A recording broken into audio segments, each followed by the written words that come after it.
Death of a Hussy by M.C. Beaton. Read by David Monteith. Chapter 1. In the Highlands, in the country places, where the old plain men have rosy faces, and the young fair maidens quiet eyes. R. L. Stevenson. You might have known people really do dress up for dinner in the Highlands. Maggie Baird shifted her large bulk irritably in the driving seat and crashed the gears horribly. Beside her, in the passenger seat of the battered Renault 5, her niece, Alison Kerr, sat in miserable silence. Her Aunt Maggie had already gone on and on and on about Alison's shabby appearance before they left the house. Alison had tried to protest that, had she been warned about this dinner invitation to Tommel Castle, she would have washed and set her hair, and possibly bought a new dress. As it was, her black hair was lank and greasy, and she wore a plain navy skirt and a white blouse. As Maggie Baird mangled the car on its way to Tommel Castle, that is, she seemed to wrench the gears a lot and stamp down on the footbrake for no apparent reason at all, Alison sat and brooded on her bad luck. Life had seemed to take on new hope and meaning when her mother's sister, Maggie Baird, had descended on the hospital where Alison was recovering from lung cancer in Bristol. Alison's parents were both dead. She had, when they were alive, heard little about this Mrs. Maggie Baird, except, "We don't talk about her, dear, and want to have nothing to do with her." When she had thought she was about to die, Alison had written to Maggie. After all, Maggie appeared to be her only surviving relative, and there should be at least one person to arrange the funeral. Maggie had swept into the patient's lounge, exuding a strong air of maternal warmth. Alison would come with her to her new home in the Highlands and convalesce.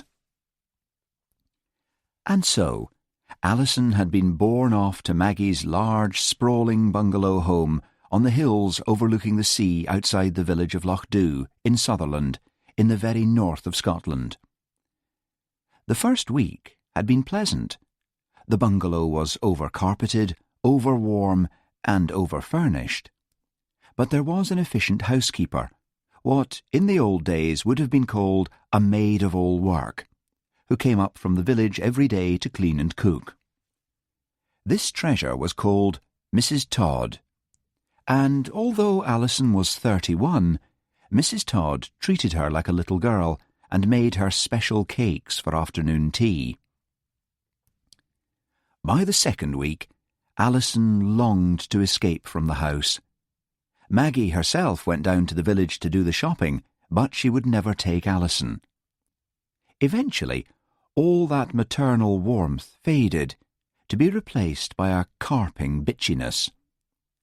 Alison, still feeling weak and dazed and gutless after her recent escape from death, could not stand up to her aunt and endured the increasing insults in a morose silence.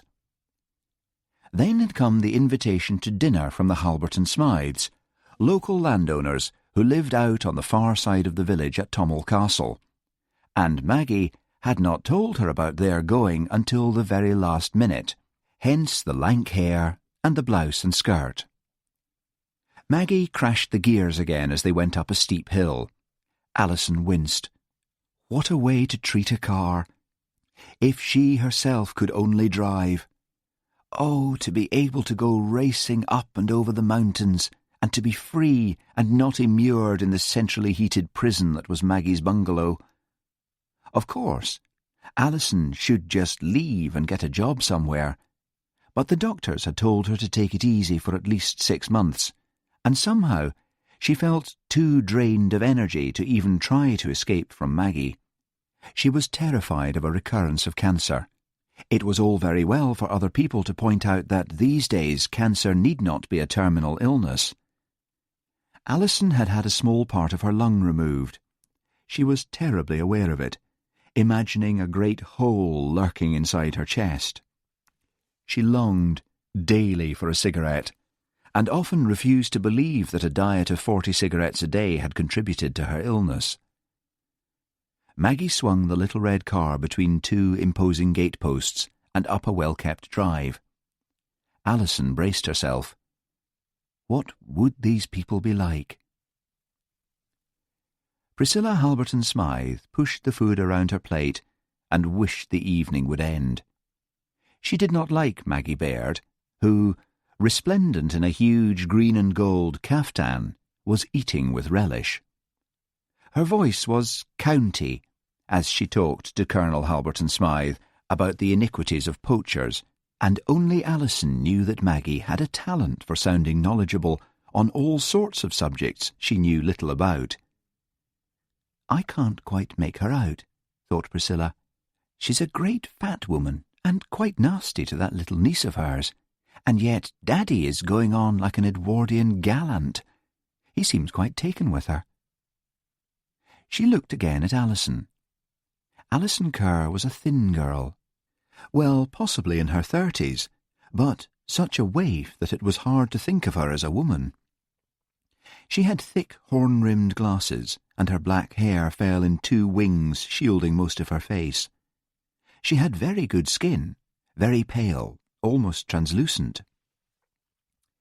Priscilla flashed a smile at Alison, who scowled and looked at her plate.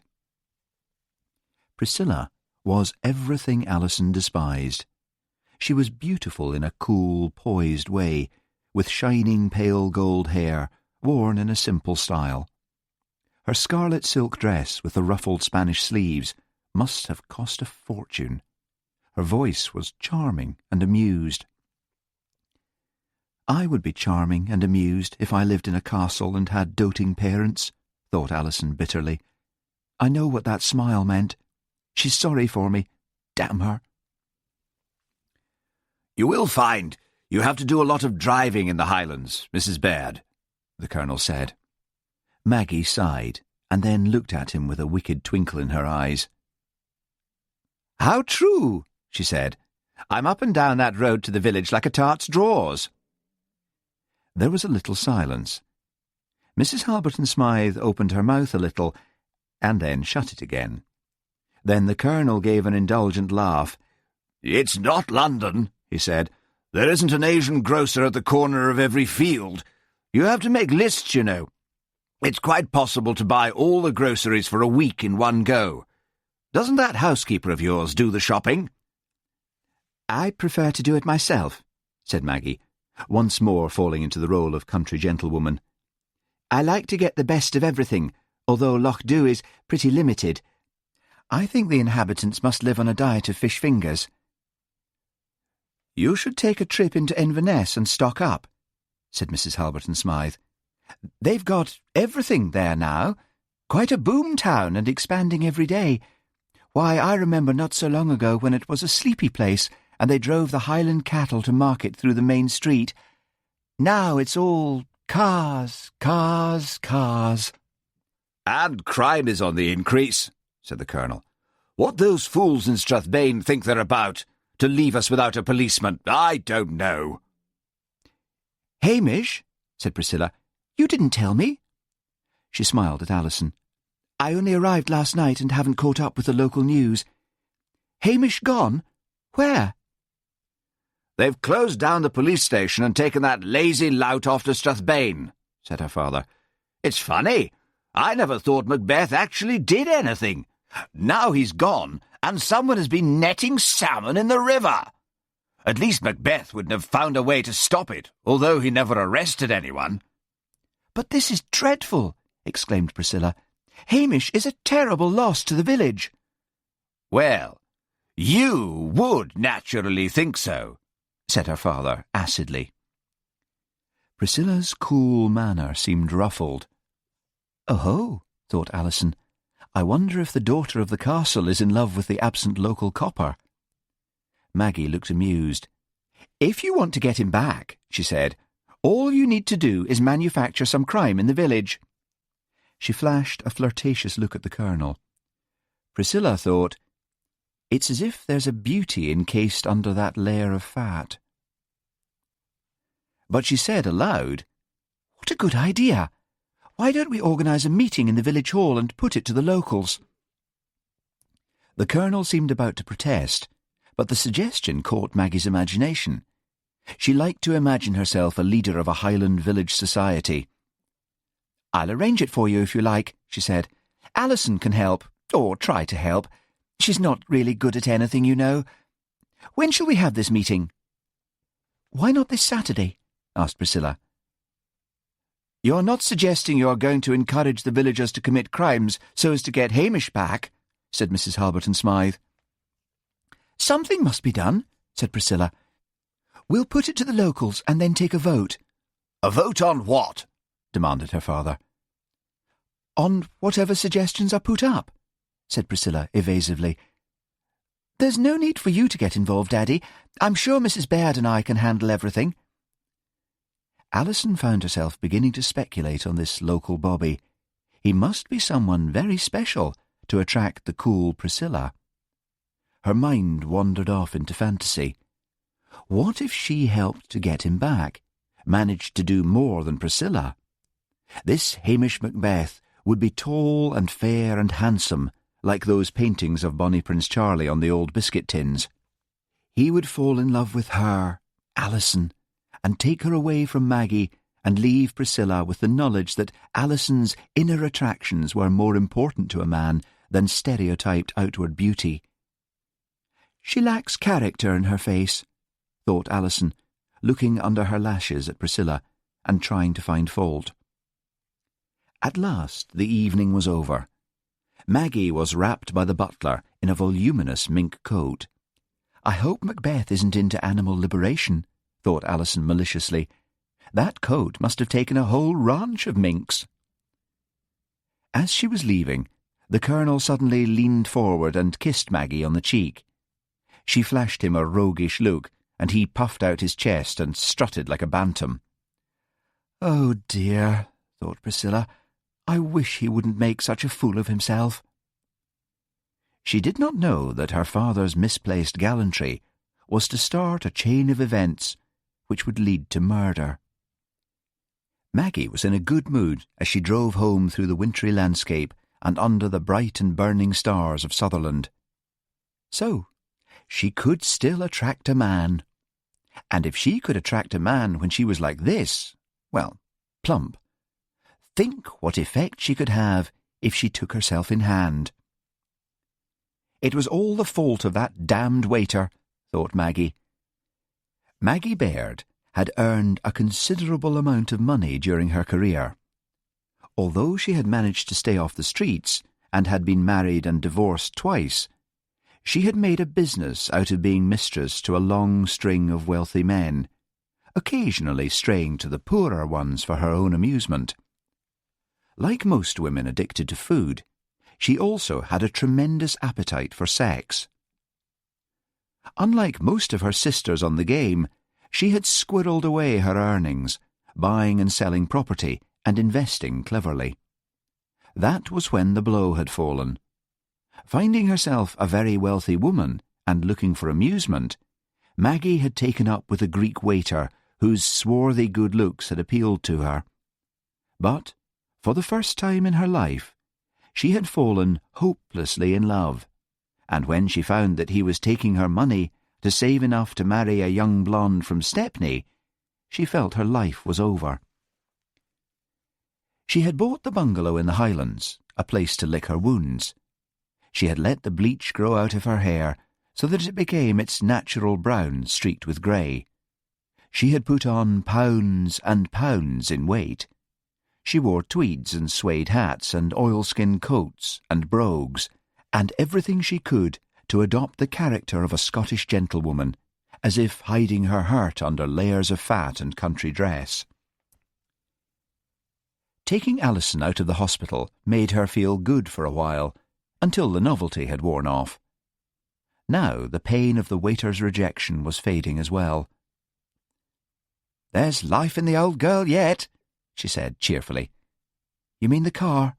asked Alison. "Me, you fool, not this heap of junk." "It's a very nice little car," said Alison timidly. "Auntie—" "I told you not to call me that," snapped Maggie. "Sorry, Maggie. Look, do you think I could take driving lessons? I could do the shopping for you." "I've got more to do with my money than pay for your driving lessons," said Maggie. "That Colonel's quite a lad. His wife looks a bit of a faded nonentity, and that daughter of his, no character." "Exactly," agreed Alison eagerly. Both women fell to trashing Priscilla and arrived home quite pleased with each other for the first time in weeks. The Highlands of Scotland contain many pretty towns and villages, but Strathbane was not one of them. It had been attractive once, but had become a centre for light industry in the early 50s, and that had brought people flooding in from the cities. Ugly housing complexes had been thrown up all around. Garish supermarkets, discos and wine bars, and all the doubtful benefits of a booming economy had come to Strathbane, along with crime and drugs. Police Constable Hamish Macbeth sadly left the kennels where his dog Towser was housed. It was his evening off. He was bored and lonely, and he hated Strathbane, and he hated Detective Chief Inspector Blair with a passion for moving him out of Lochdoe. He was sick and tired of the youth of Strathbane, with their white pinched faces, their drunkenness, and their obscenities. He was tired of raiding discos for drugs, and bars for drunks, and football matches for hooligans. He walked along the dirty streets. A thin drizzle was falling. Even the seagulls, wheeling under the harsh orange light of the sodium street lamps, looked dirty. He leaned on the wall and stared down on the beach. The tide was up. Oil glittered on the water, and an old sofa with burst springs was slowly being gathered in by the rising tide. A man reeled past him, then leaned against the sea wall and vomited onto the beach. Hamish shuddered and moved away. He wondered how much longer he could endure this existence. His home in Lochdoe had been the police station, so he did not even have a house to go back to. The neighbours were looking after his hens and his sheep, but he could not expect them to do so indefinitely. Some real estate agent would probably sell the police station. He had left most of his possessions there, refusing to believe his life in Lochdoe was over. Then there was Mary Graham. P.C. Graham was Hamish's usual partner on the beat in Strathbane. She was a thin, spare woman with a hard face and dyed blonde hair, and a thirst for making as many arrests as possible. She was from the south of Scotland, and considered Hamish some sort of half-witted peasant. Hamish's mind went back and forth and round the problem, seeking escape. He could always go back to Lochdoe and take lodgings with someone. He could move his hen houses onto the bit of croftland assigned to him.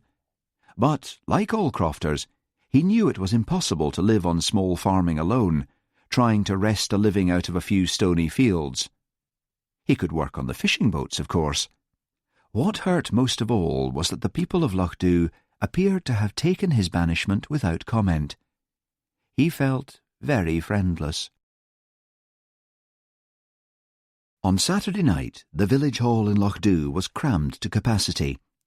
On the platform facing the audience was the committee, made up of Maggie, Alison, Priscilla, and the minister, Mr. Wellington, and his large tweedy wife, who, for the first time in her life, was outdone in largeness and tweediness. Maggie Baird was encased in new tweeds and had a suede hat with a pheasant's feather on it on her head. Alison had washed and set her hair for the occasion, perhaps in the hope that the handsome policeman would walk in the door while the meeting was on. Maggie Baird, much to the annoyance of Mrs. Wellington, rose to speak. "Our local policeman has been sent away because of a lack of crime in the area. I suggest we organise enough crime to make it necessary to send him back." There was a roar of approval. Shocked, Mrs. Wellington struggled to her feet and held up her hands for silence. "That is a most dreadful, and if you will forgive me, Mrs. Baird, immoral suggestion." "What would you suggest?" asked Maggie with dangerous sweetness. Well, I think we should get up a petition. We'll put it to the vote, said Maggie. All in favour of organising some crime, raise their hands. A forest of hands went up. All in favour of a petition? Only a few hands went up. Mr. Wellington took the floor. You cannot, Mrs. Baird, expect us all to break the law. No one said anything about breaking the law, replied Maggie cheerfully. We make it look as if we've got a crime and insist on having the police in. I'm going to pass round sheets of paper and you will all write down suggestions. I will report that something of mine, something valuable, has been stolen, and then after a bit I'll say, sorry to have wasted your time, it has been found. That sort of thing. There was a silence in the hall.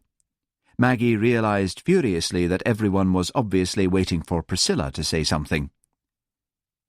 Feudal lot of peasants, thought Maggie angrily. Priscilla got to her feet.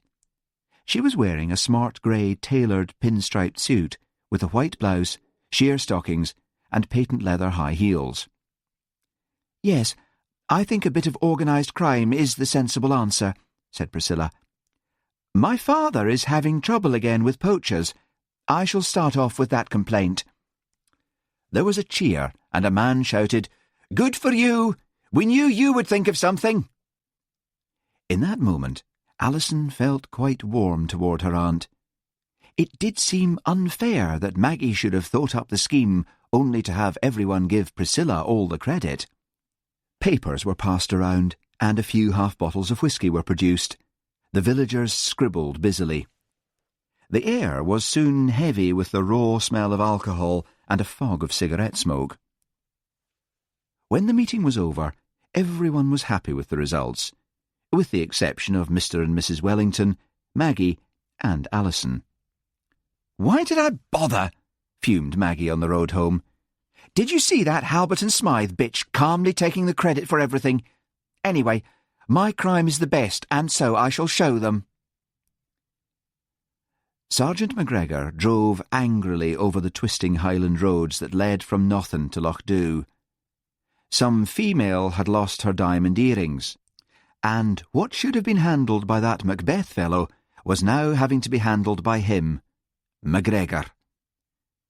What made it worse was that this female, this Mrs. Baird, had phoned the high-ups in Strathbane and accused them of deliberately encouraging crime in Lochdoe by taking away the village policeman, and had threatened to write to the Times.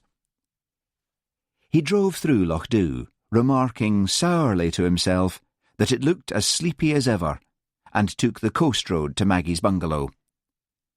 The door was opened by a grim-looking housekeeper wearing a blue cotton dress with a white collar. MacGregor's heart sank. Anyone who could afford to employ a Scottish housekeeper these days and get her to wear a sort of uniform must be stinking rich. And stinking rich meant power, and power meant trouble. Mrs. Baird was all he had feared and anticipated. She was a great fat woman, wearing a tweed suit and heavy brogues. Her thick hair was scraped back in an old-fashioned bun, and she had the glacial accents of the upper class. With her, on the chintz-covered sofa, sat a dab of a woman, peering at him through thick-lensed glasses, whom Mrs. Baird introduced as my niece, Miss Kerr. "You took your time about getting here," said Maggie. "Well, I have to come from Nothin, which is a good wee bit away," said MacGregor, with what he hoped was a placating smile. "Stop grinning like a monkey and get your notebook out," ordered Maggie. The housekeeper brought in a tray with a coffee pot, cream, sugar, and only 2 cups. MacGregor was obviously not going to be offered any. "When did you first notice the earrings were missing?" asked MacGregor. "Last night. I've searched the house. Mrs. Todd, the housekeeper, is a local woman and above suspicion. But 2 suspicious-looking hikers were seen hanging about yesterday. They could have got in somehow and taken them." "Description?" asked MacGregor, licking his pencil. Man and a girl, early 20s. The man had a straggly beard and the girl looked rather like one of those dreary intellectual types, rather like Miss Kerr here. Maggie laughed and Alison winced. The man was wearing a camouflage jacket and jeans, and the girl a red anorak and brown slacks. The man had on a ski cap and the girl was hatless. Her hair was mousy brown. McGregor eventually drove off in a more cheerful frame of mind. He had something concrete to go on. He telephoned from his Land Rover to Strathbane and put out an alert for the hikers. That strange creature, Macbeth, who had had the temerity to solve a murder case in his, McGregor's, absence, would soon find out his presence was not missed in Lochdoe. He had only just reached home when a call came through from the Chief Constable. Colonel Halberton Smythe demanded the presence of a policeman immediately. Poachers were netting salmon on his river. With a groan, McGregor set out for Lochdoe again. The colonel insisted on taking the sergeant on a long walk across country to the river and haranguing him on the ineptitude of the police. McGregor was tired and weary by the time he got back to nothing. But fury gave him energy, fury generated by a call from Strathbane to say that Mrs. Baird had telephoned. She had found her lost earrings down the back of the sofa, and what was McGregor doing wasting the force's time by having them look for villainous hikers who did not exist? Then a phone call came from the Lochdoe Hotel to say that a group of young people were creating a riot in the public bar. McGregor appealed for backup and took the road back to Lochdoe to find the public bar empty apart from a few shattered glasses, and the owner of the hotel, who was unable to give a clear description of the young people. By the time he finally got home to bed, he was nearly in tears of rage. Morning found him in a calmer frame of mind. Lochdoe would sink back into its usual peace and quiet. And then the phone started to ring. A crofter in Lochdoe complained that 5 of his sheep had been stolen during the night, and a farmer reported that 2 of his prize cows were missing. The schoolteacher, Miss Monson, called to say that drugs had been found in a classroom. Again, McGregor telephoned for help, only to be asked wearily why he couldn't handle things himself. That is, until he got to the tale of the drugs in the classroom. Detective Chief Inspector Blair and a team of detectives and forensic men were dispatched from Strathbane, only to find that the drugs in the classroom were packets of baking soda. "Silly me," said the giggling schoolteacher, and Blair took his anger out on McGregor, who had no one to take it out on, except his wife, and he was afraid of her. The amazing thing about British policewomen is that a surprising proportion of them are attractive. And so, PC Hamish Macbeth could not help wondering why he had the ill luck to be saddled with such a creature as Mary Graham on his beat. PC Graham, he reflected, looked like one of those women you see in German war films. Not only was there the dyed blonde hair, but she had staring ice-blue eyes, a mouth like a trap, and an impeccable uniform, with a short tailored skirt, which showed strong muscular legs encased in black tights, not fine sheer tights worn by some of the younger policewomen, but thick wool ones, and her shoes were like black polished glass. It was a sunny day as they walked side by side along the waterfront, past closed bars smelling of last night's drunks, past shuttered warehouses falling into ruin, relics of the days when Strathbane was a small busy port, past blocks of houses thrown up in the 50s during that period when all architects seemed to have sold their souls to Stalin and had erected towers of concrete very like their counterparts in Moscow. The balconies had once been painted jolly primary colours, but now long trails of rust ran down the cracked concrete of the buildings in which elevators had long since died, and rubbish lay in heaps on the sour earth of what was originally intended to be a communal garden. "I always keep my eyes and ears open," Mary was saying. She had a whining, sing-song voice. "I noticed, Macbeth, You're apt to turn a blind eye to too many things." "Such as?" asked Hamish, while in his mind he picked her up and threw her over the sea wall, and then watched her sink slowly beneath the oily surface of the rising tide. 2 days ago, there were these 2 drunks fighting outside the Glen Bar. All you did was separate them and send them off home. I wanted to arrest them and would have done had I not seen that wee boy acting suspiciously over at the supermarket." Hamish sighed. There was no point replying. Mary saw villains everywhere. But her next words nearly roused him to a fury, and it took a great deal to rouse Hamish Macbeth. "I felt it was my duty to put in a report about you," she said. "It's cramping my style to have to walk the beat with a Highland layabout. The trouble with you Highlanders is you just want to lie on your backs all day long. You know what they say, manana is too urgent a word for you." Mary laughed merrily at her own wit. "So I said I would never rise in the force, having to patrol with a deadbeat like you, and asked for a change." "That would be nice," said Hamish. Mary threw him a startled look.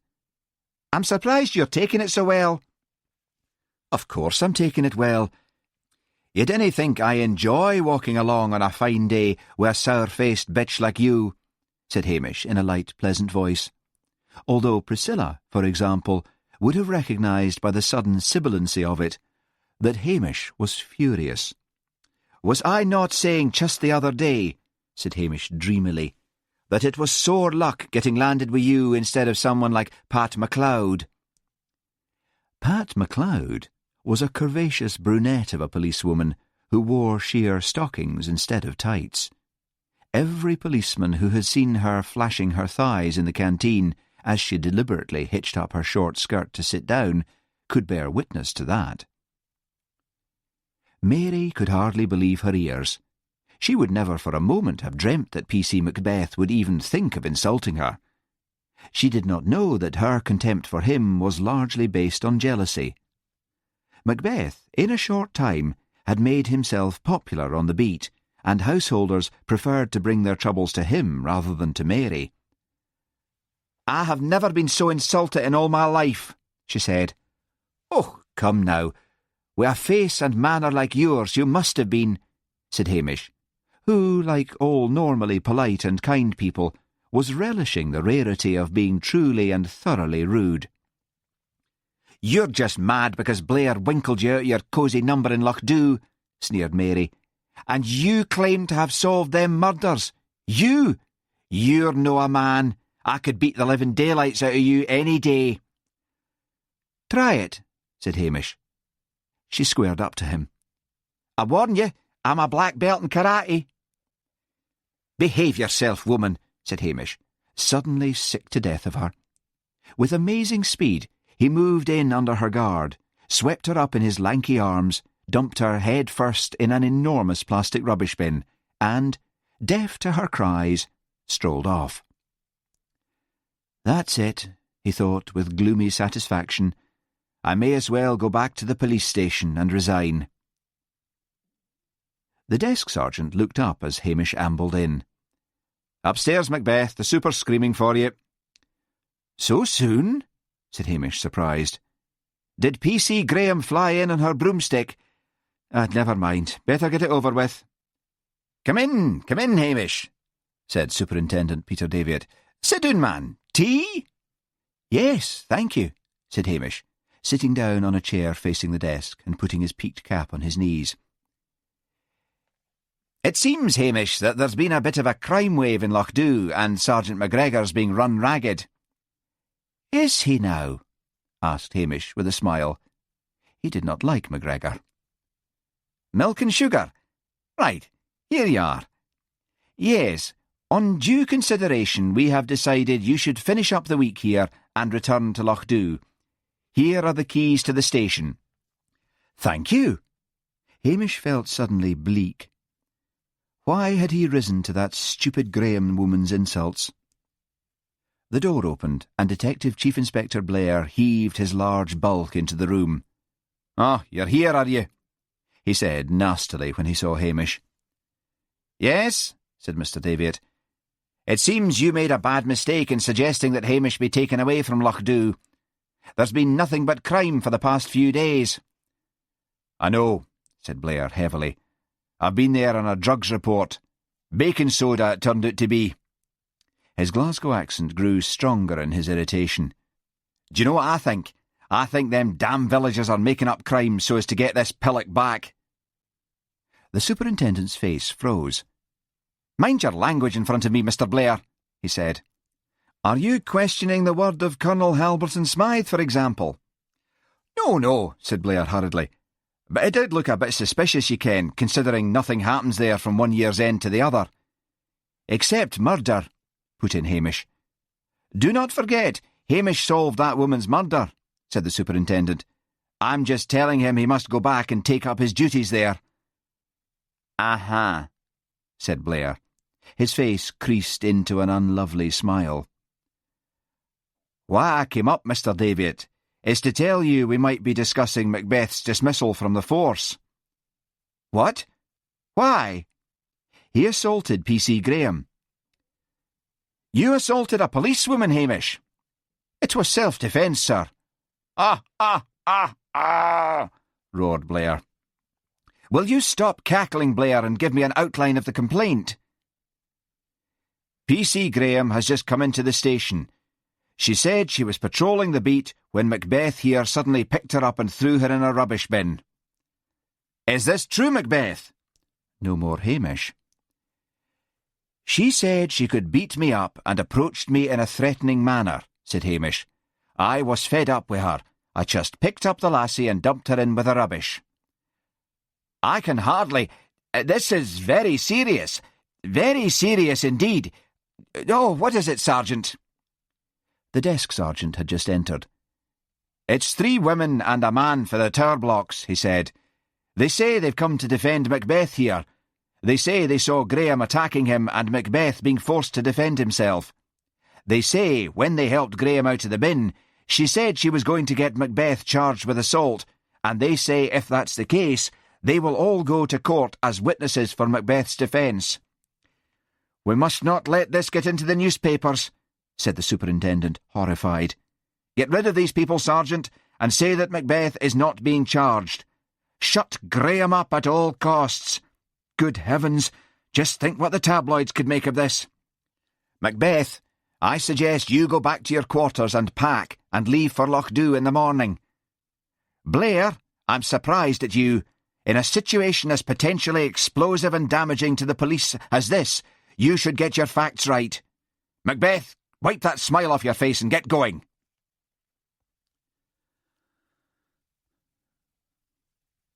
Chapter 2. "And with the morn those angel faces smile, which I have loved long since and lost a while." Cardinal John Henry Newman. At a new roundabout on the outskirts of Strathbane stood Hamish Macbeth, a suitcase in one hand. In the other he held a rope as a leash for Towser, whose own had mysteriously disappeared in the kennels. Towser, a yellowish mongrel, was subdued. He had been kennelled with police dogs, large, nasty-looking German shepherds, and had lived for a short time in a state of terror. There was no reason for Hamish to be standing in a fine drizzle trying to hitch a lift. A police car would have driven him to Loch Dhu in the afternoon, but Hamish felt he could not wait that long.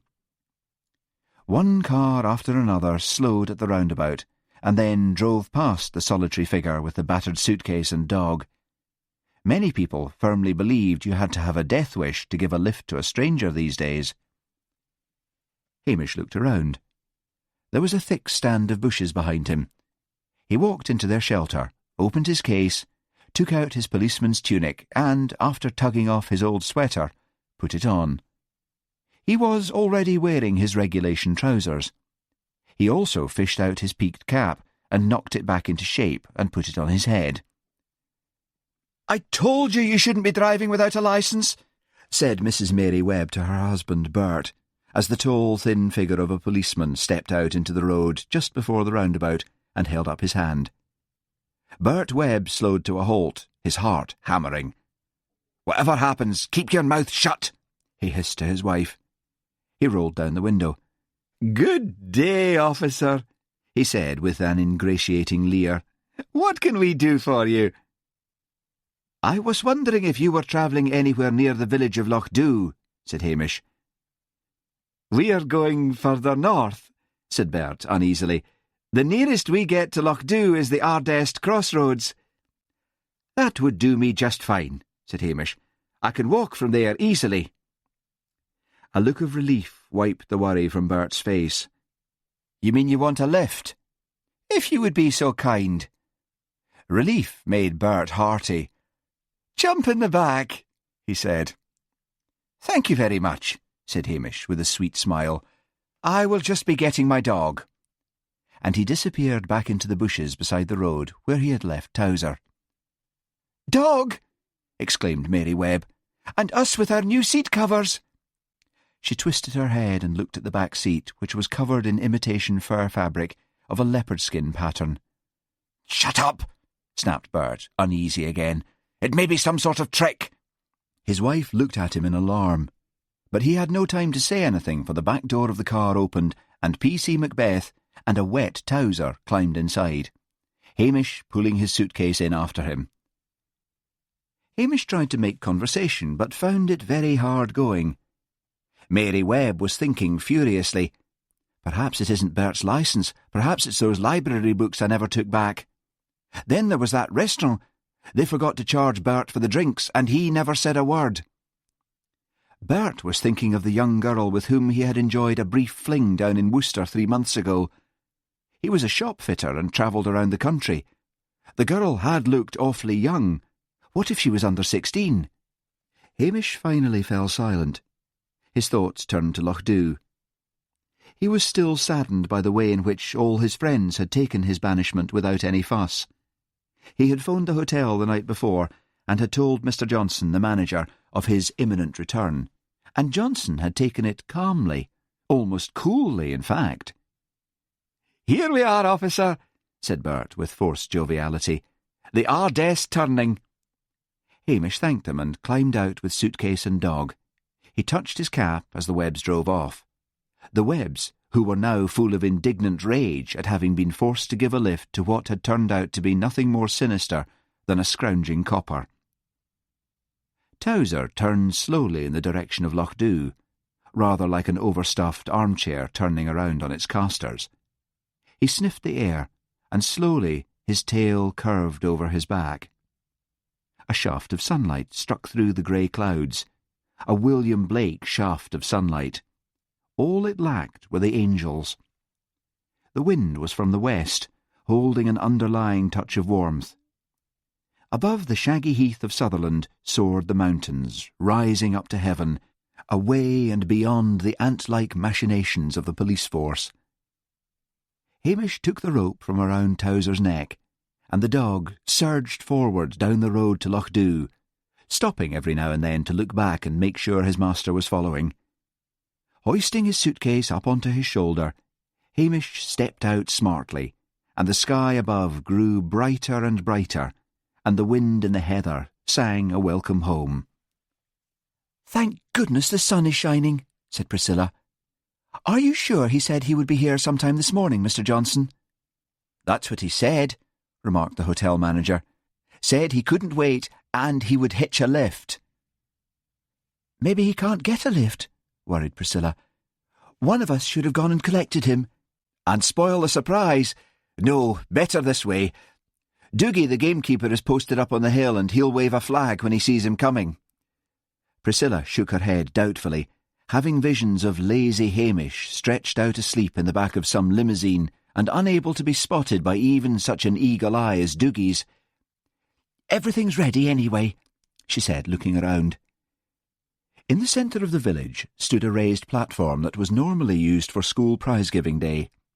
Already seated on it, furtively sipping something out of a silver flask, was Maggie Baird, with the shadow that was Alison beside her. Mrs. Wellington sat on Maggie's other side with her husband, the minister, and beside them were Priscilla's mother and father. Over the street hung a banner saying, "Welcome home, Hamish," and the school choir was lined up in front of the platform, ready to burst into song. Beside them stood the small band, one accordionist, one fiddle player, and the schoolteacher, Miss Monson, seated at the battered upright piano, which was usually housed in the school hall. Jessie and Nessie Curry, the village spinsters, were ready with their music, My Heart and I. They had never been known to sing anything else. And then, from the hill above the village, Doogie frantically waved his huge St. Andrew's flag in the air. Maggie Baird walked to the front of the platform, stood before the microphone, and took a speech out of her capacious handbag, while Mrs. Wellington obviously bristled with outrage. The band struck up Westering Home, and the little school children sang the words in their clear Highland voices. Ragged cheering broke out from the far end of the village. Alison craned her head forwards and looked along the village street. Her first sight of Hamish Macbeth sent all her rosy fantasies crashing into ruins. He was tall and thin and gangling, with fiery red hair showing under his peaked cap. He looked half delighted and half embarrassed, and as he drew near the platform he actually blushed. Hamish was trying very hard not to cry. He was making all sorts of grateful promises. No more laziness, no more lolling about. He would, in future, be hard-working, and never ever would he give the powers that be any excuse to send him away again. He looked up at the platform, and his eyes sharpened. The band and the choir had fallen silent. A large woman, a stranger to him, was giving him a speech of welcome. He studied her curiously, his face taking in the two new tweeds, the heavy face and the autocratic manner. He was forcibly reminded of a competent actress playing the part of a gentlewoman. There was something about her that disturbed him, and as she came to the end of her speech, she drooped one eyelid at him in a definite wink. In that moment, he had an odd feeling that inside that fat tweed-covered body was a slim beauty who had put on some sort of middle-aged disguise for a joke. And then he realised he was being asked to make a speech. He climbed up onto the platform, his eyes resting briefly on Alison Kerr, and then turning to Priscilla, who had joined her parents. His face lit up, and he gave Priscilla a singularly sweet smile. "He's not bad," thought Alison. "Not bad at all." He had, she noticed for the first time, hazel eyes fringed with thick lashes. "Thank you all," said Hamish shyly. "You have made me most welcome. I don't know quite what to say. Just thank you all from the bottom of my heart." Miss Monson began to play, and Nessie and Jessie burst into their well-known rendering of My Heart and I. When they had finished, Priscilla jumped to her feet. "3 cheers for Hamish!" she shouted, and Hamish blushed as the cheers rang out, and felt that awful lump in his throat. He wanted to get away and be by himself, but there was a welcome buffet luncheon laid out in the Lochdu Hotel, and more speeches, and so he forced himself to talk to everyone and try not to feel he did not deserve any of it. Priscilla came up to him and kissed him lightly on the cheek. "Stick it out a bit longer, Hamish," she whispered. "It'll soon be over, then you can go home." Hamish looked at her with quick gratitude, and then found he was beginning to enjoy himself. "Well, copper," said a throaty voice, "aren't you going to thank me?" He looked down at Maggie Baird. He gave her a puzzled look, and then his eyes began to dance with mischief. "Are you, then, the leader of the Lochdu Mafia?" he asked. "All they crimes had poor Sergeant MacGregor not knowing whether he was coming or going." Maggie gave a jolly laugh. "Someone had to think of something," she said. "You were very much missed, and now I have met you, I can understand why." "You are Mrs. Baird," said Hamish. "You arrived after I left for Strathbane." "Yes." Maggie became aware that Alison was tugging furtively at her sleeve, obviously hoping for an introduction, and she swung her great bulk a little way around so that Alison was shielded from Hamish. "I don't know if I'll stay long," went on Maggie airily, "but this little place amuses me for the moment." "If you like peace and quiet, it'll grow on you," said Hamish amiably. "I do not think I have been introduced to this young lady." He looked over Maggie's shoulder at Alison. "Oh, this is my niece, Alison Kerr. She's just recovered from cancer, which is why she looks a bit ratty." Alison winced, and Hamish said quickly, "You look just fine to me, Miss Kerr. You must still be feeling awfully frightened. I mean, you must keep worrying that it might come back." "Yes," said Alison gratefully. "It's made me an awful coward. The fear, I mean. I'm frightened of my own shadow." "Well, I suppose that's as good an excuse as any," said Maggie nastily. "One of my cousins had an operation for cancer," Hamish went on as if Maggie hadn't spoken. "He's fine now. The fear goes away after a bit. It's a bit like getting over the death of someone you loved." Maggie gave a musical laugh, and her blue eyes looked flirtatiously up into Hamish's own. "Is this evening going to turn into a therapy session, or are you going to pay some attention to your saviour?" "Oh, aye," said Hamish with a grin. "I'm grateful to you, Mrs. Baird." Maggie put her hand on his arm. "And how are you going to show that gratitude, officer?" He was suddenly aware of her overpowering sexuality, of the expensive French perfume she wore, of being enclosed between walls of suffocating intimacy, and instinctively drew back. He thought, this is what a woman must feel like when a man is undressing her with his eyes. He hailed the arrival of Mrs. Todd, Maggie's housekeeper, with relief. "Good evening, Mrs. Todd," he said. "It's a while since I've seen you." Mrs. Todd was a small, sturdy woman, dressed, despite the cold evening, in a black silk gown embroidered with jet that looked like an Edwardian relic. She ignored Hamish and Maggie and said to Alison, "Are you all right, Miss Kerr? I hope the festivities aren't too much for you." Mrs. Todd's normally hard features were softened by a maternal smile. "Thank you," said Alison in a little girl voice. "I'm feeling fine." "I've just been up to the house and put a hot water bottle in your bed and a thermos of milk on the table," said Mrs. Todd. "You're to drink every drop of that milk, mind." "Yes, Mrs. Todd," said Alison meekly. Normally she was grateful for the housekeeper's maternal warmth, but just at that moment she wished Mrs. Todd would go away, that Maggie would go away, and leave her to talk to this odd policeman who was the first person who had ever guessed how she really felt. "You wouldn't think I had good central heating," said Maggie crossly. "There's nothing more comforting than a nice hot water bottle," said Mrs. Todd firmly. Maggie saw Colonel Halberton Smythe and decided to go flirt with him to liven up the evening and try her hand with the copper later on. Alison watched her go with relief, but then found that Mrs. Todd was determined to stay. Hamish talked for a little to both Alison and Mrs. Todd, and then was claimed by Priscilla.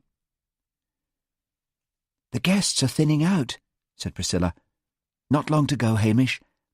How's Mrs. Todd enjoying her job as housekeeper?" "She's fond of that niece, Alison," said Hamish. "I suppose she enjoys the money. Mrs. Baird is supposed to be rich. Also, it gives Mrs. Todd an interest. She hasn't done much since her husband died." "When was that again?" asked Priscilla. 2 years, 3, can't quite remember myself." "And what do you make of Mrs. Baird?" Hamish frowned. "She makes me uneasy," he said. "She's the sort of woman who creates violence. I think she's a bad woman." "Why, Hamish Macbeth, you old-fashioned thing. No, I didn't mean Scarlet Woman. She's spiteful to that niece of hers. She likes to be the centre of attention. She likes excitement. She thinks she likes affairs, and yet she's too fat to have much hope at the moment." "I wouldn't be too sure of that," said Priscilla, watching her father's flushed and excited face as he spoke to Maggie Baird. Maggie was enjoying herself. She was aware, out of the corner of her eye, of Mrs. Halberton Smythe's disapproval, and that gave her a feeling of elation. A jealous woman acted on Maggie's spirits like a shot of adrenaline. There was a long mirror beside her on the wall. She turned to look at herself. Robert Burns wrote, "O wad some power the giftie gie us, to see ourselves as others see us, e wad frae mony a blunder free us, and foolish notion." But Maggie Baird saw herself for the first and last time in her life as she really was, and instead of freeing her from foolish notions, it set in motion a catastrophic chain of events. To see oneself as one really is, if one is ever unlucky enough to have that experience, is quite shattering. The veil of illusions and little vanities is rudely ripped aside. Maggie saw clearly a fat, tweedy woman with once beautiful eyes narrowed by fat cheeks. She saw all the pettiness and meanness of soul. She saw the iron-grey hair. She looked not only her age, but a good bit more. Her hand fluttered up to her cheek in a helpless motion, and she turned the colour of mud. She gasped for breath and swayed, and the Colonel shouted with alarm and rushed to support her. Dr. Brodie, the village doctor, came bustling up. "Pills!" croaked Maggie. "Handbag!" The doctor called for a glass of water while he rummaged in Maggie's handbag, stopping for an instant to look in dazed surprise at a packet of condoms before he found the pills. Maggie gulped down the pills, and slowly her colour began to return. "I'd better phone for the ambulance," said Dr. Brodie. "No," said Maggie weakly. "I had a bit of a shock. I thought I saw someone I knew. I'll be all right. Hate hospitals. Get me home." The competent Mrs. Todd drove Maggie and Alison home. Maggie went straight to bed, but did not go to sleep. She lay awake a long time. She quickly forgot that insight into her soul and remembered only her physical appearance. She, who had once been famous for her beauty, had degenerated into a fat frump. And all because of one faithless, greasy waiter. She must have been mad. She remembered looking across at Priscilla as the doctor had helped her from the room. Priscilla, tall and blonde and groomed, seemed to Maggie to be everything that she herself had lost. She struck the bedclothes with her fat fist. "I'm not finished yet," she said aloud. "Look at Joan Collins." The little spark that the Colonel's kiss had kindled grew into a flame of ambition. She lay awake long into the night, making plans. Hamish walked slowly along the waterfront with Priscilla in the direction of the police station, with Towser plodding along behind. The party was over. He was deeply grateful for his welcome, and yet glad he no longer had to endure any of it. He did not like being the focus of attention, and shrewdly judged all the celebration of his return would be followed by a backlash, the village wondering why they had gone to such lengths to get diffident and lazy Hamish back again. He opened the kitchen door to the police station. "You'd better take a look at your living room," said Priscilla's voice behind him. He pushed open the door of the living room and blinked at the array of flower arrangements. "It's like a funeral," he said, closing the door quickly. "I'll make us some coffee." "It was Mrs. Bissett and Mrs. Wellington. You know they do the flowers for the church," said Priscilla, sitting down on a kitchen chair. She took off her coat and eased it onto the back of the chair. Who on earth did Maggie Baird see at that party to give her such a shock? Hamish shook his head. "She was looking in the mirror. Whoever it was certainly gave her a bad fright. Where does she come from?" "London, I believe. We had her and that niece over for dinner. Odd woman, quite spiteful to the niece and quite repulsive looking. But Daddy was taken with her. I gather you guessed that the sudden outburst of crime in Loch was to lure you back. I wasn't quite sure, said Hamish with a slow smile, until I saw the welcome I got. I was so low in spirits in Strathbane, I thought you had all forgotten about me. He put 2 cups and saucers on the table. Still unmarried? He asked casually. Yes, still unmarried. Still training in computers. Going to be a programmer. Think I'll make a good yuppie? You look what everyone believes a female yuppie to look like, said Hamish. With all the yuppie bashing around, I don't know whether that's a compliment or not. It's a compliment. You look awfully pretty, as usual. The last was said in a matter-of-fact way. Hamish thought Priscilla was no longer shy in her company. The following morning, before Maggie awoke, Alison went out to the garage and looked longingly at the little red Renault.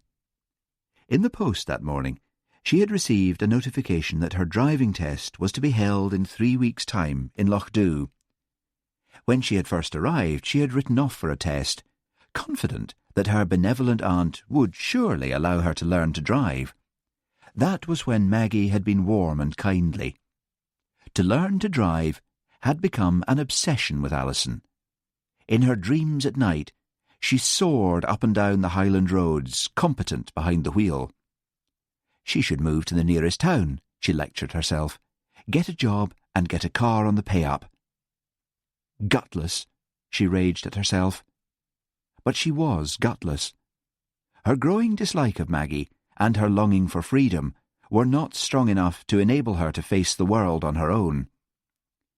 She pushed her lank hair out of her eyes and crunched across the gravel to the bungalow, which every day seemed more like a prison.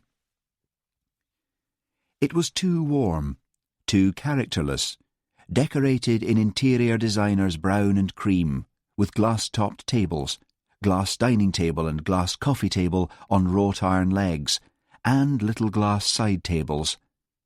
The air always seemed to smell of window cleaner, for the efficient Mrs. Todd was always polishing and shining the glass. Despite the kindness of Mrs. Todd, the kitchen was hardly the refuge it should have been. With its looped-back red and white checked gingham curtains, red geraniums in bowls, and glittering white formica work surfaces, it looked as sterile as a stage set. Mrs. Todd had not yet arrived. Alison made herself a cup of coffee and tried not to want a cigarette.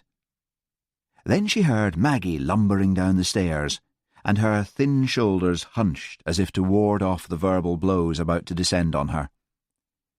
To her surprise, Maggie was dressed. Usually she spent the mornings wandering around in a nightdress and dressing-gown. "I'm leaving today," said Maggie abruptly. Alison felt a rush of relief. Maggie was abandoning her, and so she would need to make a life for herself after all. "I want you to stay here and look after things," said Maggie.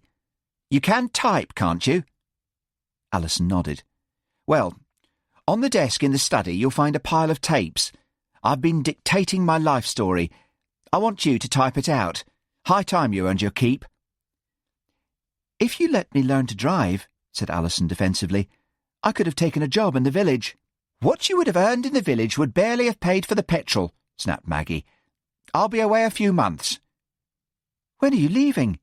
asked Alison. "Any moment now," said Maggie, squinting at her wristwatch. "The man from Chisholm's is coming."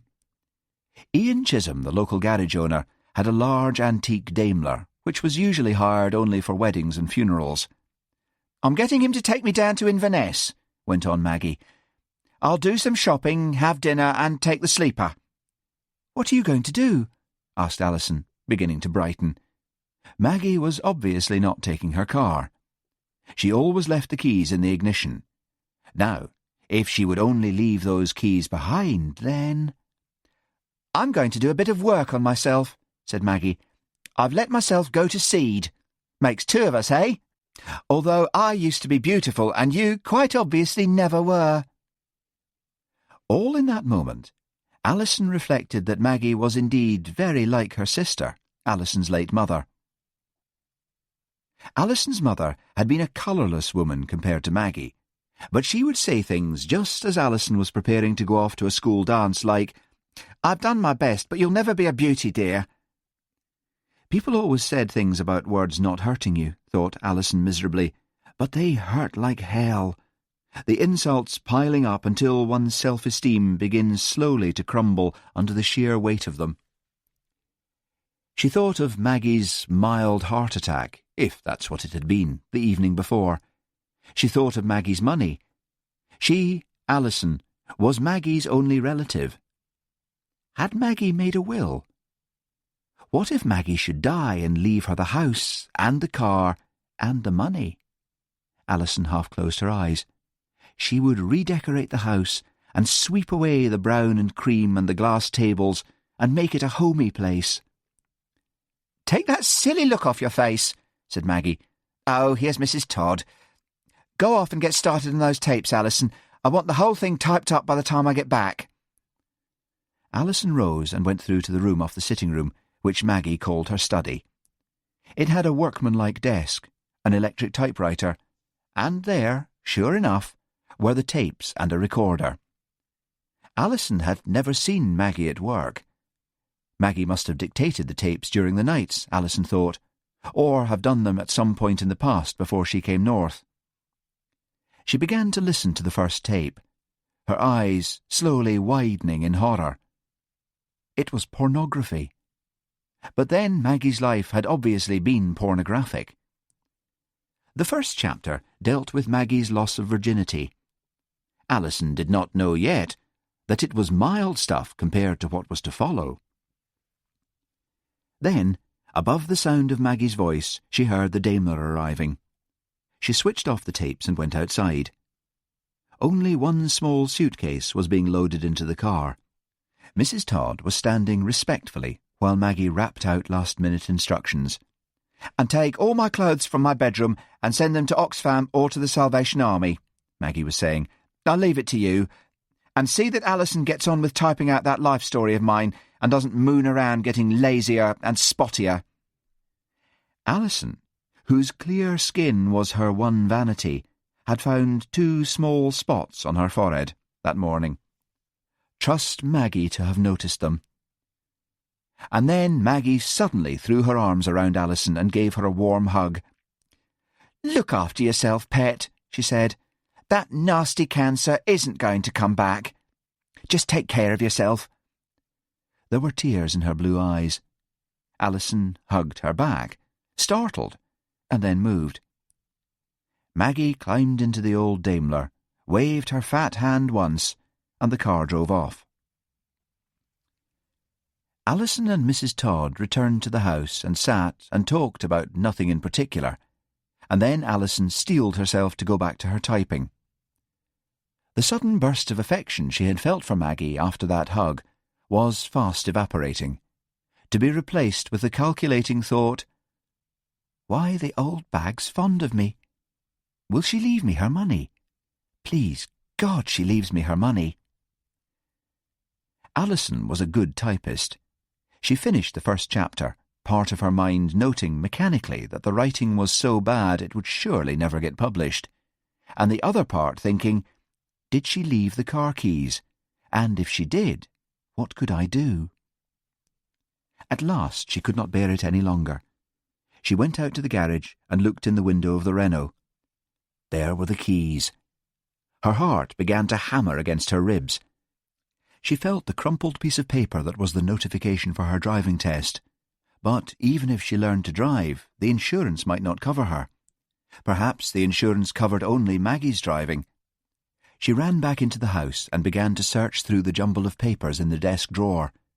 There it was. She opened the form up and scanned it. The insurance would cover her. But who would teach her to drive? And then she thought of Hamish Macbeth. Chapter 3. Experience is the name everyone gives to their mistakes. Oscar Wilde. The bell at the front door of the police station rang. Hamish sighed and put down the book he was reading. No one in the village ever rang the front door bell. They always came to the kitchen door. The ring at the front usually meant some sort of official visit. He was not in uniform, but it was 10 o'clock at night, and he had every reason to be off duty. He paused for a moment, wondering whether to answer it. Memories of Strathbane were still sharp in his mind. What if that dreadful policewoman had decided to press charges for assault? The bell went again. He had a superstitious feeling he should not answer it. The wind howled outside. Giving himself a shake, he went slowly to the front of the police station and opened the door. Alison Kerr stood there, blinking up at him, owlishly, in the blue light from the police lamp over the door. "Come in," said Hamish. "It's a dreadful night. What's happened?" "Nothing," said Alison, as he closed the door behind her. "I just wanted to ask you a favour." "Then come through to the kitchen and I'll make us a cup of tea. My, you're soaked through. Give me your coat." He helped Alison out of her wet raincoat and then ushered her into the long, narrow kitchen at the back of the house. Alison sat down at the table and took off her glasses and wiped the raindrops from them with the edge of her skirt. The kitchen was warm and cheerful, and Hamish, in a checked shirt and corduroys, reassuringly non-official. "Now," said Hamish, "what's all this about?" Alison clutched the mug of tea in both hands. "Maggie's gone," she said. "She says she will be away a few months and—" Alison braced herself for the lie to come. "She says she doesn't mind if I learn to drive, and my test is in 3 weeks' time and there isn't an instructor in Lochdu, and I don't know anyone, and I wondered if you could possibly, and—" She fell silent, and a large tear rolled down her nose and plopped on the table. "You want me to teach you how to drive," said Hamish amiably. "Och, I see no reason why not. You do have a provisional licence, do you not?" "Yes," said Alison shakily. "I've had it quite a long time. You see, Mr. Macbeth, I've always wanted to drive, and Maggie said she wouldn't let me touch the car, but she relented just before she left." "Where has she gone?" asked Hamish, while all the time he was thinking, Mrs. Baird never gave this wee lassie permission to use the car. She's lying. But then, I am not supposed to know that. "She's gone to have herself done up," said Alison, and then blushed furiously. "I mean, she's going to become beautiful again, she says." "There must be a gentleman in the picture." No, I don't think so. I think she just decided to take herself in hand. But about the driving, when can we start? I've only got 3 weeks." "Well, things here are awfully quiet unless someone starts inventing crimes again. What about coming around here at 6 tomorrow evening?" "But it's such a long way, and I can't drive," bleated Alison. "Oh, I forgot. I'll drive out then, at 6. "Thank you," said Alison. "I'm sorry I'm so emotional about it, but you see it's my first step towards independence. I mean, I used to be awfully confident and brave before I got cancer." And in that heady moment, Alison believed what she had just said, forgetting the years of rabbit-like scurrying to work as a secretary to the boss of a small firm which manufactured electrical components. She had been bored out of her skull, but had never had the courage to hand in her notice. The factory had been on a failing industrial estate on the outskirts of Bristol, a wasteland of crumbling buildings and old beds, tyres, armchairs and cookers, as the townspeople used it as a dump. Hamish watched her unsympathetically, reflecting that Maggie was probably the present villain in Alison's life. Timid people always had to have a villain around to maintain some shreds of self-respect. They always thought if he or she, the husband or mother, or whoever, weren't around, then we would become successful, bold and glamorous, and when the bullies were removed from the scene by divorce or death, the rabbits immediately set out on their quests to find replacements. "It's so beautiful up here," Alison was saying. "I feel in my bones that I am really a Highlander." "It's quiet for a lady like yourself, used to town life," commented Hamish, pouring more tea. "Oh, things always happen to me," said Alison airily. "Adventure seems to follow me around." The wind tore at the house, and Hamish repressed a shudder. He was already regretting his generous impulse to give Alison driving lessons. He was uneasy about the whole thing, and it was not because he knew Alison was lying. "What's the driving test like?" asked Alison. "Well, it's not so bad here as in the towns," said Hamish. "There are no roundabouts or traffic lights, but they're very strict for all that. I don't want to depress you, but the failure rate in the British driving test is 53%. You have to train your mind to pass, as well as concentrating on your driving ability.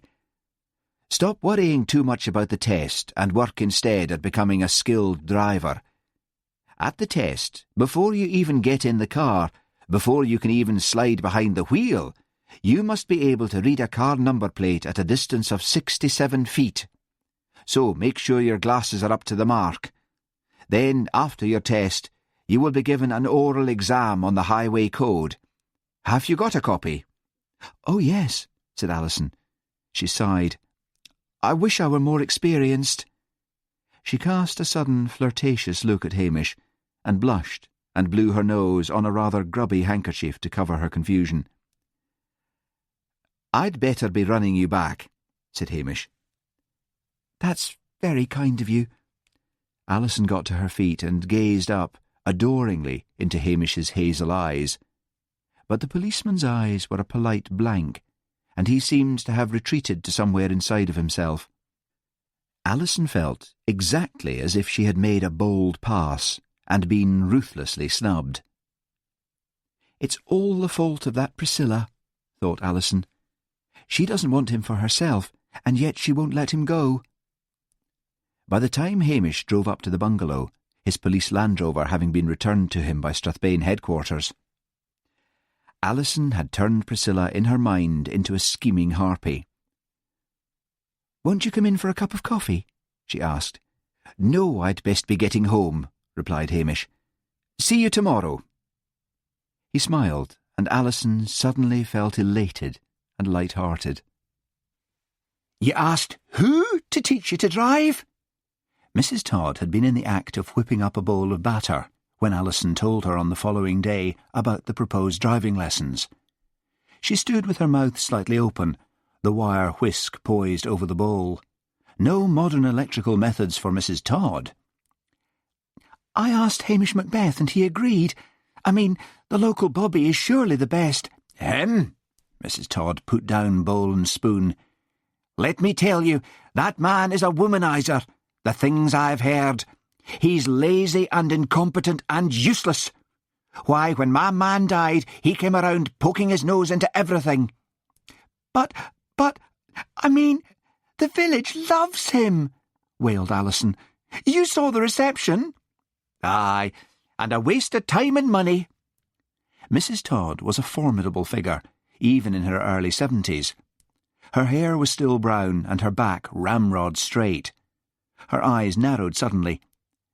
"Are you sure Mrs. Baird gave you permission to take that car of hers out?" "Yes," said Alison in a shrill voice. "And now I had better get back to typing out Mrs. Baird's autobiography." "I'd like to read that," said Mrs. Todd, momentarily diverted. "She's a fine lady and has travelled a lot." "You can ask her for a look at it when she gets back," said Alison, wondering what on earth Mrs. Todd would think of Maggie's explicitly described sexual adventures. But Alison did not type that day. She read and reread the highway code, occasionally looking up at the clock to check the time and to will it to pass more quickly. Promptly at 6 o'clock, Hamish drew up in the police Land Rover. To Alison's relief, Mrs. Todd had left for the day. Alison had already opened the garage doors. Hamish stood, looking at the Renault. "It's a grand wee car," he said, "but I think before the test we'd better let Ian down at the garage have a look at it. If there's anything at all up with your car, They won't even let you start the test. Are you ready? Get in the driving seat. You'll be starting right away. Alison climbed in, and Hamish doubled his lanky length into the passenger seat beside her. "Now," he said, "check that your seat is the right distance from the pedals and that you don't have to stretch, and then check your driving mirrors." Alison shuffled about, jerking the car seat up too far forward and then sending it flying too far back in her excitement. Hamish got out again and took 2 learner plates out of the Land Rover and fixed them to the front and back windows of the Renault. He climbed in again and then began to instruct Alison how to move off. "Mirror, signal, then manoeuvre," he said. "You turn your head and take a quick look back before you move off. Just imagine you're out on a busy road. Turn on the engine, put the gear into first, release the clutch slowly to the biting point. That is, until you feel the car surge forward a bit, and then release the handbrake." Alison stalled several times. How could she ever get the coordination right? Driving was an unnatural act. "I think we'll change places for a bit," said Hamish, "and I'll take you out on the road. Hardly anyone about at this time of night." He patiently explained everything all over again once they were out on the road, while Alison, once more in the driver's seat, prayed to the God in whom she did not believe to send her wisdom. And then, suddenly, she was moving slowly along the cliff road, while Hamish's patient voice told her when to change gear. And then she was driving, the headlamps cutting a magic path through the night. Hamish decided to let her drive straight along for as long as possible to give her confidence. It was too early to teach her how to reverse or park. Alison, maintaining a nervous 30 miles per hour, felt she was flying as free as the wind. At last, Hamish suggested gently that he turn the car and take her home. To Alison, Hamish Macbeth had become a godlike figure. She was so grateful to him, and so shy of him at the same time, she could hardly stammer out an offer of coffee. But Hamish Macbeth was cautious and old-fashioned, and knew enough about village gossip to realise that, even in this isolated spot, someone would somehow find out he had gone into the house with Miss Alison Kerr, and so he refused. He was surprised the following night to find a much more confident Alison, but Alison explained she had been driving up and down the short driveway all day. And then, just as she was cruising along the cliff road, the engine began to cough and then died completely. "It's Maggie, that old bitch!" shouted Alison. "She's been mistreating this car for years." Now," said Hamish soothingly. "I'll just have a look under the bonnet." Alison waited in an agony of suspense, while he raised the bonnet and examined the engine under the light of a powerful torch. He came back, shaking his head. "Ian'll need to have a look at it," he said. "Wait here and I'll walk back and get the Land Rover, and we'll tow it down to Loch Dhu. Have you any money?" "I've been collecting my dole money," said Alison, "and I've quite a bit." "Fine. Repairs are expensive, although I'll have a word with Ian. He owes me a few favours." Ian Chisholm, the garage owner cum repairman, was not pleased at having to work after hours, and he grumbled at the filthy state of the engine. "I'll do my best," he said at last, "but it'll cost you. The points need cleaning, and while you're at it, it needs a new clutch plate." "A wee word with you, Ian," said Hamish, leading him away from Alison. Alison waited anxiously while the 2 men put their heads together. Then they shook hands, and Ian came back with a false sort of smile on his monkey face. "I will, Miss Kerr. It seems it won't cost you that much. Hamish'll pick up your car tomorrow." Later that night, Hamish got out his fishing tackle and set off in the driving rain to poach a salmon, praying that the water bailiffs wouldn't catch him. The salmon was in part payment for the car repairs. He did not get home until 3 in the morning. He put an 18-pound salmon on the kitchen table and went, thankfully, to bed after giving Towser a good rub-down, for the dog had accompanied him on his poaching expedition. Damn Alison Kerr, was his last waking thought. That lassie fair gives me the creeps. Colonel Halberton Smythe rustled his morning paper and looked over it at his daughter's calm face. She was reading letters that had arrived for her in that morning's post. "It looks as if we're about to have a marriage in Lochdew," said the Colonel. "Hmm?" said Priscilla absently. "Yes, that friend of yours, that Hamish Macbeth, has been courting Mrs. Baird's niece. Or we all hope that's what he's been doing. He's been up at the bungalow every night." "Oh, yes," said Priscilla absently. "Nice for him." And she continued to read her letters. The Colonel gave her bent head a pleased smile. He had been wrong. His daughter quite obviously had no romantic interest in that lazy village copper. "What on earth is Hamish playing at?" thought Priscilla furiously.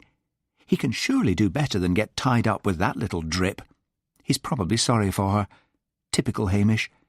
He'll probably end up tied down for life to some dowdy female just because he's sorry for her." She picked up her letters and walked slowly from the room. She had called at the police station several evenings in a row, but Hamish had always been out. She looked at the clock. 10 in the morning. She was due to leave for London at the weekend. She'd better find out what Hamish was thinking about, fooling around with Alison Kerr. She drove down to the police station, but although the Land Rover was parked outside, there was no sign of Hamish. She peered in the living-room window. Towser was stretched out on the sofa, his eyes closed.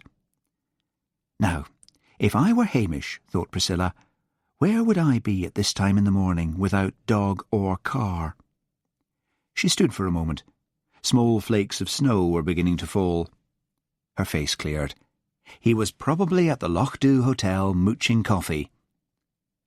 And that is exactly where she did run Hamish to earth.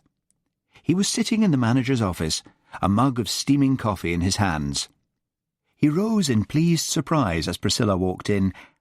"I thought you would be back in London," said Hamish. "Not till the weekend," said Priscilla. "Morning, Mr. Johnson.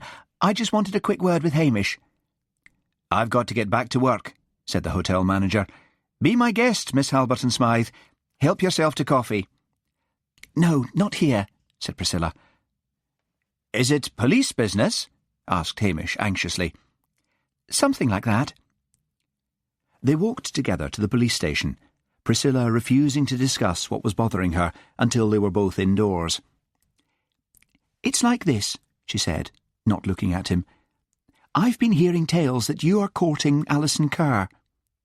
He studied her averted face, and a flash of malice appeared in his eyes. "I had to get interested in someone sometime," he said softly. "Just so long as you're really interested in her, and not just sorry for her," said Priscilla. "Well, that is very kind of you, Miss Halberton Smythe. I am glad I have your blessing. Alison is all for a white wedding, and I suppose I'll just have to go along with it." Priscilla sat down at the table. Towser put his heavy head on her lap, and she absent-mindedly stroked his ears. Her face was quite expressionless. Hamish looked at her thoughtfully, and remembered the days when he would have given his back teeth for some sign of jealousy from Priscilla. He was glad he was not in love with her any more, but he valued her friendship, he told himself, and even dressed as she was that morning, in tweed skirt and blouse with an old oilskin coat thrown over them, she looked very beautiful. Her bright hair almost hid her face as she bent over the dog. He sighed and sat down at the table next to her. "I am pulling your leg, Priscilla," he said. "Alison has been getting driving lessons from me. That lassie's obsessed with driving. She eats, sleeps and drinks driving. I'm pretty sure that aunt of hers never gave her permission to use the car, but that's her problem." "I suppose she's an interesting girl," remarked Priscilla slowly. "Meaning that someone as plain as that must have something going for her. Shame on you, Priscilla." "I didn't mean that at all," said Priscilla, raising her head at last. "She must be in her 30s, But away from the driving wheel, she's scared of her own shadow," said Hamish. "I wish I'd never agreed to teach her. She clings to me like a limpet, emotionally, I mean. I can feel her sticky presence even when she isn't here. She's got a crush on me, for the moment. She's a walking parasite on the perpetual lookout for a host." "Hamish!" exclaimed Priscilla, torn between relief that he was still heart-free and amazement at his unexpected cruelty. "I sound awful, don't I? But there's something unhealthy about her. I feel like swatting her with a fly swatter. It's not that she physically clings to me. She mentally clings, and even when she's not about, I can feel that sticky mind of hers fantasizing about me." "Really, Hamish, are you not getting a little bit carried away? Your vanity might be prompting you into thinking she fancies you." "Perhaps," said Hamish, with a disarming smile. "Now, when I'm interested, really interested in a lassie, I wouldn't know if she had a fancy for me or not unless she threw herself into my arms." "But you are no longer interested in me," thought Priscilla, rather bleakly. Aloud she said, "Where's Maggie Baird gone?" "I think she's gone to get herself beautified. Think it possible?" "Hard to imagine," said Priscilla. "Is there some fellow about? Is that what caused the attack at the party? Did she see some old lover in the crowd? There were a few guests from England at the Lochdu Hotel who joined in the festivities." "I've been thinking about that," said Hamish, stretching out his long legs. "I think she saw nobody but herself." "Oh, Hamish! No one finds their own appearance such a shock." "Not people like you. But just imagine if she had let herself go to seed, but carried around in her head the image of what she used to be like, and then suddenly she saw herself in all her glory." "Could be. I remember a fashion buyer at a store in London saying that because most of their customers were middle-aged and plump, they decided to use plump, middle-aged models. It was a disaster. The buyer said when she found out that when a woman buys a gown she's seen on a young and pretty model, she sees herself a little bit as that model. Interesting psychology. I'd better be going." "Are you driving down to London?" "No, only to Inverness. There's too much fog on the motorways at this time of year. I get the train at 8 in the morning. When is Alison's driving test?" "Time's passed quickly. It's this Friday morning." "Well, good luck with your pupil. Bye, Hamish. See you in the summer." "Bye." He kissed her cheek, and for a moment she felt his face unexpectedly smooth against her own. She gave a little ducking motion of her head and turned and left the police station. The day of Alison's driving test dawned sunny and fair, with a white frost rapidly melting from the roads and heathland. The sea loch sparkled and shimmered with light, and the little 18th-century cottages strung out along the waterfront looked neat and picturesque. The distorted giant shapes of the two sisters, the mountains which dominated the village, were covered with snow. The air was redolent with the smells of a West Highland village: wood smoke, fish, tar, and strong tea. As Hamish drove Alison into the village, he saw the examiner standing outside the hotel and muttered, "Oh dear." "What did you say?" demanded Alison sharply. "Nothing," lied Hamish. But he had recognised the examiner, nicknamed the Beast of Strathbane, Frank Smeaden. But better not tell Alison that. Smeaden had been off work for some months, and his replacement had been a kindly, cheery man. Poor Alison, thought Hamish bleakly. "Now, just keep calm and do your best," he told Alison. He could not bear to watch the start of the test, but strolled off along the waterfront. Alison would be away for half an hour. He went into the Lochdu Hotel and into the manager's office. "You've got a face like a fiddle," said Mr. Johnson.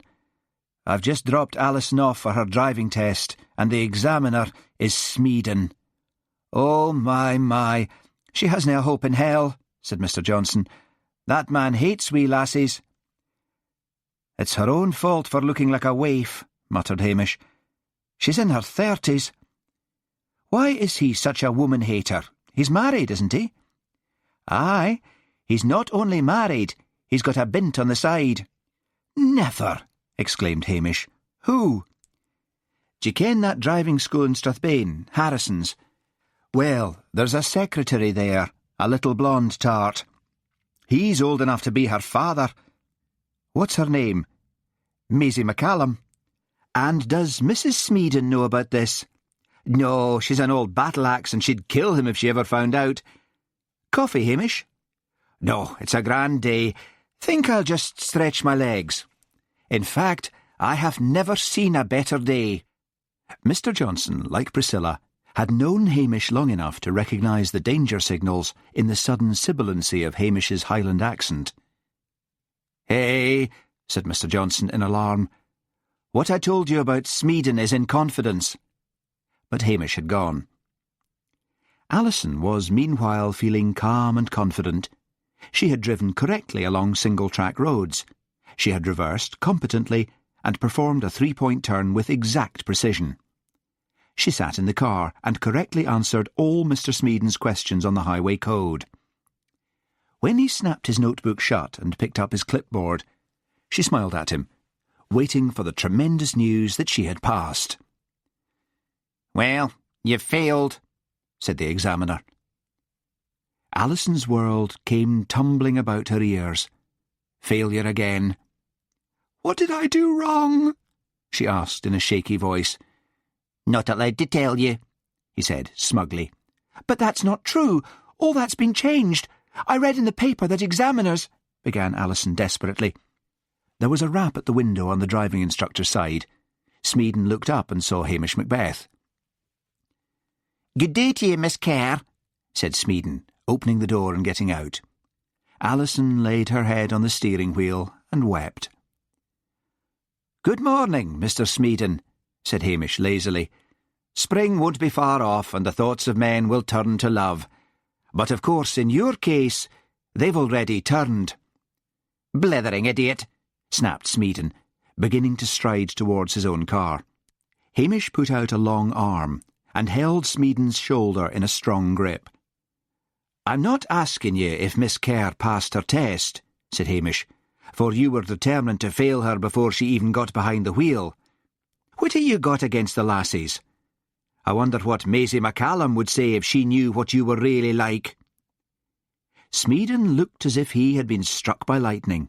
His face took on a grey tinge.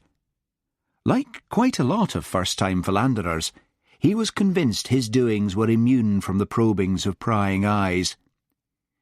"You wouldna dare," he breathed. "I'm a very kindly man," said Hamish, "but I hate injustice. And that Alison Kerr is a champion driver. Everything exactly by the book.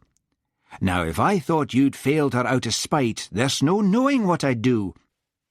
There've been complaints about you before, but always from failed drivers, and it was probably put down to disappointment on their part.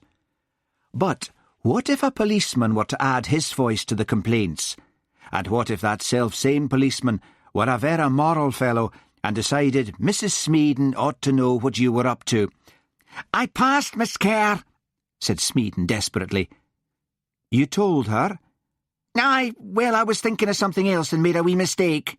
"Just you stand there and write out that she's passed, and that'll be an end of the matter," said Hamish. The examiner rapidly scribbled out a form that stated that Alison Kerr had passed her driving test. Hamish twitched it out of his fingers. "Now, off with you," he said sternly.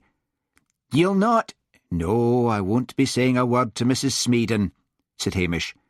But as the examiner scurried to his car, he added softly, "But that complaint about you failing people out of spite is going in just the same."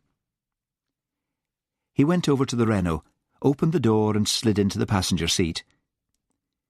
"Here," he said, holding out Alison's pass form. "Dry your eyes with this." Alison took it blindly, and then blinked down at it through her thick glasses. She stared at it. Then she scrubbed her eyes under her glasses with her sopping handkerchief and looked again.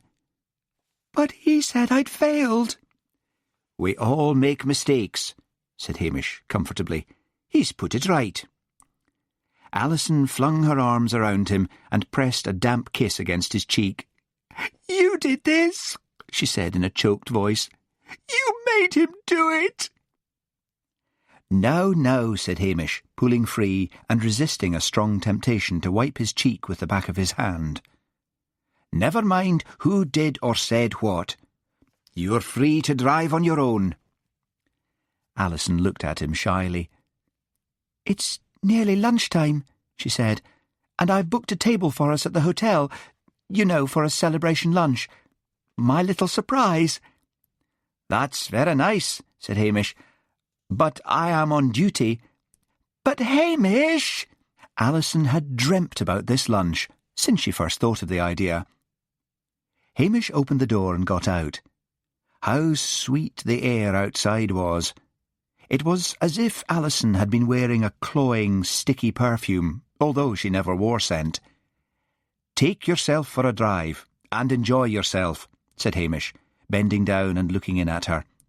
"Oh, and get a photocopy of that form and then send it off to the DVLC, and you should get your licence back through the post in a couple of weeks' time." And before Alison could say any more, Hamish closed the car door and strolled off. It was as well for Hamish that Alison was more obsessed with driving than she was with him, or she would have chased after him. She sat, rather bleakly, watching him in the driving mirror. Then she looked again at that pass form, and a slow glow of sheer happiness spread through her body. She was free. She could drive anywhere she liked. The sun was sparkling, and the road in front of her curved along the waterfront, over a humped-back bridge, and up the hill out of Loch Dhu. She switched on the engine and moved off. A car hooted and swept past her, and the driver shouted something out of the window. She slammed on the brakes and sat, shaking. She had forgotten to signal. She had even forgotten to check her mirrors or look around. She tried to move off again, but the car would not budge. She switched the engine off again and covered her face with her hands. "Think!" Then she slowly removed her hands from her face and looked down at the handbrake. She had forgotten to release it. There was no Hamish beside her now to prompt her. She squared her shoulders, switched on the engine again, moved into first gear, checked her mirrors, signalled, took a quick look over her shoulder, and moved off slowly. By the time she had reached the top of the road leading out of Loch Dhu, she had to pull on to the side of the road to flex her hands, which had pins and needles, caused by her terrified grip on the wheel. "This will never do," she said aloud. She started off again. The road was quiet. No cars behind her, and none coming the other way.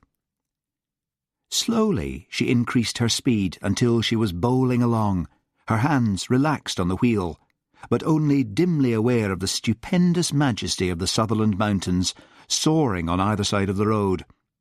She drove on and on, down past the Cowles of Sutherland and the towns of Bonerbridge and Ardgay, and then up past the famous Struy Pass, famous for being a motorist's nightmare. But Alison did not know that, and put her fear down to her own inexperience. The road climbed and climbed, seeming almost perpendicular, and then she was running along the pass through the top of the mountains, and finally down and down the twisting hairpin bends towards the Cromarty Firth, which lay sparkling and glinting in the pale sunlight. Alison came to a roundabout. A road went on over a mile-long bridge towards Inverness. On the other side of the roundabout lay the road to Dingwall. Dingwall sounded like a smaller town, and therefore one with manageable traffic. She went round the roundabout, and realised as she took the Dingwall road that she had forgotten to signal. All her nervousness returned. She parked in one of the tiny town's surprisingly many car parks, choosing a space well away from other cars, and spending quite 20 minutes reversing the Renault into a space that could comfortably have held 3 trucks. She carefully locked up and went down to the main street to look at the shops. She stopped by a phone box and, on impulse, went in and phoned the police station in Lochdu. There was no reply. Then Alison noticed the light was fading fast. She had a long way to drive back. She headed back towards the car park, feeling in her pocket for the car keys. Where the keys should have been was a large hole. Alison stopped dead. She felt sick. She retraced her steps, scanning the ground. But Dingwall should receive an award for being the cleanest town in Britain. They vacuum the streets. There wasn't even a scrap of paper. She stopped someone and asked for directions to the police station. The police station was not at all like Hamish's cosy village quarters. It was a large, modern building with a plaque on the wall stating that the foundation stone had been laid by Princess Alexandria. She pushed open the door and went in. A fey-looking girl was standing at the reception desk, chain-smoking. "My keys!" Alison blurted out. "I've lost my car keys!" "We've got them," said the girl, lighting a fresh cigarette off the stub of the old one. "Just been handed in." And then she stood looking at Alison through the curling cigarette smoke. "Oh, that's wonderful!" Alison felt limp with relief. "I'll just take them." "You can't get them till Monday," replied the girl. "Monday? This is Friday afternoon. Monday?" "You see that door behind me?" The girl indicated a door behind her and a little to the right, which was like a house door with a large letterbox. "Well, the found stuff gets put through that letterbox where it falls down to the bottom of a wire cage on the other side. The person who has the key to the door has gone off for a long weekend." "But someone else must have the key," said Alison, her voice taking on the shrill note of the coward trying to be assertive. "No," said the Highland maiden patiently. "Only one person has the key. You see," she went on with mad logic, "if anything goes missing, we've only the one person to blame." Alison's lips trembled. "I want my keys." "I'll see if the sergeant can do anything." The girl stubbed out her cigarette and disappeared. After a few moments, the sergeant came back with her. Again Alison told her story, and again heard the tale of the one person with the key. "But I live in Lochdu. I must get home." Alison was becoming terrified. What if Maggie should phone, or, even worse, turn up in person? "Now, we'll do our best." He called into the back of the police station, and another policeman, seemingly of more senior rank, appeared. "Och, I think we can help you," he said. And then, as Alison watched, he took off his tunic and rolled up his sleeves. The sergeant produced a wire coat hanger, which he proceeded to unravel. And then both policemen began to fish down the letterbox, rather like schoolboys fishing down a drain, and with as many chuckles, and "A wee bit mair to your right, Frank," and other jolly words of encouragement. After half an hour, the Highland police force has endless patience. The door to the police station opened and a young man rushed in. He had hair en brosse, a gold earring, and a desperate expression on his face. He tried to get attention, but failed because the policemen were too busy fishing. "Control yourself," said Alison's inner voice. "It's not the end of the world. It's only car keys. This poor man looks as if he's here to report a murder." Aloud, she said to the young man, "Ring the bell on the wall." He did, and the sergeant turned reluctantly from the letterbox. "What do you want?" "Can I use your toilet?" asked the young man. "Sure, through there." "This is madness," howled Alison. "Look, give me the address of whoever has the key, and I will take a taxi there and pick it up." "It's 20 miles out on the Black Isle." "I don't care," said Alison, tears of frustration standing out in her eyes. "Och, you English are always that impatient," said the sergeant with a grin. "But we've got things in hand. We've sent out for a magnet." The girl of the reception and the cigarettes had returned. "A magnet," said Alison. The girl avoided her eyes and pretended to read some papers. Another half-hour passed by while night fell outside, and Alison tried not to scream at the forces of law and order. And then, suddenly, a cheer went up. "Got 'em!" "There you are," said the sergeant. "There was nothing for you to get upset about, now was there?" But ungrateful Alison simply snatched the keys out of his hand and ran out without a word of thanks. Her face tense under the glare of the sodium streetlights, she walked back through the deserted streets to the car park. Dingwall, like most Highland towns, had closed down for the night. "No one will believe this," she thought. "It's Cloud Cuckoo Land." She got into the car, switched on the lights, and began the long drive home. Night driving was misery to Alison. Approaching headlamps seemed to draw her like a moth, and she kept having to twitch the wheel nervously to make sure she kept to the correct side of the road. By the time she finally parked in Lochdu and got out of the car, her legs were trembling and she was afraid she would fall.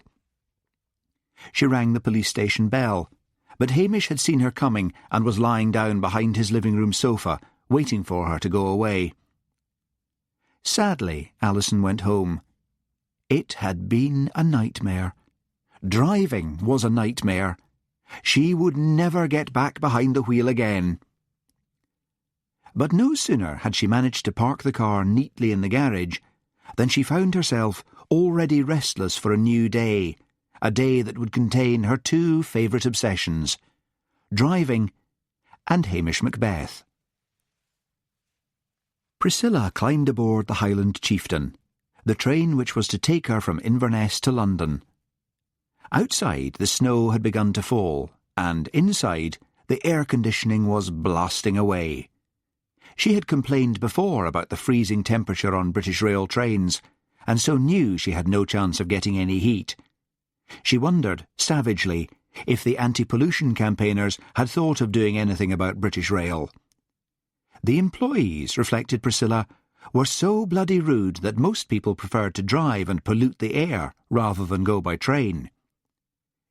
It was rather like entering a Kafkaesque state, where ordinary laws, rules and courtesies did not apply. The motto of British Rail should be, "Sod the public," thought Priscilla, standing up to get down a travelling case and find an extra sweater. She sat down again and looked out of the window, and there, strolling along the platform, came Hamish Macbeth. She waved to him, and he climbed aboard the train and handed her a travelling rug. "Thought you might be cold," he said. "Oh, Hamish, how sweet of you!" Priscilla put the rug over her knees. "Did you come all this way just to see me off?" "Oh, no. I have the police business in Inverness." "And what police business do you have that the Inverness police cannot cope with?" "It's a secret," said Hamish stiffly. "Have a good trip, and I will be seeing you in the summer." He turned about and marched off the train. "I've offended him," thought Priscilla miserably. "Of course he wouldn't come just to see me off. But even if he did, I shouldn't have said so." Then she noticed the travelling rug was thickly covered in dog hairs, and it also smelt of dog. "Poor Towser." Priscilla stroked the blanket. "I hope he doesn't miss his rug too much."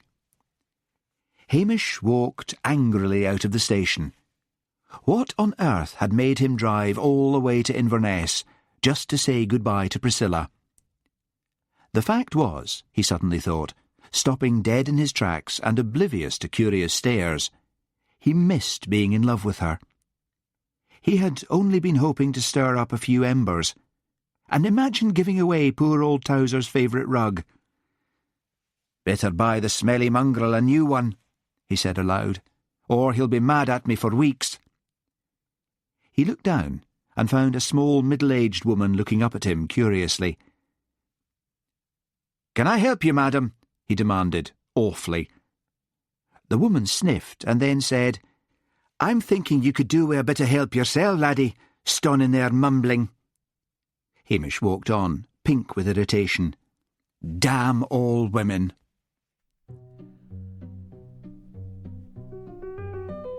Chapter 4.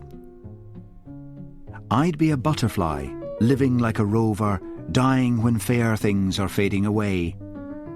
T.H. Bailey. Spring comes late to the Highlands, turning Sutherland into a blue and misty landscape. Light blue, rain-washed skies, faraway mountains of a darker blue, cobalt blue sea. And always, through the glory of the awakening world, drove Alison Kerr, propelled by her obsession with the car. She kept away from Hamish Macbeth, being of the timid nature which prefers love long distance. It was all too easy to understand he was not interested in her when she was with him, but easy to dream that he really was in love with her after all when he was absent. So Alison was happier than she had ever been in her life. There was the magnificent stark beauty of Sutherland, the car, the cosy, practical mothering of Mrs. Todd, the car, Hamish Macbeth, the car, no Maggie, and the car, which she had come to regard as her own. She privately called the car Rover, imagining it to be like a faithful and affectionate dog. And then, as spring gave way to early summer, and great splashes of bell heather coloured the mountains, and the nights were long and light, those northern nights where it hardly ever gets really dark, back into this paradise came Maggie Baird, although no one, not even Alison, recognised her at first. She was svelte and beautiful, with golden hair in a soft, clever style, and a wardrobe of clothes by Jean Muir. She had high cheekbones, and her eyes were large and very blue. She walked into the kitchen where Alison was having coffee with Mrs. Todd, and stood for a moment, relishing the dawning surprise on both faces. "Yes, it's me," she said, triumphantly, if ungrammatically. "It can't be," breathed Alison. "I wouldn't have known you. What have you done to yourself?" "Best health farm and the best plastic surgeon," said Maggie, who had also acquired a new husky voice. "Gosh, it's good to be back in Peasantville. Take my coat, Mrs. Todd. I'm expecting 4 house guests tomorrow, so I want you to get the beds ready. Hang that coat up and come back, and I'll tell you all about it." Alison looked at the beautiful Maggie in a dazed way. Maggie, she reflected, was like a highly coloured butterfly that had emerged from a chrysalis of fat. Then sharp anguish struck Alison around the region of the midriff. The car! What would happen to her driving? "Who are these 4 guests?" she asked instead. "They are 4 fellows I used to know," said Maggie, stretching and yawning. "I've decided the single state doesn't suit me, so I went through my old lists and came up with 4 who are likely to propose. There's Peter Jenkins, he's an advertising executive. Crispin Witherington, who owns a car sales room in Finchley. James Frame, who runs a gambling club. And that pop singer, Steele Ironside." "I thought he was dead," said Alison. "Who?" "Steele Ironside. He hasn't made a record in years." "He's alive, all right." "And you expect one of them to propose to you just like that?"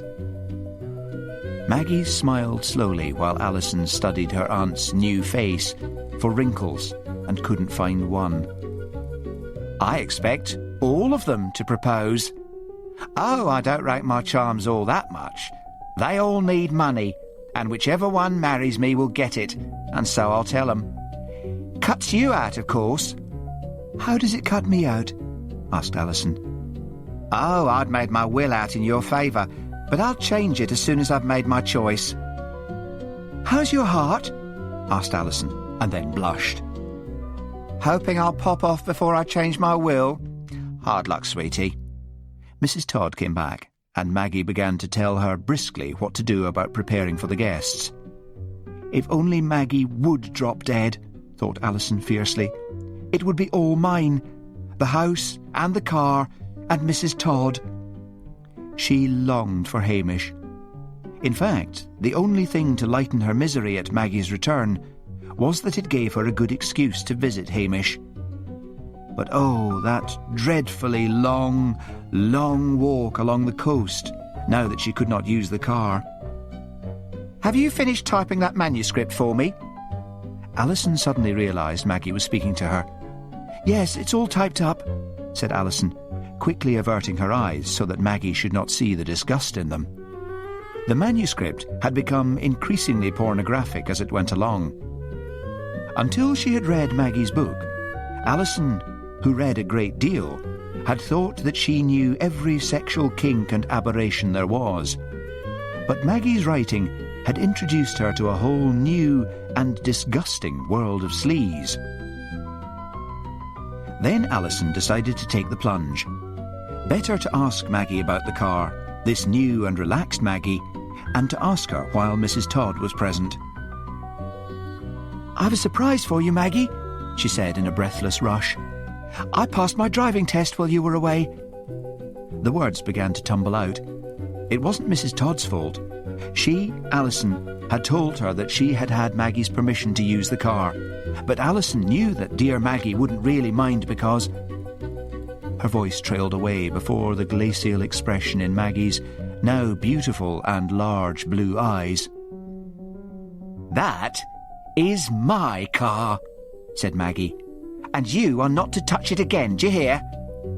Now, I'm going down to the village to stun them all with my new appearance. I may even drop in and try my hand with that copper. And while I'm gone, I suggest you start earning your keep by helping Mrs. Todd with the preparations." She strode out, tottering slightly on her very high heels. A few minutes later, there came the harsh sound of revving from the garage. Alison crossed to the kitchen window and looked out. Maggie drove out of the garage. The entrance to the bungalow garden was narrow and flanked by 2 gateposts. As Alison watched, Maggie scraped the car along one of the gateposts on her way out. Alison let out a whimper of pain, as if the car were a pet dog which was being tormented. Mrs. Todd's calm Scottish voice sounded behind her. "I think we'd better be getting on with our work, Miss Kerr. I do not need the help, but it would be as well to keep herself happy on her first day back." Alison moved through the housework, feeling as though she were one mass of pain. That precious car that she had polished and waxed and oiled. Tears began to run down her face. She prayed to all the gods to strike Maggie Baird down. "Come on now, lassie," said Mrs. Todd. "If I was you, I would be getting the local papers and looking for a wee job. Take you out of the house until you can get on your feet."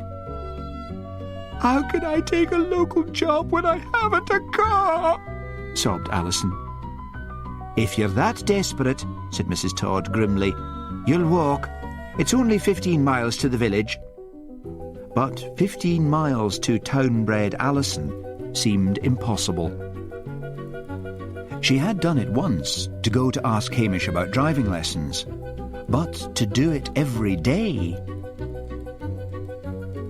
It comes as quite a shock to the respectable female that quite ordinary and decent-looking men frequent tarts.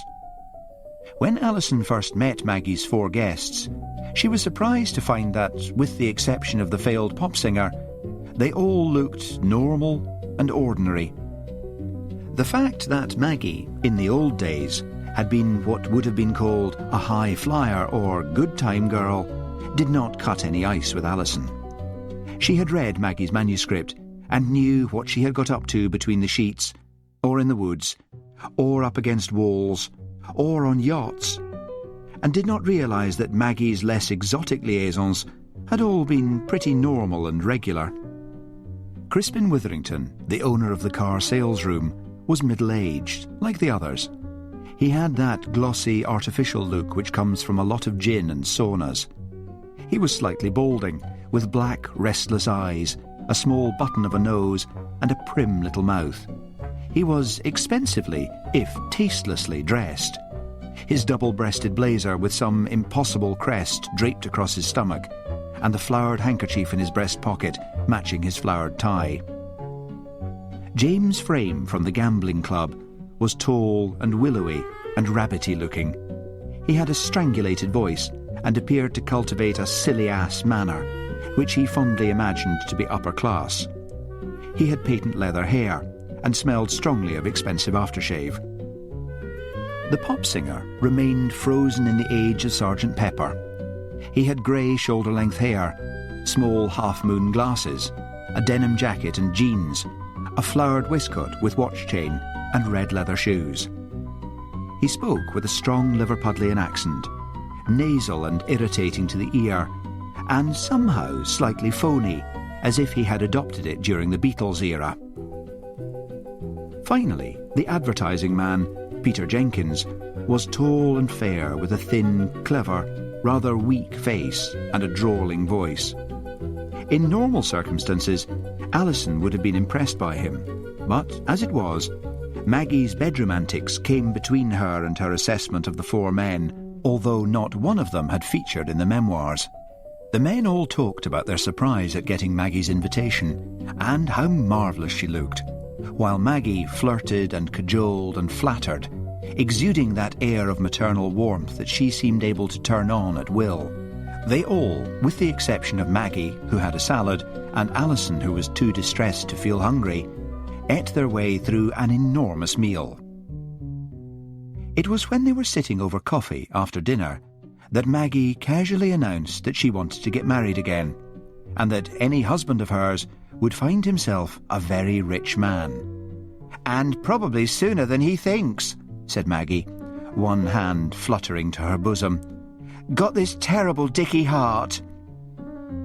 It was all very neat, thought Alison, sensing the sudden stillness in the room. Maggie had said it all. She was rich, and she hadn't long to live. Then the conversation became general as the men began to reminisce about old friends and acquaintances. Maggie was the centre of attention. She was wearing a clinging dinner gown in a soft material. It was smoky blue, and she was wearing a fine sapphire and diamond necklace. The skirt of the gown was folded over, so that when she sat she revealed one long leg encased in a gossamer fine stocking.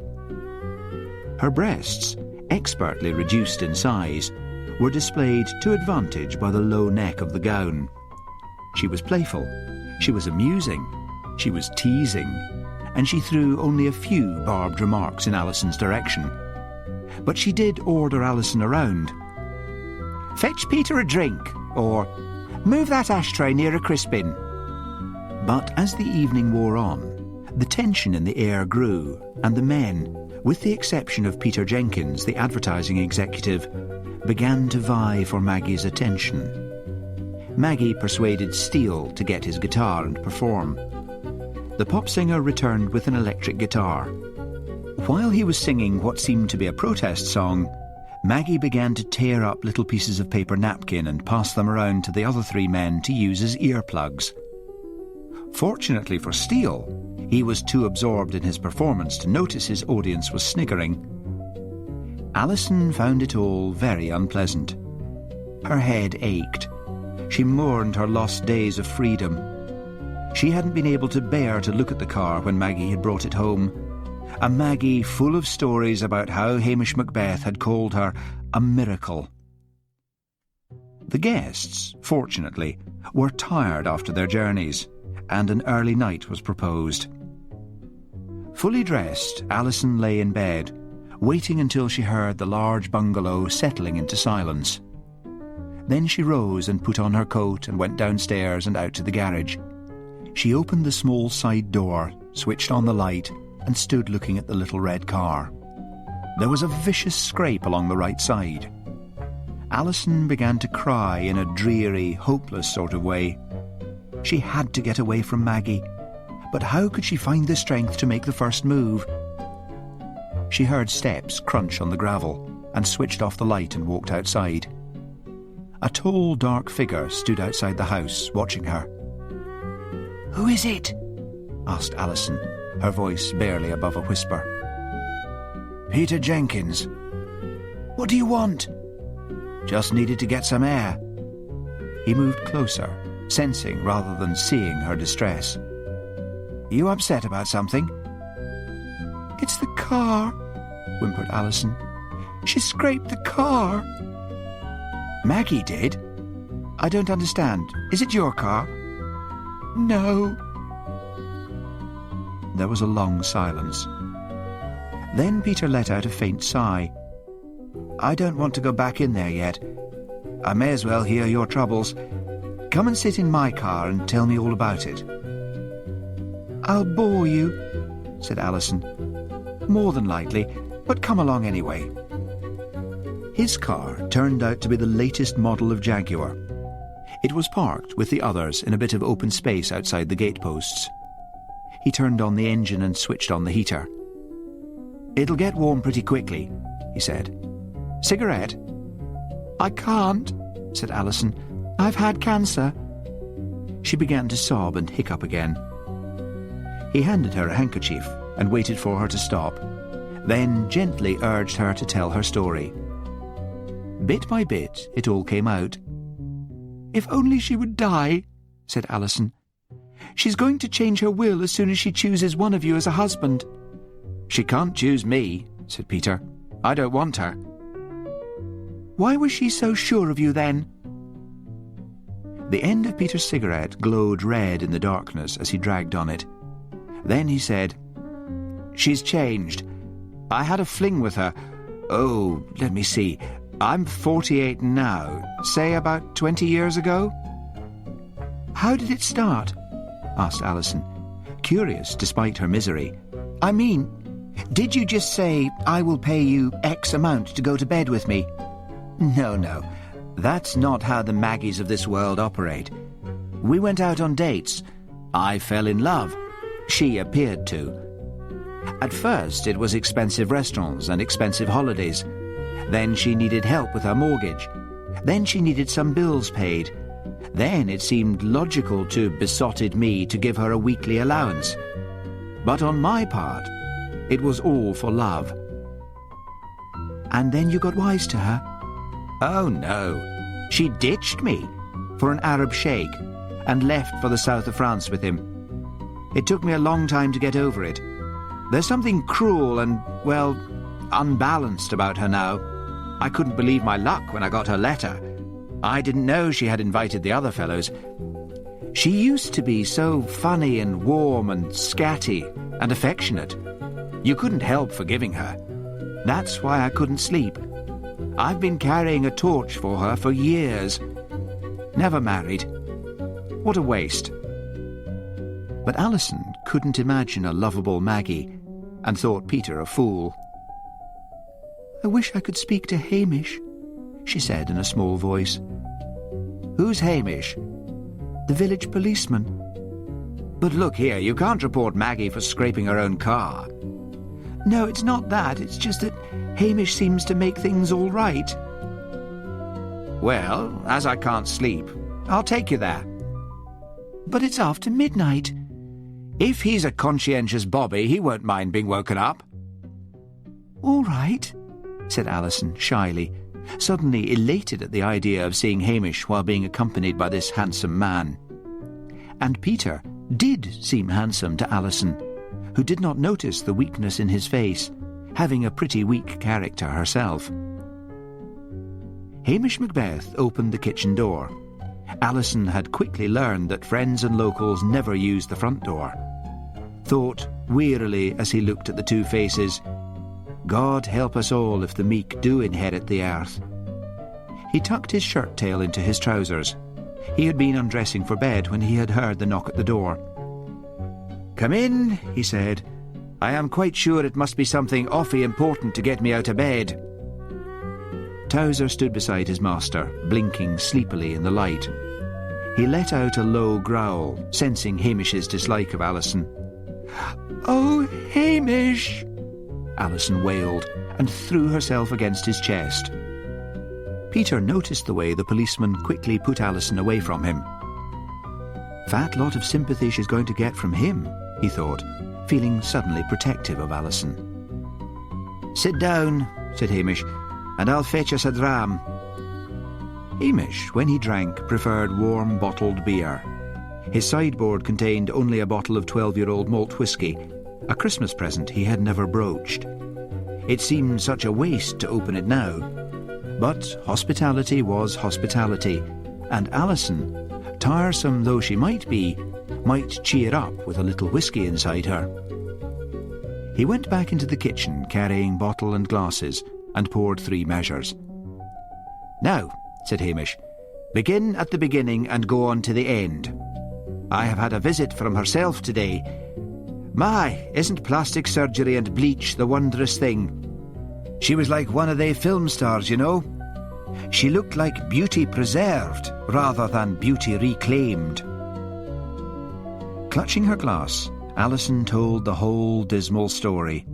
Of Maggie's will, of her plans to marry, of her damaging the car, and ended up with, "I can't have any respect for her, Hamish, not after having read her book." "What book?" said Peter Jenkins sharply. "She's written a book about her affairs, and a nasty bit of pornography it is too," said Alison. "So, what am I to do, Hamish?" "I've told you before," said Hamish quietly. "Get away from her. You're a grown woman. You can earn your own money." But, I'm still weak. And what if the cancer comes back?" "It's got more chance of coming back if you stay on with her and keep getting yourself into a state," said Hamish. Peter Jenkins eyed the policeman coldly. What sort of help and comfort was this? In fact, what sort of policeman was this? In Peter's mind, policemen should always be on duty and always be in uniform. Hamish was wearing a tartan shirt, an old pair of cavalry twill trousers, and had thrust his bare feet into carpet slippers. His red hair was tousled, and his eyelashes were ridiculously long. "That sort of advice," said Peter, "is very easy to dole out, but very hard to take. But the lassie's in such misery, anything else would be better," said Hamish patiently. "What would you suggest?" "I would suggest, officer, that you have a word with Mrs. Baird and tell her to be nicer to Alison." "For heaven's sake," Hamish stifled a yawn. "If Mrs. Baird wants to play the wicked stepmother and Alison here is hell-bent on playing Cinderella, I can't do anything about it." "Come along, Alison," said Peter Jenkins sternly. "There's no point in your staying here. If you ask me, it's all a great waste of time." "I couldn't agree with you more," said Hamish sweetly. His hazel eyes mocked Peter. "Och, if you ask me, this lassie's got nothing to complain about. You've got to pull yourself together, Alison. You've become a right wee moaning minnie." Shocked and hurt, Alison stumbled to her feet. Peter put an arm about her shoulders. "You despicable pillock!" he raged at Hamish. "Don't you see she's had more than enough to bear?" "Ah, go and boil your heat," said Hamish, with lazy insolence. Peter almost dragged Alison from the police station. As he slammed the door behind them, Hamish leapt from his chair and stood with his ear pressed against the kitchen door. "In future, Alison," he heard Peter say firmly, "you'd be better off coming to me for help." Hamish grinned. "Well, let's hope that got Sir Galahad up on his high horse," he said to himself. "Nothing like a bit of knight-errantry to stiffen the weakest spine." Perhaps because of Hamish's remarks, Alison tried again on the following morning to get Maggie's permission to use the car, and the resultant row sounded around the house. "If Alison wanted a car that much, she could damn well buy one," said Maggie, ending up by calling her a useless drip. Alison was shuffling about the garden later that day, kicking the weeds, when Crispin Witherington approached. "Couldn't help hearing the row," he said. He was dressed in what he fondly imagined suitable gear for the Highlands. Lovat green cord breeches with green socks and brogues, tweed jacket, checked shirt, and a paisley cravat held in place by a large gold horseshoe. He had a rasping, rather hectoring voice, but Alison wanted sympathy. "I hate Maggie," she muttered. "Oh, it's just her fun. I bet she's fond of you. I'll tell you what, I'll let you drive my roller." "I'm only used to the small car," said Alison, looking longingly to where Crispin's white Rolls-Royce was parked. Oh, come on, have a go. All right, said Alison, suddenly feeling like no end of a femme fatale. Peter had shown an interest in her, and now here was Crispin. Better drive it onto the road for you, said Crispin. I'll look up the map first and pick a place to go. I know practically all the places round here, said Alison. But Crispin crackled open an Ordnance Survey map as if she had not spoken. Ah, let's try this place. Fern Bay. Sounds pretty. I know the road there, said Alison eagerly. Now then, girlie, just you drive and I'll navigate. Always go by the map, that's my motto. Alison drove off, nervously at first, but then slowly gaining confidence. But it was to be her first experience of a backseat driver, or rather a front-seat one. Too fast, he snapped. Slow down a bit. Alison dutifully slowed to 30 miles per hour. We'll never get anywhere if you're going to crawl along, he said after a few minutes. Turn off next left. But that's not the road to... I said turn off, he growled. Alison reduced speed at the turn with a great crash of gears. No wonder Maggie won't let you drive, jeered Crispin. She slowed the big car to a halt, switched off the engine and carefully put on the handbrake and turned to him. Enough was enough. Why did you want me to come out with you? She demanded in a thin, shaky voice. I know all the roads around here, and I don't care what your map says. This is a dead end. He let out a hearty laugh, although his eyes were humourless. You ladies are always touchy about your driving. So I'm wrong. There, I apologise. Friends? Yes, said Alison weakly. You see, we could be of great help to each other. I don't see how. Maggie's fond of you. He took out a thin gold cigarette case and extracted a cigarette. I know she bitches at you like hell, but she must like you or she wouldn't have made out her will in your favour. But that was before you... Before we all turned up? I think she's playing games. I think she don't want any of us. She's changed. When did you, meet her? 10 years ago, just after my marriage broke up. She came in to buy a car, a Jag, and I ended up paying for it, and when our affair broke up, she sold it and bought that heap of trash she's driving around at the moment. That was a very good car, said Alison furiously, before she started mangling it. Well, have it your way. Anyway, then she was fun. It cost me a bomb, but it was a barrel of laughs while it lasted. He put a pudgy hand on Alison's knee and squeezed it. We could get along fine, girlie. Looks to me as if you haven't had much of a life. I could show you a good time. I would like to go home now, said Alison, her voice coming out in a squeak. Not yet. It's a fine afternoon. Let's find this Fern Bay and have a few noggins. Alison hadn't the courage to stand up to him, but he had stopped navigating and criticising her driving. Alison pulled up outside Fern Bay's one pub, which was more of a shack. It was a dingy bar, ornamented with posters warning crofters of the penalties to be incurred if they did not dip their sheep, an announcement of a Girl Guide rally of a few years back, and a notice saying that drink would not be served to minors. A row of small men in cloth caps leaned over the bar. Alison felt herself beginning to blush. There were still pubs in the Highlands where the presence of a female was frowned on, and she felt this was one of them. A jukebox in the corner was grinding out a 70s pop record, the sort of music which might sound catchy to someone stoned on pot, but to the clear-headed appeared a series of rhythmic thumps overtopped by a harsh voice yelling out unintelligible sounds. Crispin approached the bar and squeezed his way in between two of the locals. Hey, mine host, he cried, a little service here. Aye, what do you want? Said the barman, wiping his hands on a greasy apron. He was a great hairy man with an untrimmed red beard. I'll have a scotch and water, said Crispin. Aye, and what about your daughter? I'll have the same, said Alison. My friend will have the same, said Crispin, who wondered at the same time why barmen the length and breadth of the British Isles usually referred to his female companion as his daughter, no matter what age the lady was, not knowing his offensive manner always prompted the same time-honoured insult. They sat down on a rickety plastic table by the window with their drinks.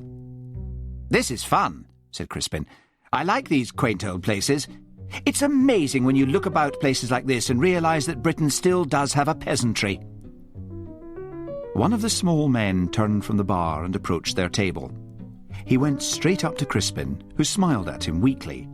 And then, before Crispin or Alison could guess what the man was about to do, he whipped off his cap and butted Crispin on the forehead.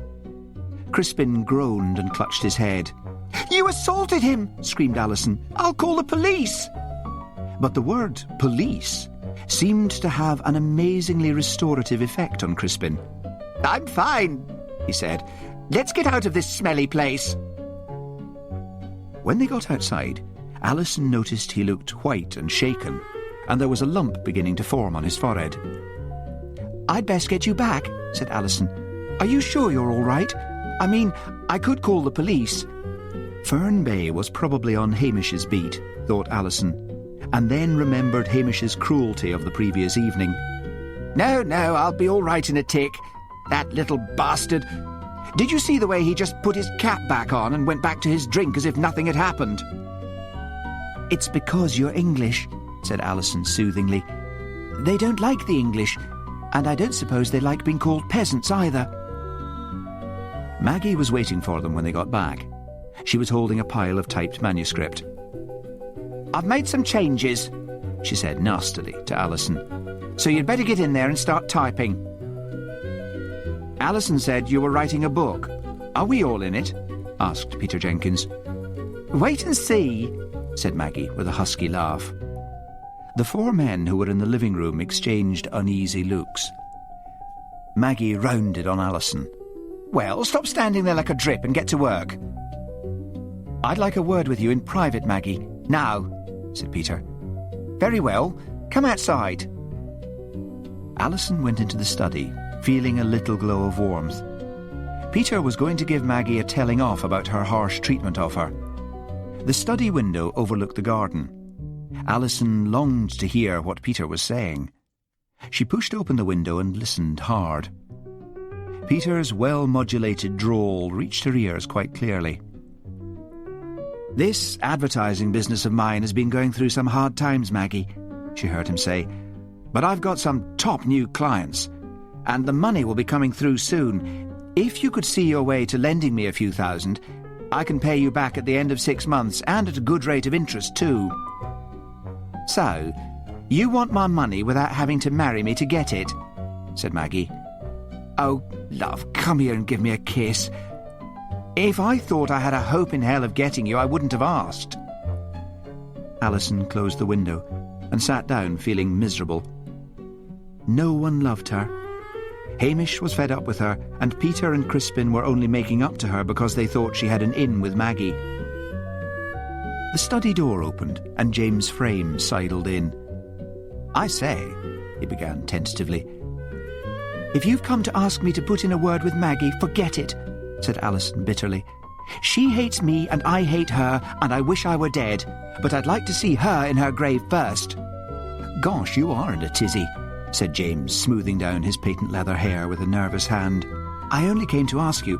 Well, don't you see, it's that damn book that's worrying me. Be a good chap and tell me if she's got me in it." Alison looked at him with loathing. She hated them all.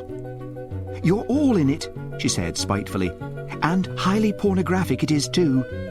Do be an angel and tell the rest, won't you? I'm sick of being pestered, and I've got work to do." The study door opened again, and this time Maggie walked in. She stopped short at the sight of James. If Alison had listened at the window a little bit longer, she would have heard Peter defending her. That, and the fact that her niece had been out driving with Crispin, had put Maggie in a towering rage. The sight of James bending over Alison was the last straw.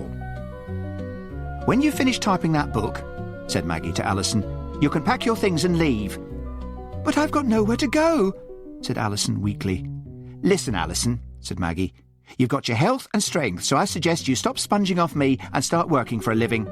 That whey face of yours makes me sick. I expect you to be out by the end of the week."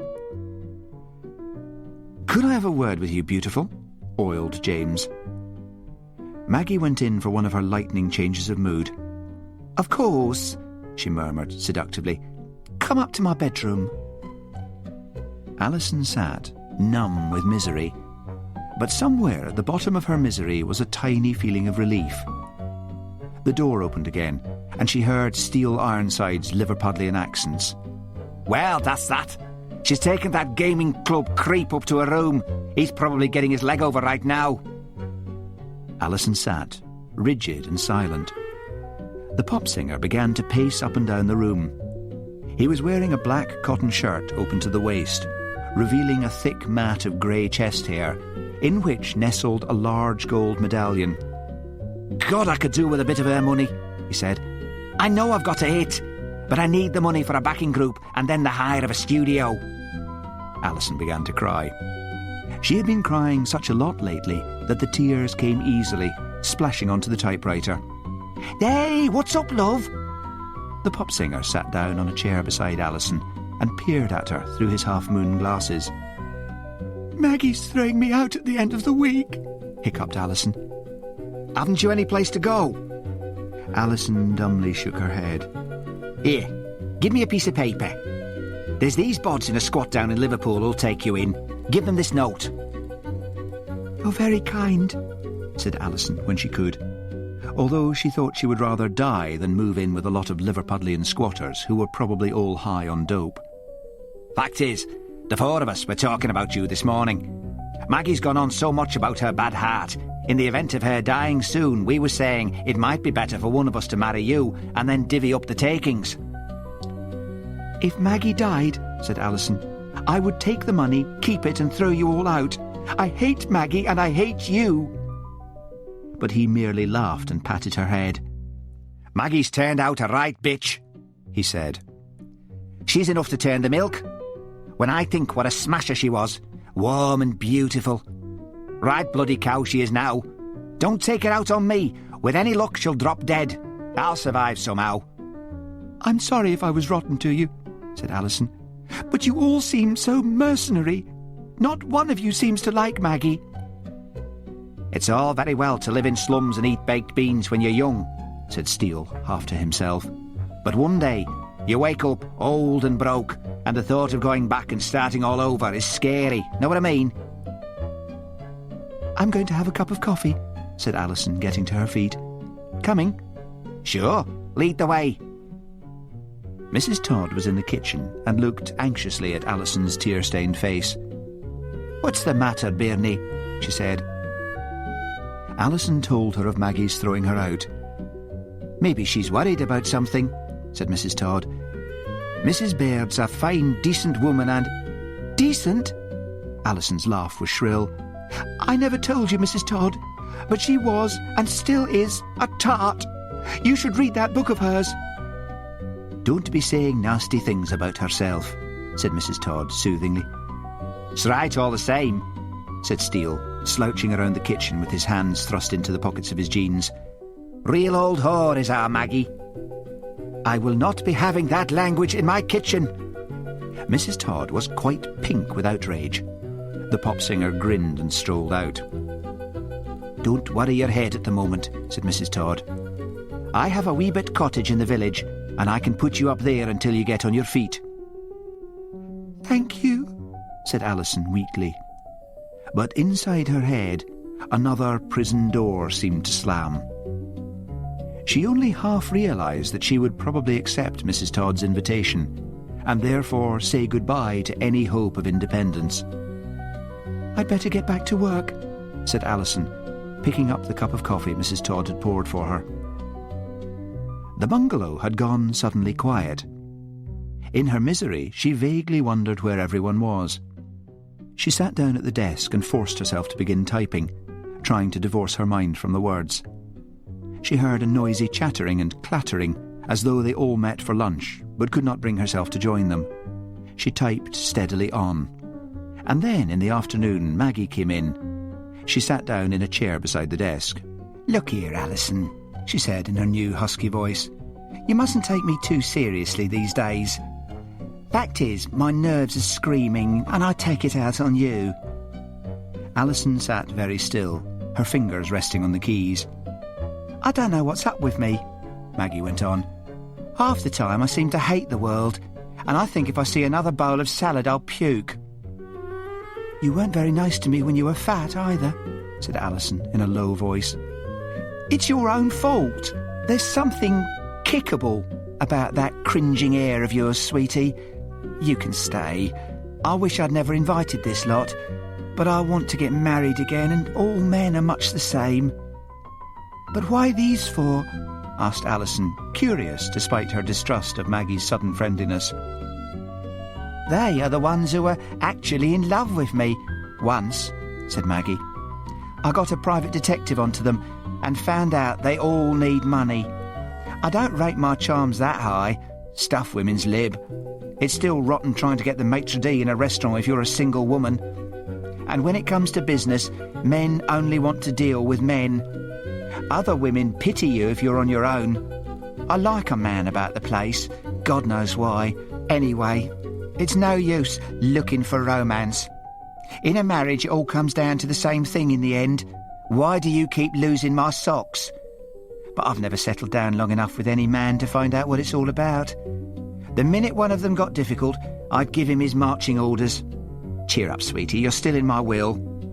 I'm not interested in your money, said Alison untruthfully. Maggie studied her for a moment, and her face softened. I think you mean that. God, I'm a bitch. Try not to take any of my moods personally. So you'll stay?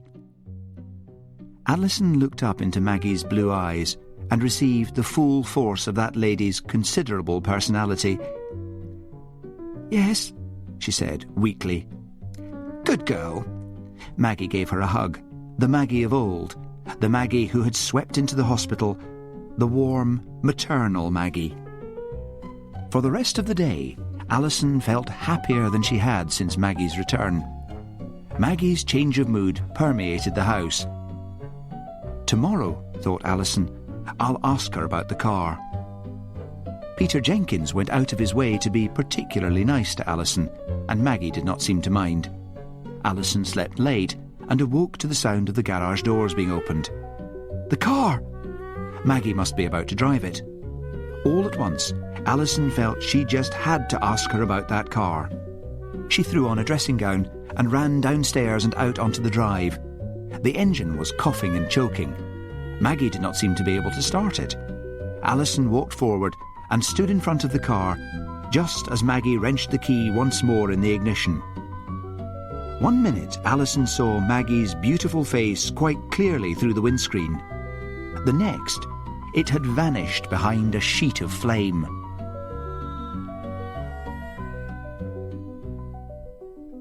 Chapter 5. O death, where is thy sting-a-ling-a-ling? O grave, thy victory? The bells of hell go ting-a-ling-a-ling, for you, but not for me. British Army Song. Alison had often had that very common nightmare, where one opens one's mouth to scream and no sound comes out. But the scream that was wrenched from her filled the air with dreadful sound, rushing away to the high hills, sending a taunting, far-off mockery of a scream echoing back. Peter Jenkins came running out in his dressing gown and slippers to see where Alison stood, with scream after scream pouring from her contorted face. He ran to the blazing car, flapping his hands ineffectually. Steel Ironside erupted onto the scene with the kitchen fire extinguisher, which he directed at the blazing car. "Help me, you faggot!" he shouted at Peter Jenkins. He ran to the car door and wrenched it open, cursing as he did so. He grabbed Maggie and dragged her out onto the garage floor, beating at the flames on her clothes, panting and sobbing. Mrs. Todd drove up, her face as white as paper as she ran for the house.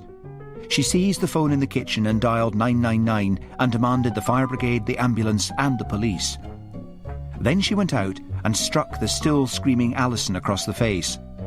Alison hiccuped and then ran to Peter Jenkins, who gathered her into his arms. Mrs. Todd then crouched down by Maggie. "She's dead," said Steele in a flat voice. "Her clothes had just started to catch fire when I pulled her out. She must have had a heart attack. She killed herself. I've never known anyone to mangle a car the way she did." Crispin and James arrived on the scene, both in pyjamas. While Peter Jenkins, still holding Alison, explained in a hushed voice what had happened, Steele said, half to himself, "It'll take hours for anything to reach us in this wilderness." The wind of Sutherland howled across the sudden hush, but far away came the sound of a siren. It came nearer, ever nearer, until the Lochdew Volunteer Fire Brigade rolled into the drive. Close behind came Hamish Macbeth. "Nothing for us to do now," said the fire chief, taking off his helmet and revealing himself to be Mr. Johnson, the hotel manager. He looked at the car. Smoke was still rising from the bonnet. The front of the car was burnt black. "Don't touch anything," said Hamish Macbeth sharply. "A forensic team will have to look at that car." "No need for that," said Crispin, marching up in all the glory of primrose yellow silk pyjamas. "We all know Maggie wrecked that car. Something's gone in the engine and it burst into flames and gave her a heart attack. She could have got clear if she hadn't had an attack. The doors weren't locked. You policemen always complicate matters." "Indeed.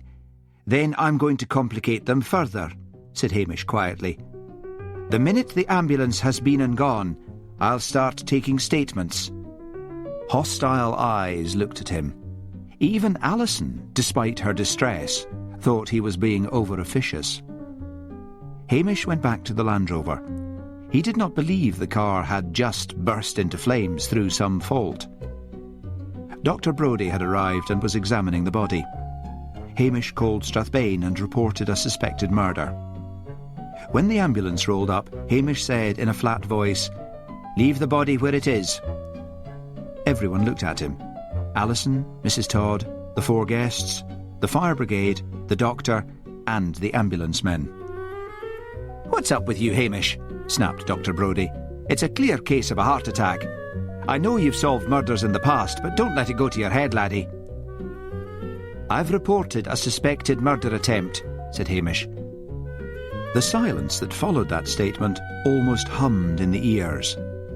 Then Hamish said sharply, "Who raised the bonnet of the car?"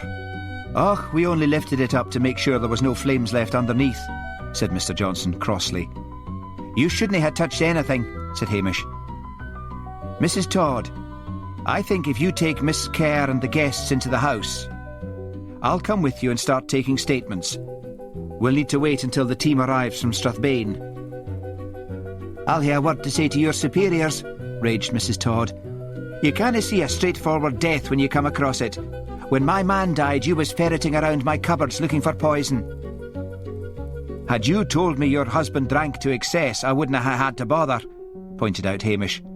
"I was acting under orders from the Procurator Fiscal." The late Mr. Todd had choked to death on his vomit, and poisoning had been suspected. It had indeed turned out to be poisoning, but alcohol poisoning. Mrs. Todd always maintained her husband had died of a heart attack. Mrs. Todd went grimly into the house and began to make preparations for a breakfast come lunch, while the others shuffled silently into the sitting room. "Is there a room I can use?" Hamish asked Alison. "What? Oh yes, the study. Through there." "Perhaps you would like to come through first, Miss Kerr." "No, there is no need for you," he said to Peter, who rose at the same time as Alison and showed every sign of accompanying her. Hamish sat down at the desk in the study. Alison had stopped crying. She looked ill. "Just tell me what you were doing this morning," said Hamish. "I heard the car start, or rather I heard the garage doors being opened," said Alison in a shaky voice. "She, Maggie, had been kind to me the day before, so I thought I would ask her if I could drive the car. I ran down and out, and just as I got to her, the car burst into flames." "Was there any sort of bang? Any sort of explosion?" Alison tried to concentrate. "No," she said at last. "One minute I saw her face quite clearly through the windscreen, and then it had vanished and there was nothing but flame." She showed every sign of being about to cry again. "Now," said Hamish quickly, let's get down to the house guests. The tall one who came down that night to the police station with you, that's Peter Jenkins. What do you know about him?" "He's an advertising executive in his own company," said Alison. "He knew Maggie about 20 years ago, I think. Or did he say 18? Anyway, he was in love with her, and then he got her letter. You see, she wanted to get married, and so she had chosen 4 of her old lovers. You don't seem surprised." "I'm surprised at her odd way of courting, but not that she had a lot of lovers. Go on." "He told me she'd changed. He wasn't in love with her anymore, although I heard—" Alison bit her lip. She had been about to tell Hamish about overhearing Peter begging for money, but Peter had held Alison and comforted her, and she felt she had to protect him. "What were you about to say?" demanded Hamish sharply. Alison looked mutinous. He sighed and said, "I'll return to that. Tell me about the others." "The smallish man in the yellow pyjamas is Crispin Witherington. He owns a car sales room in Finchley in North London. He took me out driving. He wanted me to put a good word in for him with Maggie." "Now, why would he suggest that? You said yourself Maggie hated you." "He thought Maggie was fond of me to leave me everything in her will." Alison looked at Hamish with dilated eyes. "Don't be in a taking," said Hamish quickly, frightened that Alison would start another scene. "The fact the woman left you her money doesn't mean you killed her for it." "It's not that," said Alison. "How did he know? I mean, how did he know that Maggie had left me her money? And how did Steele Ironside know?" "Maybe she told them." "She simply wrote to them all inviting them," said Alison. "And then she told them on the first night that whoever married her would get her money, and that she had a weak heart." "But she didn't tell them she had left it to you?" "Not that I know of. She may have said it in her letters. She told me that when she decided on one of them, she would change her will and cut me out. Maybe they overheard that. It's very easy to hear things in this house." "Oh, Hamish, only yesterday she apologised for being so rude to me, and she said she wouldn't cut me out of her will. Everyone will think I did it, but it can't be murder." "Maybe it isn't. Go on about Mr. Witherington." "I don't know any more except that he was one of Maggie's old flames. She made a profession out of it." "Getting money from men?" "Yes." "All right. Let's move to James Frame." "He runs a gambling club in London. He wanted me to put a word in with Maggie as well. He seems harmless enough. I didn't have much of a chance to speak to him." "And Steele Ironside?" "He's a failed pop singer. He told me he needed money to get started again. He seems nice. Oh, Hamish, I've just remembered.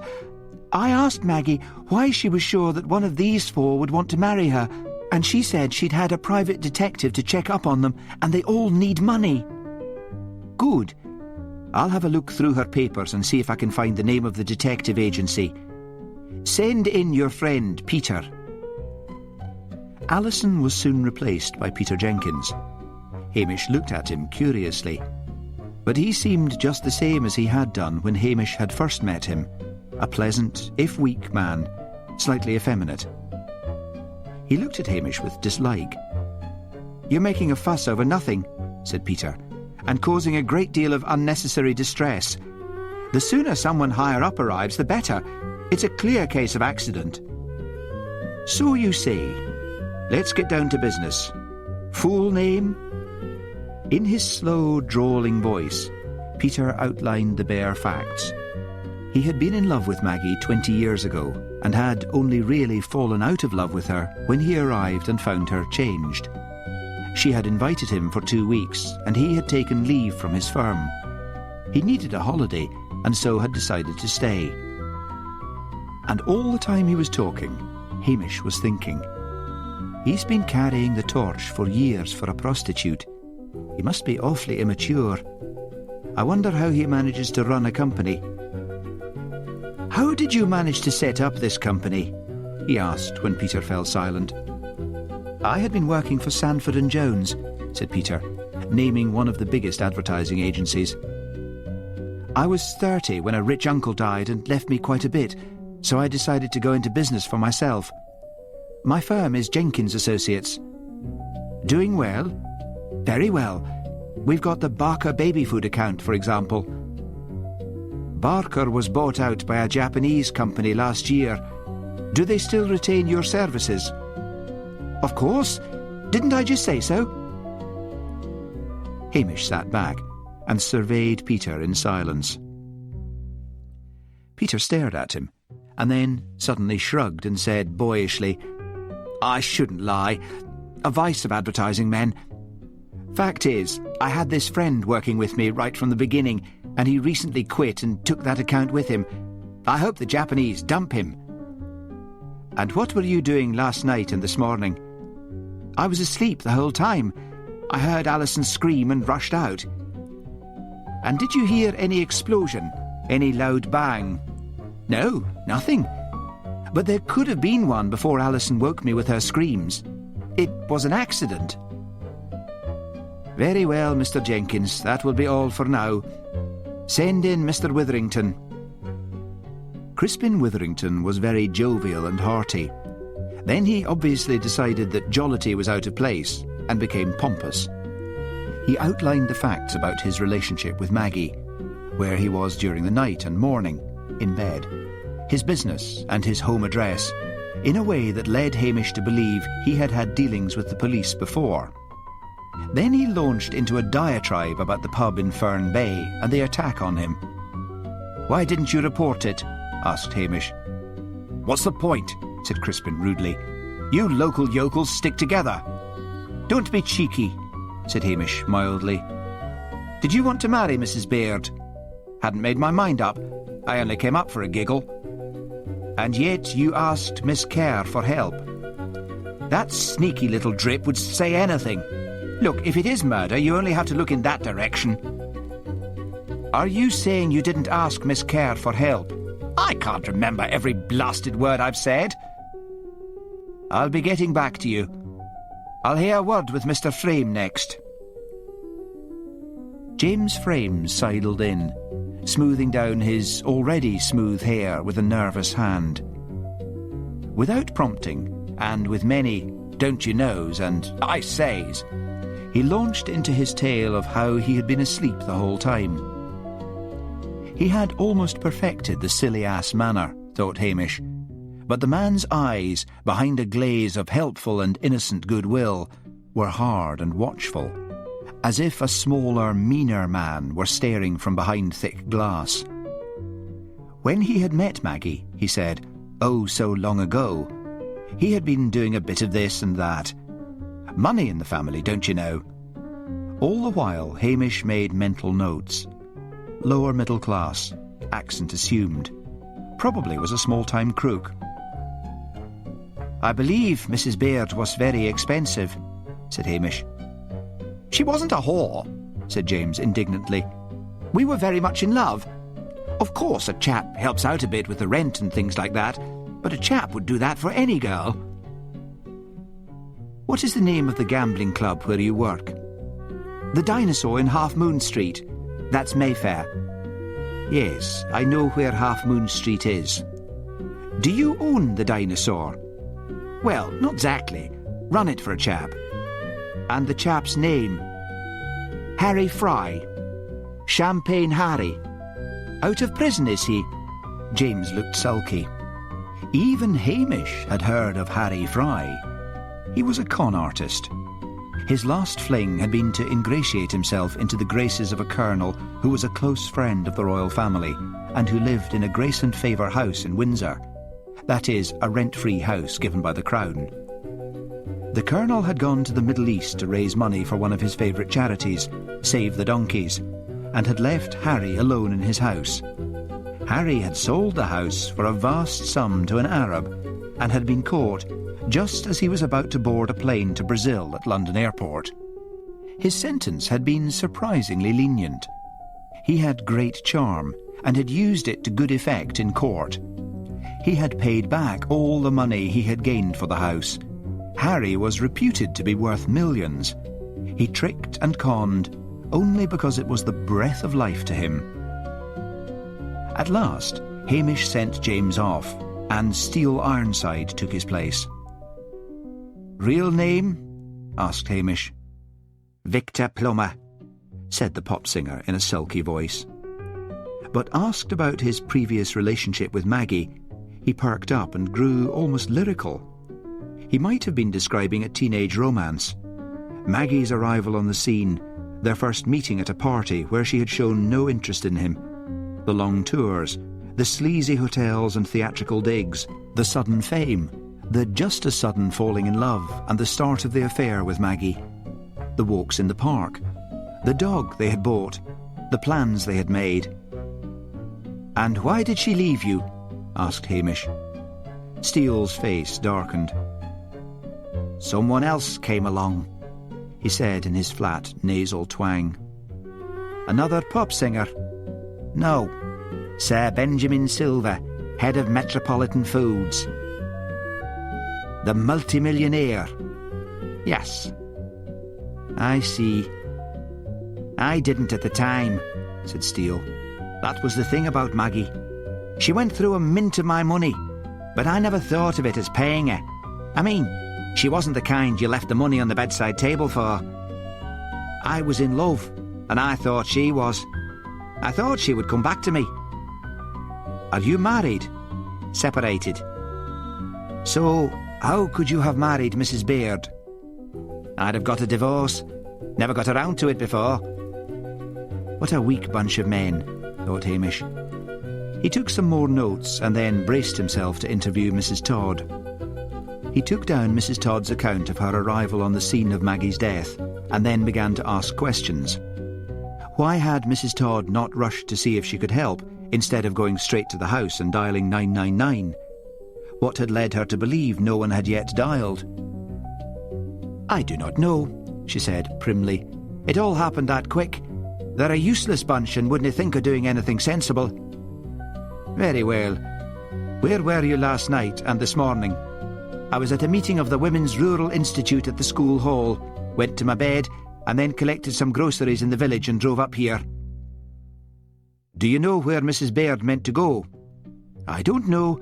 Herself usually didn't move till the afternoon. Let me tell you this, Mr. Macbeth. You are making a lot of trouble over a mere accident. You are causing poor little Miss Kerr a lot of strain." Hamish ignored that and ploughed patiently on with his questions. In the sitting room, Alison sat on the sofa with Peter Jenkins beside her. His arm was around her shoulders. "So much for that helpful copper of yours," said Peter. "I'll have his guts for giving us all this trouble." "He wasn't at all sympathetic," sniffed Alison. "Sitting there like the Gestapo. I don't know what's come over him." "Power, that's what. These local hick types love a chance to push their betters around." Alison leaned back and closed her eyes. She thought about her recent interview with Hamish. She and Hamish had been friends, and yet he had asked her questions as if he had never known her. God, how she hated that study. She would have turned it into a breakfast room or a library. She hated the functional desk where she had typed so much filth. She sat up a little, frowning. "What's the matter?" asked Peter. "The manuscript," said Alison. "Maggie's book. I don't remember seeing it on the desk. I'd better tell Hamish about it." "She was in there last night," said Peter. "She probably either took it to her room or put it in one of the drawers. But tell that dreary Bobby if you like." The four guests had been looking forward to the arrival of Hamish Macbeth's superior, and when he did arrive, Detective Chief Inspector Blair from Strathbane did not let them down. It was, he said, a clear case of accident. There was no need to use a squad of policemen to comb the area for clues. The car would be towed away to Strathbane and examined there. He was sure the wiring would prove to be faulty. He was so delighted at putting Hamish down before an audience that he was even nice to Steele Ironside, despite the fact that he remembered clearly that one of the pop singer's hits in the early 70s had been Burn the Fuzz. Mrs. Todd served him coffee with cream and some of her scones. His two detectives, Jimmy Anderson and Harry McNab, stood respectfully behind his chair. Alison, who told him about Maggie's vicious treatment of the car, thought Blair a nice, fatherly man. He was heavy-set and spoke with a thick Glasgow accent, and, when not being nice to the company, treated Hamish like a moron. And Hamish deserved it all, thought Alison fiercely. After all, Hamish was a Highlander, and the Highlanders were another race entirely, sly and malicious and devious. But, as if remembering at last that he too was a policeman, Blair became mindful of his duties and told the four men to stay at the bungalow until the forensic report came through. In a quiet voice, Hamish told him of the missing manuscript and its contents. "Hot stuff, eh?" said Blair with a salacious leer. "I may as well have a gander at it. Go and find it, Macbeth, and do something useful for a change." Hamish went off. He searched Maggie's desk and then moved quietly upstairs to her bedroom and went carefully through all the drawers. But there was no sign of the manuscript, and no sign either of any report from a detective agency. At last Blair left, and the shaken guests and Alison settled down to have lunch in the kitchen. James looked out of the window and muttered something, and then got to his feet and went over and stared out. "Someone had better get on to Strathbane," he said. "That local bobby's making trouble." The others joined him at the window. The rain had started to fall quite heavily, but Hamish Macbeth, accompanied by a large mongrel dog, was down on his hands and knees on the gravel in front of the garage, slowly going over every inch of ground. "Oh, let him get on with it," said Peter Jenkins impatiently. "He's better out there than in here bothering us with a lot of questions." They all returned to the table, but no one seemed to feel much like eating, and at last, with a clucking noise of impatience, Mrs. Todd removed the plates of unfinished food. Hamish, oblivious to the rain, slowly edged backwards over the gravel, his nose almost on the ground. Then he moved over to the narrow strip of grass that bordered the right-hand side of the drive. He worked his way along, backing towards the two gateposts. And then, at the bottom of one of the gateposts, he found a blackened piece of metal. He looked at it thoughtfully, and then fished in his pocket for tweezers and plastic bag, and popped it in. He worked his way forward again, while Towser let out a little whimper of dismay and shook himself violently, sending out a spray of water over Hamish's back. Hamish was just about to give up his search when, close by where the car had stood in the garage, he found a tiny piece of charred material like felt. He put that in the bag with the metal and then decided to go and see Ian Chisholm. "Bad business up at the bungalow," said Ian. "Mind you, that car was a wreck. I hadn't seen it since I did the last repairs on it, but it wasn't in very good shape then. And that lassie, Alison, well, herself must have driven thousands of miles. I suppose it just all blew." "Maybe," shivered Hamish, steaming gently in front of the black cylindrical wood-burning stove in the corner of the garage. "But just suppose, Ian, just suppose you wanted a car to burst into flames. Would this mean anything to you?" He extracted the piece of blackened metal and the little bit of cloth from the plastic bag, holding each item up by the tweezers. Ian scratched his grey hair. My, you're after another murder," he said. "Well, let me think. But it'll cost you." "Come on, Ian, I'm not asking a favour. I'm asking you to help the forces of law and order solve a murder. A murder that Blair has decided is an accident. Now, how did you hear that? Angus Burnside, him that did the garden for Mrs. Baird from time to time, him was up at the house, for he heard the siren and went for a look-see. He was still there when Blair and two fellows come out, and he hears Blair say, 'I'll hae that Macbeth's balls for trying to call an accident murder.'" "I forgot about Angus," said Hamish. "I'd better hae a wee word with him. Anyway, use your brain, Ian." "I hae a Renault same age as hers, over here," said Ian. He went over to a corner of the garage where a battered Renault with a crushed side stood. He raised the bonnet and peered at the engine. Then he called Hamish over. "Let's see that bit of metal again," said Ian. Hamish took it out with a pair of tweezers and held it up. "Don't touch," he warned. "Aye, that's a spark plug," said Ian. "Look, it could just be done, Hamish, and here's how. Now, if someone removed the high-tension lead from a spark plug and stuck this lead onto another spark plug and laid it on top of the engine, immediately someone tried to start the engine, a spark would ignite the fumes, which could be coming from, say, a petrol-soaked mat of felt resting on the engine, and man, you'd get a bonny fire. But it still canna be murder." "Why not?" "Well, although the engine would burst into flames, herself would still hae time to open the door and get clear. She'd only get a fright. And if that someone knew she had a bad heart, aye, man, well, in that case you'd have a murder." Chapter 6. I am a conscientious man. When I throw rocks at seabirds, I leave no turn unstoned. Ogden Nash. Now, thought Hamish Macbeth, if I phone Blair, as a good copper should, Blair will tell me I'm talking rubbish and then slide along to the super and put it in as his own idea. If I am as unambitious as I keep telling Priscilla I am, then why should I bother? But damn it, I do bother. He went into the police station office and pulled forward the typewriter and began to type out a report. When it was finished, he drove to the hotel, and despite Mr. Johnson's caustic remarks about mooching scroungers, he ran off 3 copies of the report on the hotel's photocopying machine. Then he headed out towards Strathbane. He found, as he drove into the town, that he was experiencing a slight feeling of dread, as if he would never escape again. He was glad he had left Towser behind in Lochdoe. The poor animal would probably think he was going back to the police kennels. He drove to the police headquarters and left 3 of the reports, plus the plastic bag with the spark plug and scrap of felt, at the desk.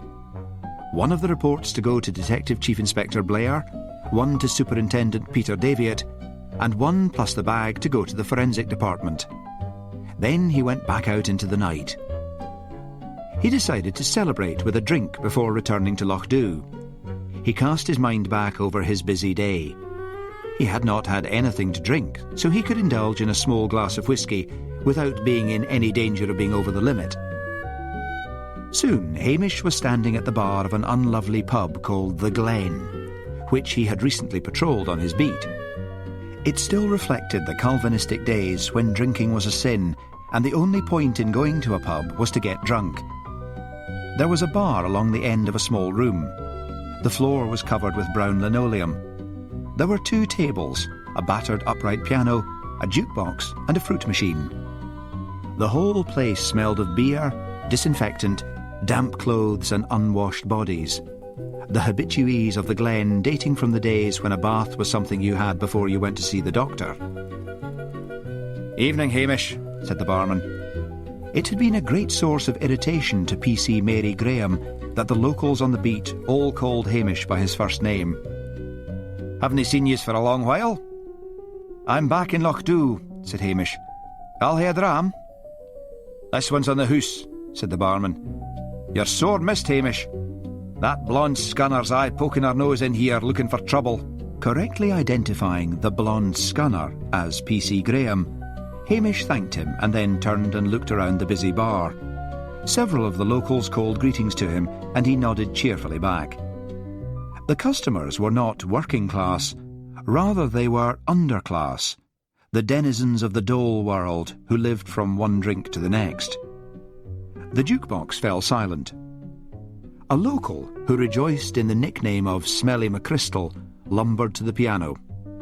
It was rumoured he had once been a concert pianist, but Hamish took that with a pinch of salt. All the habitués of the Glen claimed to have been something important at one time, from professors of English literature to jet pilots.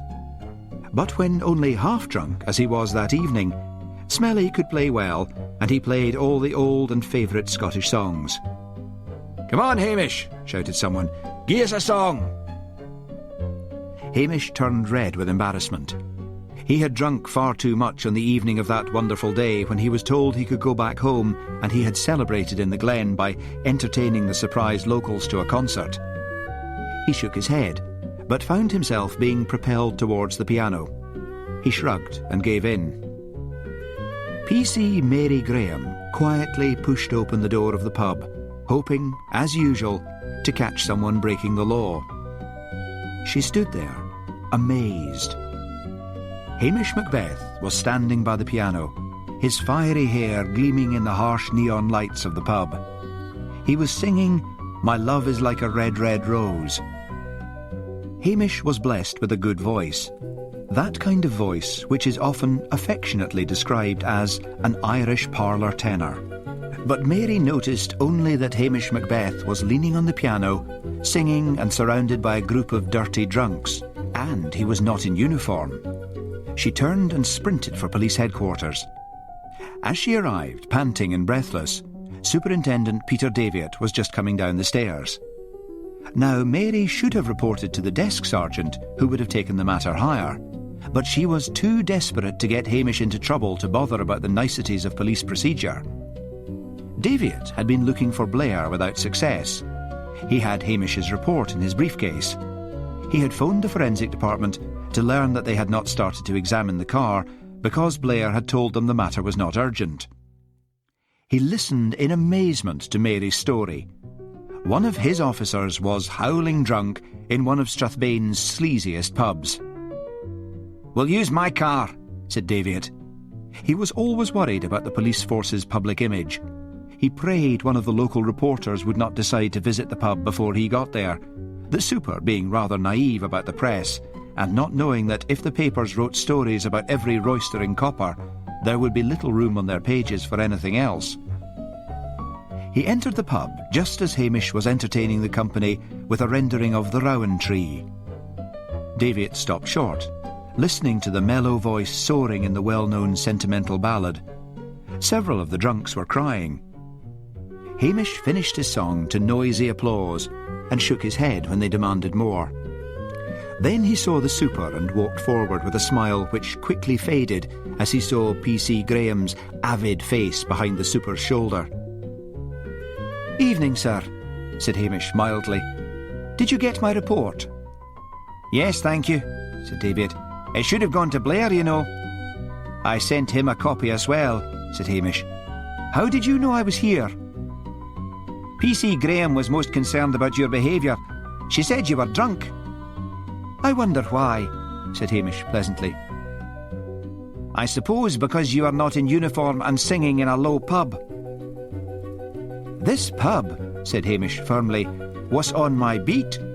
You are very concerned with police image, sir, and I think you will agree that if you get along with the local community, then people are more likely to come to you in time of need." "Just so," said the super. "Just what I always say. You will also agree that it is very important to get the facts right before troubling anyone. PC Graham should have asked me a few questions. That way, she would have found there is no reason for me to wear uniform when off duty, and that I was not drunk." "You mean she did not speak to you?" "Not a word." Davitt swung round. "Get back to your beat, officer," he said sternly to PC Graham, "and then come and see me tomorrow." "Aye, that's right," said one of the locals, peering over the super's arm. "Tell Typhoid Mary to get the hell out." PC Graham threw Hamish a venomous look before she left. "Come out to the car, Hamish," said the super. "I can't talk in here." Hamish waved goodbye and followed Davitt out. In the car, Davitt opened his briefcase and took out Hamish's report. "You say here that Mrs. Baird had employed a private detective agency to find out about these men." "Yes," said Hamish, "but I couldn't find any sign of it, nor of that book she said she was writing." "And what did Blair say to that?" "He didn't seem interested," said Hamish, wondering at the same time why sinking the knife in Blair's fat back should make him feel so mean. "Very well. Go back to Lochdew and leave the matter with me. It is entirely your own fault, Hamish, that you are not in charge of this case. You have avoided promotion deliberately, I'm not complaining. Good village policemen are hard to find. On the other hand, I think it is time you took a good look at yourself. You should be thinking of marriage, for example."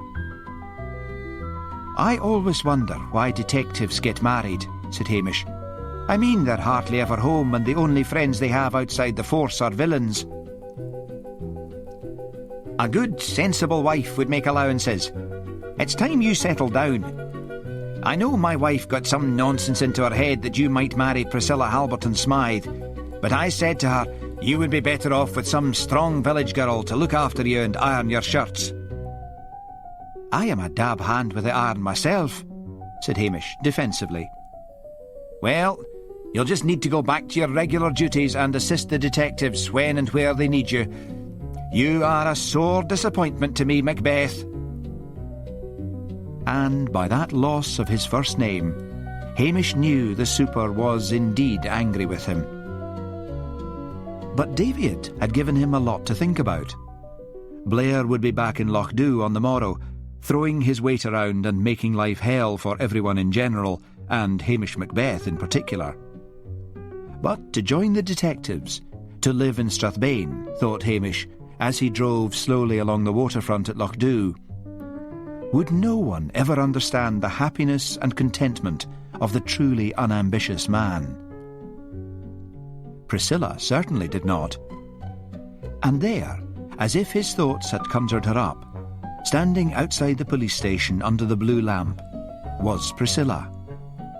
He jumped down from the car. "When did you get back?" "Today," said Priscilla. "Any chance of a cup of tea?" Hamish led the way into the kitchen. He suddenly remembered that once, when she had been in love with a yuppie called John Burlington, Priscilla had been a whole week in Lochdu before she had thought to call on him. John Burlington had been arrested for insider trading. Did Priscilla visit him in prison? "See anything of that Burlington fellow?" he asked, after he had made a pot of tea and they were sitting at the kitchen table. "No, I can't. He was out on bail and he skipped the country." "There was nothing about it in the papers," said Hamish. "It was in the English editions. They probably didn't bother in Scotland." The bell went at the front of the station. "Aren't you going to answer it?" asked Priscilla. Hamish shook his head. "It'll be the press. Let them go and bother Alison. So, you're up for the summer. How are things at home?" "Not very good. Daddy's blood pressure is dangerously high. Brodie says he's got to go on a diet, but Daddy says that's a lot of rubbish. You can't tell him anything. Something's worrying him badly. Mummy says he won't talk about it and just snaps that there's nothing up." "You look tired," said Hamish, studying her. The beautiful oval of her face looked as flawless as ever, but her mouth drooped at the corners and her eyes were weary and sad. Priscilla shrugged. "It wasn't a very good homecoming, which is why I am here. I felt in need of a friend." "What's all this about Maggie Baird dying? Everyone thinks you're a fool for saying it was murder. Tell me about it." So Hamish did, ending up with, of course, it can't really be classified as murder since she died of a heart attack. So whenever we find out who rigged the car, he or she will be charged with culpable homicide. But everyone knew about her weak heart, so to my mind it's murder. And the obvious suspect is Alison. "Yes, it seems as if she inherits the lot. Money's usually the root of all murders, or passion, but the guests seem a weak, mercenary lot. Maggie told them she would give her money to the one she married, and that she didn't expect to live long. Mind you, in that case, why didn't whoever wait till she had changed her will? But I can't see Alison doing it." "Why not?" "That one would dream about killing Maggie, but never actually do it. Or if by any remote chance she did, she would use poison. It's more of a man's murder. Crispin Witherington would know all about car engines. I'll find out about the others." The kitchen door opened and Alison Kerr walked in. "Oh," she said, looking at Priscilla in dismay. Priscilla half rose to leave, saw the look in Hamish's eye and sat down again, putting an affectionate hand on Hamish's arm. "Hamish," said Alison, taking a chair on the other side of Hamish and gazing into his eyes, "you have to do something. The press keep badgering me. They ring the bell and shout through the letterbox. What am I to do?" "You get Mrs. Todd to move into one of the spare bedrooms," said Hamish wearily, "and you get her to shut the door. And before you do that, you shut the gates to the house and don't open them unless you want to drive out." "But you have to come up and tell these reporters they're trespassing." "I can't do a thing. There are no laws of trespass in Scotland. You've got 4 men in the house. Can't one of them cope?" "Peter's been marvellous. He brought me down here. He's waiting outside. He knew the press would be coming, so he parked his car outside, a little down the main road. So we crept out through the garden when the press weren't looking." "Did you no think of just walking through them and saying no comment?" "Obviously not. Get Mrs. Todd. She'll handle them." "But I can't pay her to stay all night." "You phone the solicitors in the morning," said Hamish patiently, "and make sure you inherit. If you do, you ask them for what money you need. You could even put a down payment on a car." "A car? Oh, Hamish, you are clever," said Alison, throwing her arms around him, all her anger at his previous cruelty forgotten. "Yes, yes," said Hamish testily, unwinding her arms from about his neck. "I would appreciate it, Alison, if you would phone me next time you want to come here. As you can see, I am entertaining company." Alison blushed. Priscilla gave her a cool look and said, "Your friend must be wondering what's keeping you." "I'm going," said Alison crossly. "You don't own Hamish, you know." My, isn't money the wonderful thing?" said Hamish as Alison went out, slamming the door behind her. "The worm's beginning to turn." "I don't like that girl one bit." "Oh, she's all right. She'll soon be married to another car." Alison tried to remind herself on the road home that she should be grieving for Maggie, but she could not feel particularly sad.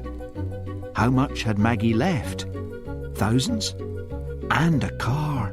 A darling little car, all her very own. "We'll look through her papers as soon as we get back," said Peter with a smile. "I know what you're thinking about. You want a car of your own." "Oh, Peter, you're sometimes so perceptive, you scare me," breathed Alison. Alison had not searched for the will before, feeling it would be just too vulgar and insensitive. But she and Peter went straight to the study as soon as they got in and began to search through the desk. Alison was beginning to despair when Peter found it in the very front of the top drawer, where it suddenly seemed to materialise in that irritating way that things do when you want them desperately. As if the household imps had got tired of the game of hide-and-seek and decided to let you find whatever it was you were looking for. Alison opened it up. Her own name seemed to leap up at her, and then she read on, frowning. "What is it?" asked Peter. "Hasn't she left you anything?" "Yes, but this is a new will. This is a copy. She must have stopped off in Inverness on her road home and made out a new one. Listen, she says that if I die, the money and the proceeds from this house and her place in London are to be divided equally among the 4 of you. The only men who ever really loved me. That's what she says."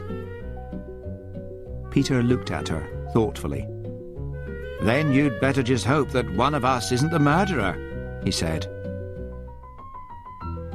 Alison did what Hamish had suggested. The lawyer said their Mr. Brady was on his way to see her, and she could make any arrangements with him. But yes, they would most certainly advance her any money she wanted. Mr. Brady arrived and read out the contents of the will to a stunned audience. For Maggie had been worth over £1 million in investments and property. "No wonder," said Peter dryly when the lawyer had left, "that they were so keen to lend you money." Mrs. Todd agreed to live in. She demanded £300 a week. Alison blinked slightly at that, but readily agreed to pay her. The terror of the press receded. Mrs. Todd gave them all a piece of her mind and then firmly locked the main gates in their faces. And while all this was going on, Hamish was dealing with a new superior. Blair had been taken off the case, although detectives McNabb and Anderson had been left on it. This Detective Chief Inspector was called Ian Donati. His parents had come from Italy and settled in the Highlands. He was thin and sallow, with clever black eyes and a lilting Highland voice. A Highland Italian, thought Hamish. Thank God. Having all the average Scotsman's respect for Italians. Donati produced Hamish's report and questioned him closely. As you seem to have a record for solving murders, I think it would be better if you accompanied us to Baird's house and sit in while we interview everyone all over again, said Donati. Forensic men were working all night on that car to come up with the same results as your local mechanic. His manner was polite and impersonal. Before they went into the bungalow, Anderson drew Hamish aside. "Why did you land poor old Blair in the shit?" he asked. "Blair's a good steady worker." "I thought you didn't like the old scunner," exclaimed Hamish. "I'd rather have him than Donati." Hamish grinned. "Your common nose has been put out of joint. Donati's too classy for you. No swearing, no slacking off, no boozing." "Well, he shouldn't give himself airs. His folks own a restaurant, Strathbane." "And your dad spent most of his life on the dole. You're an awfy snob, Anderson. That man's a breath of fresh air to me. Come on." The guests and Alison and Mrs. Todd did not like Donati. They found his quiet, dry manner and probing questions terrifying. Hamish watched and listened. Without quite saying it, Donati seemed to lay the cold facts out before the four guests. All were reported to be in need of money and were prepared to marry a woman that none of them had professed to like anymore. They all secretly blamed Alison for having dished the dirt on them to the police, not knowing it was Mrs. Todd who had told the police, in no uncertain terms, that she had overheard each of the men saying that Maggie had changed a lot, and all for the worse. The four men then gave their fingerprints and signed their statements, and were told they could leave any time they wanted, provided they let the police know where they could be contacted. But all said they had taken leave from work and would stay. It was obvious to Hamish that Alison was to be the new target for their affections, and perhaps Peter Jenkins had been clever at getting in first. But Peter Jenkins thought that Alison might be capable of falling for, say, the pop singer, and shrewdly thought that Alison clung to him because, until the reading of the will, he had been the only one to be particularly nice to her. He was therefore relieved when Alison, the next day, asked him, shyly, if he would drive her down to the solicitors so she could pick up a cheque from them. He readily agreed. Alison, desperate to buy a new car right away, did not even want to wait until the cheque cleared, so Peter said he would put a down payment on a car for her, and she could pay him as soon as she got the money. Alison spent a happy afternoon at a showroom out on Inverness's industrial estate, looking at and trying out cars. To Peter's surprise, she fell in love with a bright red Mini, the cheapest new car in the showroom. Made bold by Alison's timidity, he got the salesman to phone the solicitors and found, to his relief, that the showroom would accept Alison's cheque right away and cash it as soon as the lawyer's cheque cleared, for Peter knew he had very little left in his personal account. That evening, it was Alison who was the centre of attention, and she blossomed under it, convincing herself that her personal charms were the reason for all this sudden adoration. And while they all fussed over Alison and paid her compliments, Donati was sitting with Hamish Macbeth in the Lochdu police station. An efficient man, he had phoned Scotland Yard when he had first been put on the case, directly after Davitt returned from the pub after speaking to Hamish. He had asked Scotland Yard to phone all the private detective agencies in London. Scotland Yard had quickly found the right one and had faxed the agency's report to Strathbane. "And here it is," said Donati, still with that precise, dry manner. "I'll run through it for you. Crispin Witherington is in bad trouble, financially I mean. He's been in trouble in the past. He was at the centre of an investigation into stolen cars a good time ago. He was making money hand over fist. Although nothing could be proved against him, it's my guess he went straight and, not being a good car salesman or a good manager, proceeded to lose money. James Frame is another steady character. From research into Maggie Baird's background, it seems she often moved about that half-world of the West End of London, frequented by rich criminals, drinking with the Cray brothers, that sort of thing. Oh, he knows cars. He worked, get this, at one time for Witherington. Nothing ever pinned on him. That gambling club's been raided several times for drugs, but nothing ever found. Peter Jenkins, good family, educated Westminster and Christchurch, Oxford. Not a good degree, fourth in history. Did what ex-public school boys with iffy degrees in history do. Joined an advertising agency as a copywriter.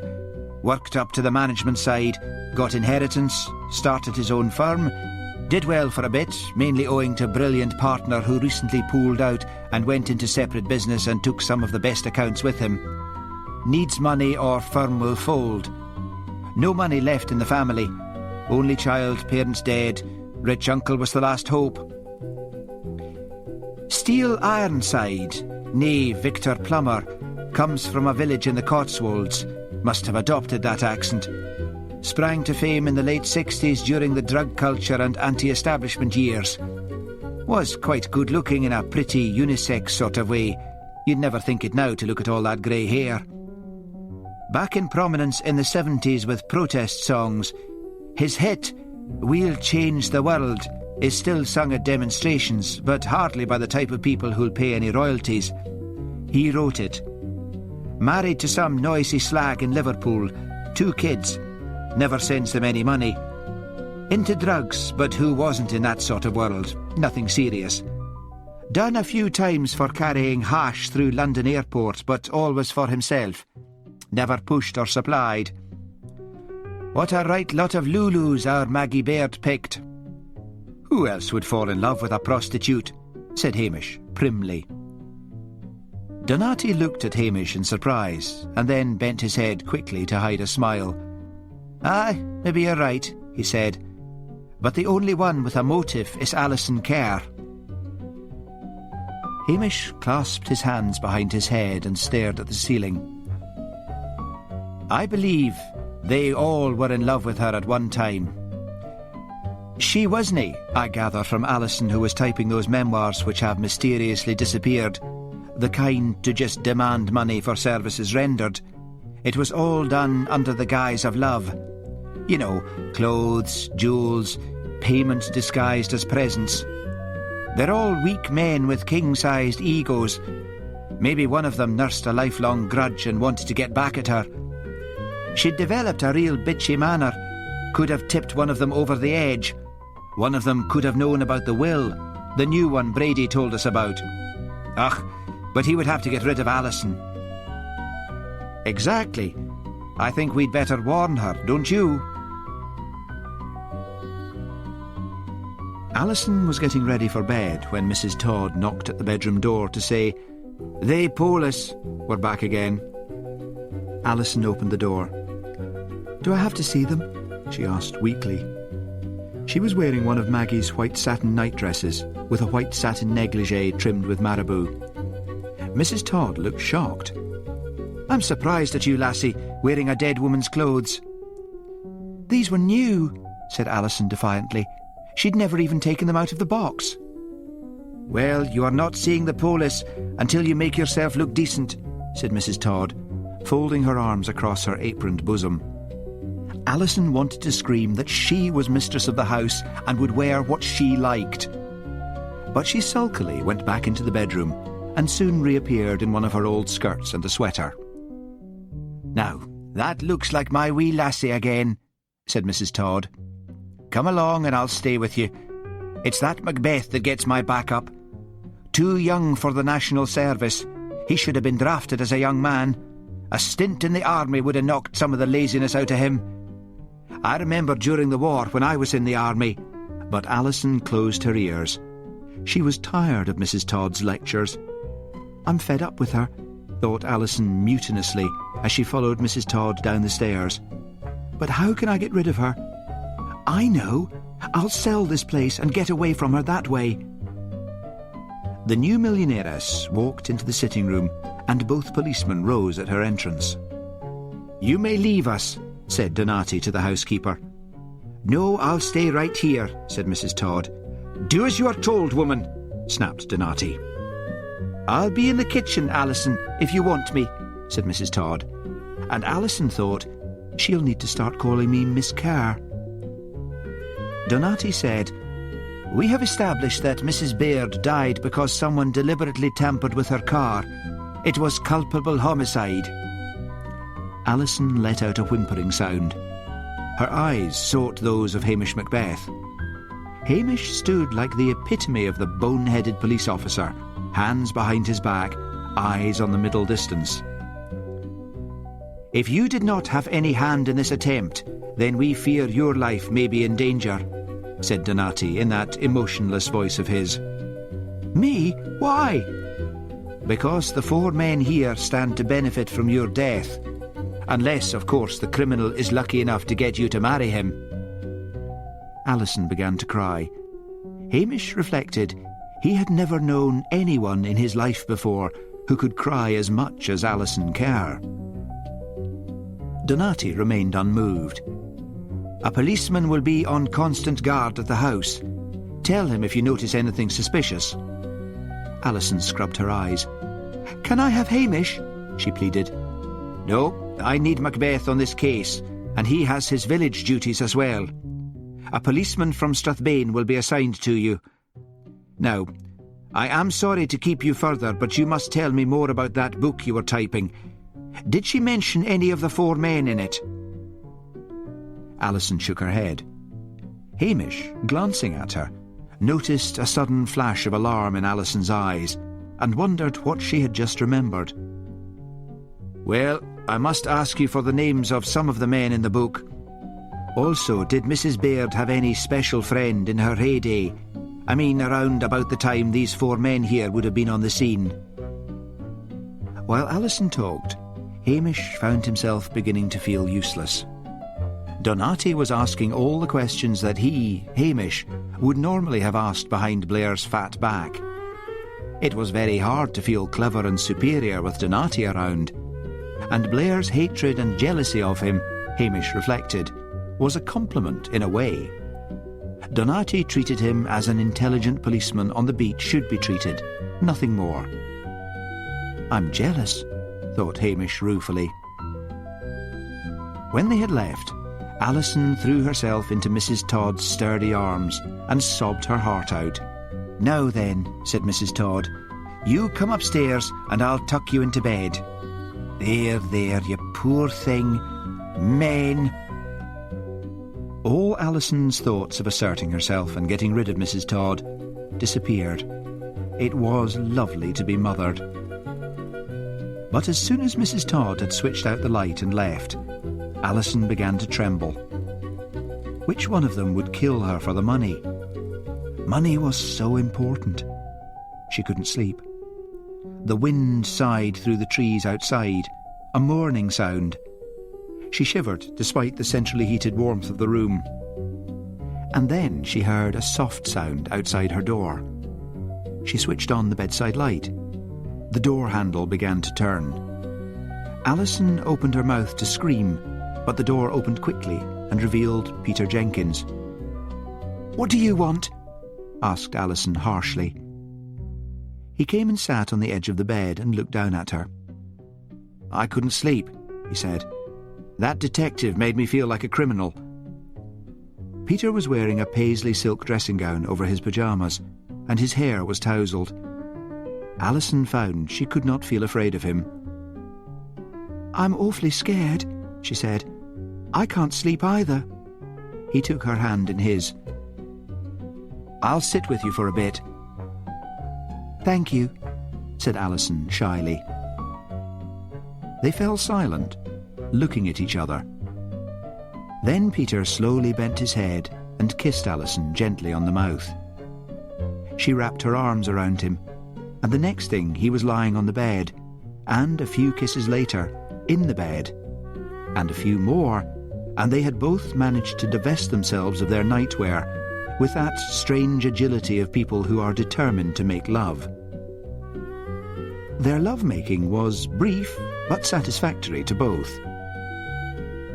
Heaven, thought Alison, just before she drifted off to sleep in Peter's arms. Almost as good as driving. Chapter 7. Madam, I may not call you. Mistress, I am ashamed to call you. And so I know not what to call you, but howsoever, I thank you. Queen Elizabeth I. Hamish realised on the following day that he was letting his admiration for Donati stop him from thinking clearly about the case. In the past, he had relied on gossip and his own intuition. He decided to follow his nose and go out to the bungalow and see what he could see. He parked his police Land Rover out on the road. The air was clammy and still, and the sea was silent. The midges, those stinging Scottish mosquitoes, were out in force, and he automatically felt in his pocket for the stick of repellent he always kept handy. He walked quietly up to the kitchen door, and then paused as he heard the animated sounds of conversation from within. He walked to the window and cautiously peered in. Mrs. Todd and P.C. Mary Graham were seated at the kitchen table, talking 19 to the dozen. He swore under his breath. He should have guessed that Strathbane would send a policewoman rather than a policeman to guard Alison. He returned to his car and drove back down the road a little to one of those red telephone boxes you find in the isolated parts of the Highlands. This one was perched precariously on the edge of a cliff. He phoned the bungalow and, disguising his voice, asked for Alison. "Who is speaking?" demanded Mrs. Todd sharply. "Ian Chisholm," said Hamish, and then waited. When Alison answered the phone, he said quickly, "It's Hamish. I'm at the phone box down the road. Can you come down and meet me?" "I can't, Hamish," said Alison airily. "I'm busy right now." "It's very important," said Hamish. "It won't take long, and don't tell anyone where you're going." "All right," said Alison, and put down the receiver. About 10 minutes later, Hamish saw the little red Minnie, Alison's new pride and joy, nosing its way down the cliff road. He waited until she had parked, and then climbed into the passenger seat beside her. "What's P.C. Graham doing inside the house?" asked Hamish. "She's supposed to be on guard outside." "Well, she did ask for a cup of tea when she arrived, but Mrs. Todd told her she was supposed to be on duty at the gate. The policewoman went off and started marching up and down like a sentry on duty. Mrs. Todd was fussing about the kitchen. She seemed edgy. She kept looking out of the window at Mary, is it? Then she said, 'Come to think of it, I'd feel safer with her in here,' and called her in, and in about a few minutes' time they seemed to be the best of friends." "And why was that, do you think?" "If you must know, Mrs. Todd opened the conversation by saying she was glad it was a sensible policewoman and not that idiot Macbeth. And Mary said you were a layabout, and they fell to tearing you to bits." "What did you want to see me about?" "It's about that book. When Donati asked you if there was anything about the 4 men in that book, you said no, but you looked startled." "I just remembered something," said Alison. "I didn't want to tell Donati because I felt like a spiteful fool. You see, I let them all think they were in it." "Oh, my. Now, about the people you remembered in the book. You said Maggie had had one friend, but you couldn't quite remember the name. You said it was Glenys something." "It's funny. I remembered during the night." Alison blushed furiously. Hamish's eyes sharpened. Alison was wearing a soft green silk blouse tucked into one of her old skirts, but with a broad green leather belt with a gold clasp at her waist. She was also wearing sheer tights and high heels. She had put on eye makeup and lipstick, and Hamish couldn't flatter himself all this effort was for him. So, Peter Jenkins managed to score, he thought privately. "I just remembered all at once," said Alison. "It was Glenys Evans." "And where did she live?" Alison shook her head. "Anyway, I might be able to find her. Now, the sooner this murderer or would-be murderer is caught, the better for you, Alison. I'm sure all these men are rushing around you hoping to marry your fortune." "Some of them may just like me," said Alison sharply. "Aye, but you could talk to them and find out if any of them bore a grudge against Maggie." For the first time, Hamish turned the full force of his charm on Alison. "It would be our secret." "Oh, yes," said Alison, forgetting Peter for one glorious moment. Hamish phoned Donati and gave him Glenys's name. But later on, his Highland curiosity got the better of him. He had an urge to talk to this woman himself. He went straight down to the post office and demanded the London telephone books. There seemed to be a great number of Evanses. He slid his thumb down the list and then stopped in surprise, for there it was in clear type: Glenys Evans, Harold Mews, London West 1. He went back to the police station and put through a call. An autocratic voice answered the telephone and identified itself as Glenys Evans. "It is Hamish Macbeth from Lochdu Police in Sutherland," began Hamish. "Then you can stop right there," said Glenys. "I've already had some pig of a detective around here this morning with a most offensive manner." Of course, thought Hamish quickly, Donati would telephone the yard and they would have a man on the job first thing. "I'm very sorry a lady like yourself had such a nasty experience," said Hamish. "But you see, I have a personal interest in the matter. I was very fond of Mrs. Baird, and I would like to get my hands on the villain who tried to murder her." "What? That clodhopper said she died of a heart attack." "A heart attack induced by someone rigging up her car so that it burst into flames when she turned the key in the ignition. She had 4 guests at the house: Crispin Witherington, James Frame, Peter Jenkins and Steel Ironside at the time, and her niece Alison. I didn't know she had any relatives." There was a long silence. "All right," said Glenys at last. "If you come down here, I'll see what I can do to help." "I don't know if that is possible," said Hamish cautiously. "In that case, forget it." "I'll come," said Hamish quickly. "I'll get the sleeper down tonight and be with you in the morning." She gave him directions to her address and rang off. If Blair had been on the case, thought Hamish, then he would just have disappeared off to London without saying anything. But Donati was a different matter. Donati was staying at the Lochdu Hotel. Hamish made his way there. The detective listened to him in silence and then said colourlessly, "You stepped out of line. It is certainly unfortunate the yard sent along someone tactless who put her back up. Do not take such actions again without my permission. Do you understand?" "Yes." "Yes, what?" "Yes, sir." Hamish looked down at Donati, who was sitting in an armchair in the hotel lounge, with a tinge of surprise. "Now I suppose you'd better go. We must put personalities aside, and if this woman can give you anything useful, it will be worth your fare.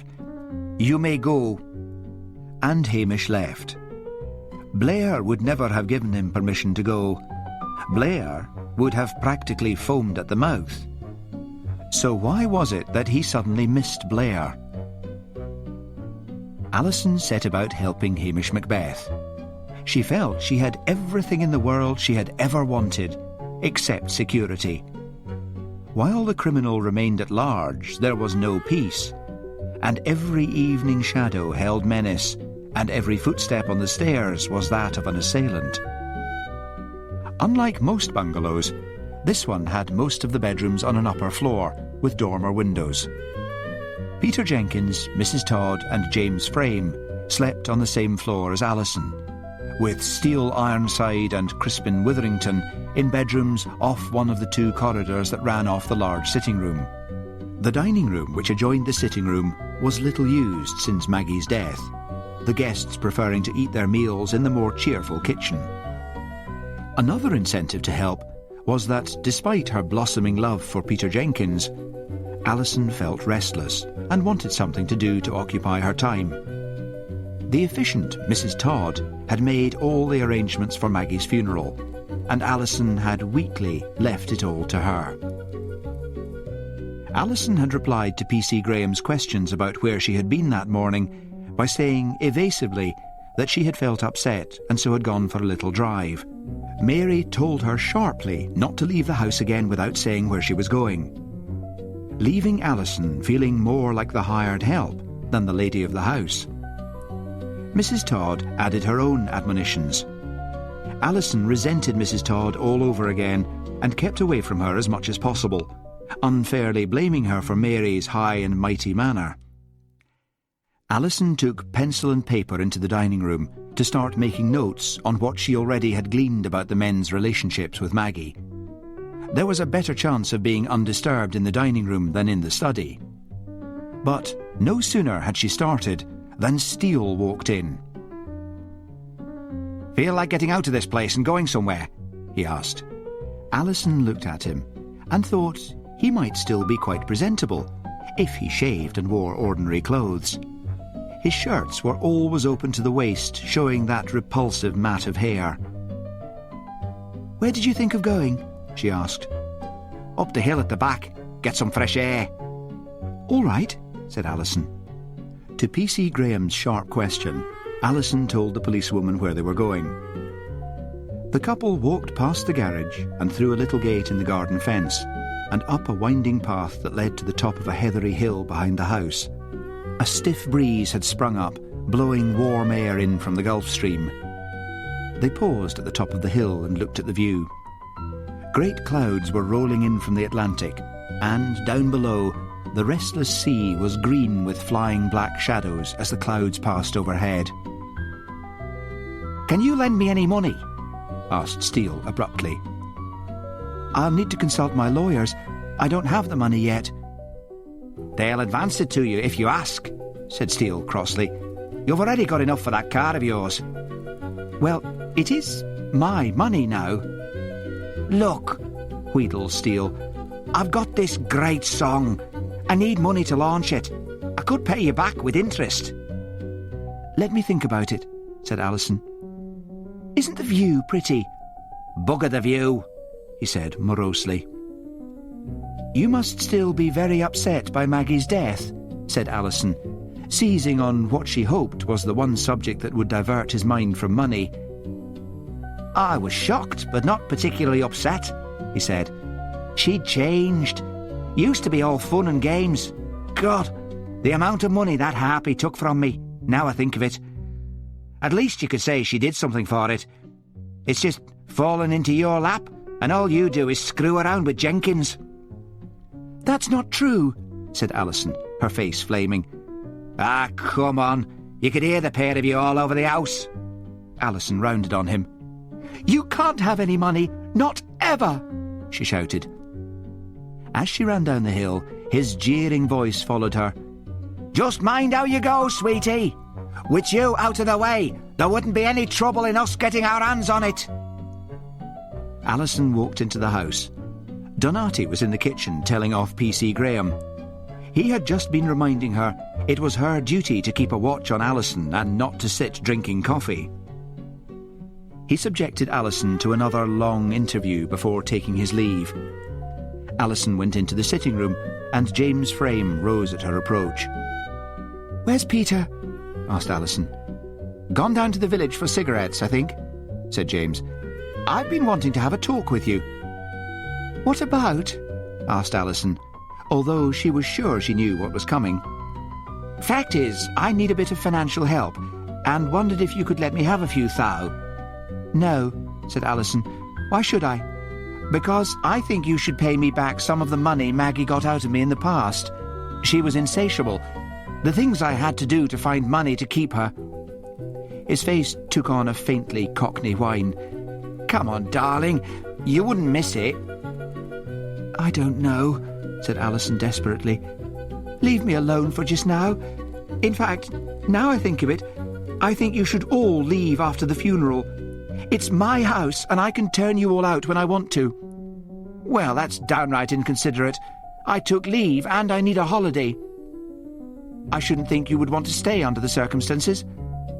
"I've got a strong stomach." "I'm telling you now," said Alison as Crispin Witherington walked in. "You've all got to leave right after the funeral, and that's that." She walked back to the dining room and stood there, feeling strangely exhilarated. She couldn't remember standing up for herself before.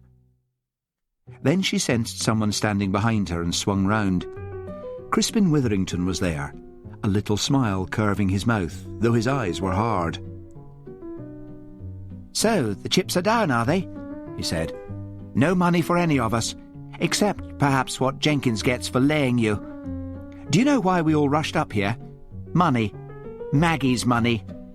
Do you really think one of us gave a damn for that tart after all those years? She cheated us and conned us rotten, and we all wanted some of our money back.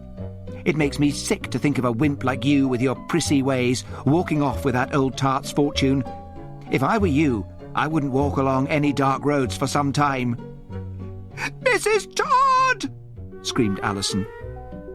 Both Mrs. Todd and Mary Graham erupted into the room as if they had been listening outside the door. "He threatened me," said Alison shakily. "Oh, Mrs. Todd, you've got to tell them all to go home after the funeral." And with that, Alison burst into tears, while P.C. Graham took out her notebook to question Crispin, and Mrs. Todd moved quickly forward, saying, "Come along now, you'd best go up to your room and leave us to sort matters out here." Alison stumbled out. But she did not go to her room. She went out to the garage and wrenched open the doors. Driving, that was it. Her only solace, her only comfort. She roared off down the precipitous cliff road, her eyes blurred with tears. The road ran along the edge of the cliff, and as Alison raced along, she realised dimly that she was going too fast to take the hairpin bends and pressed on the footbrake. Nothing happened. A corner hurtled towards her, and she screeched round it and down the next stretch, her hands sweating on the wheel. Another corner was looming up. She screamed, wrenched into a low gear, and seized the handbrake and pulled with all her might. The car skidded off the road and slithered to a stop, the little front wheels of the Mini hanging over the cliff edge. Alison sat there, numb with shock. Below her, the sea heaved and sucked at the base of the cliffs. She gave a whimpering sound and released her seatbelt. Although she moved only slightly, the car gave a creak and seemed to dip. She twisted her neck. It was a two-door car, and so she could not climb into the back seat and escape that way.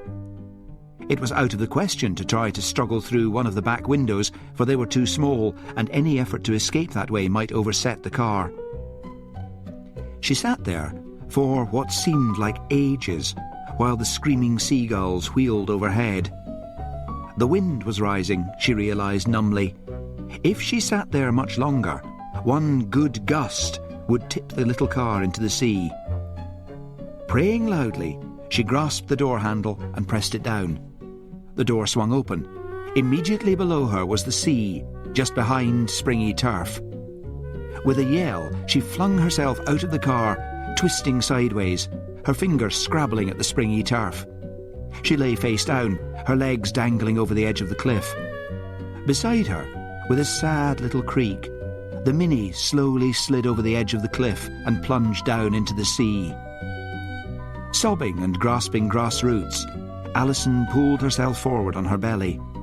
She heard a car drive up and a car door slam, but she still continued to ease forward until she was well clear of the cliff edge.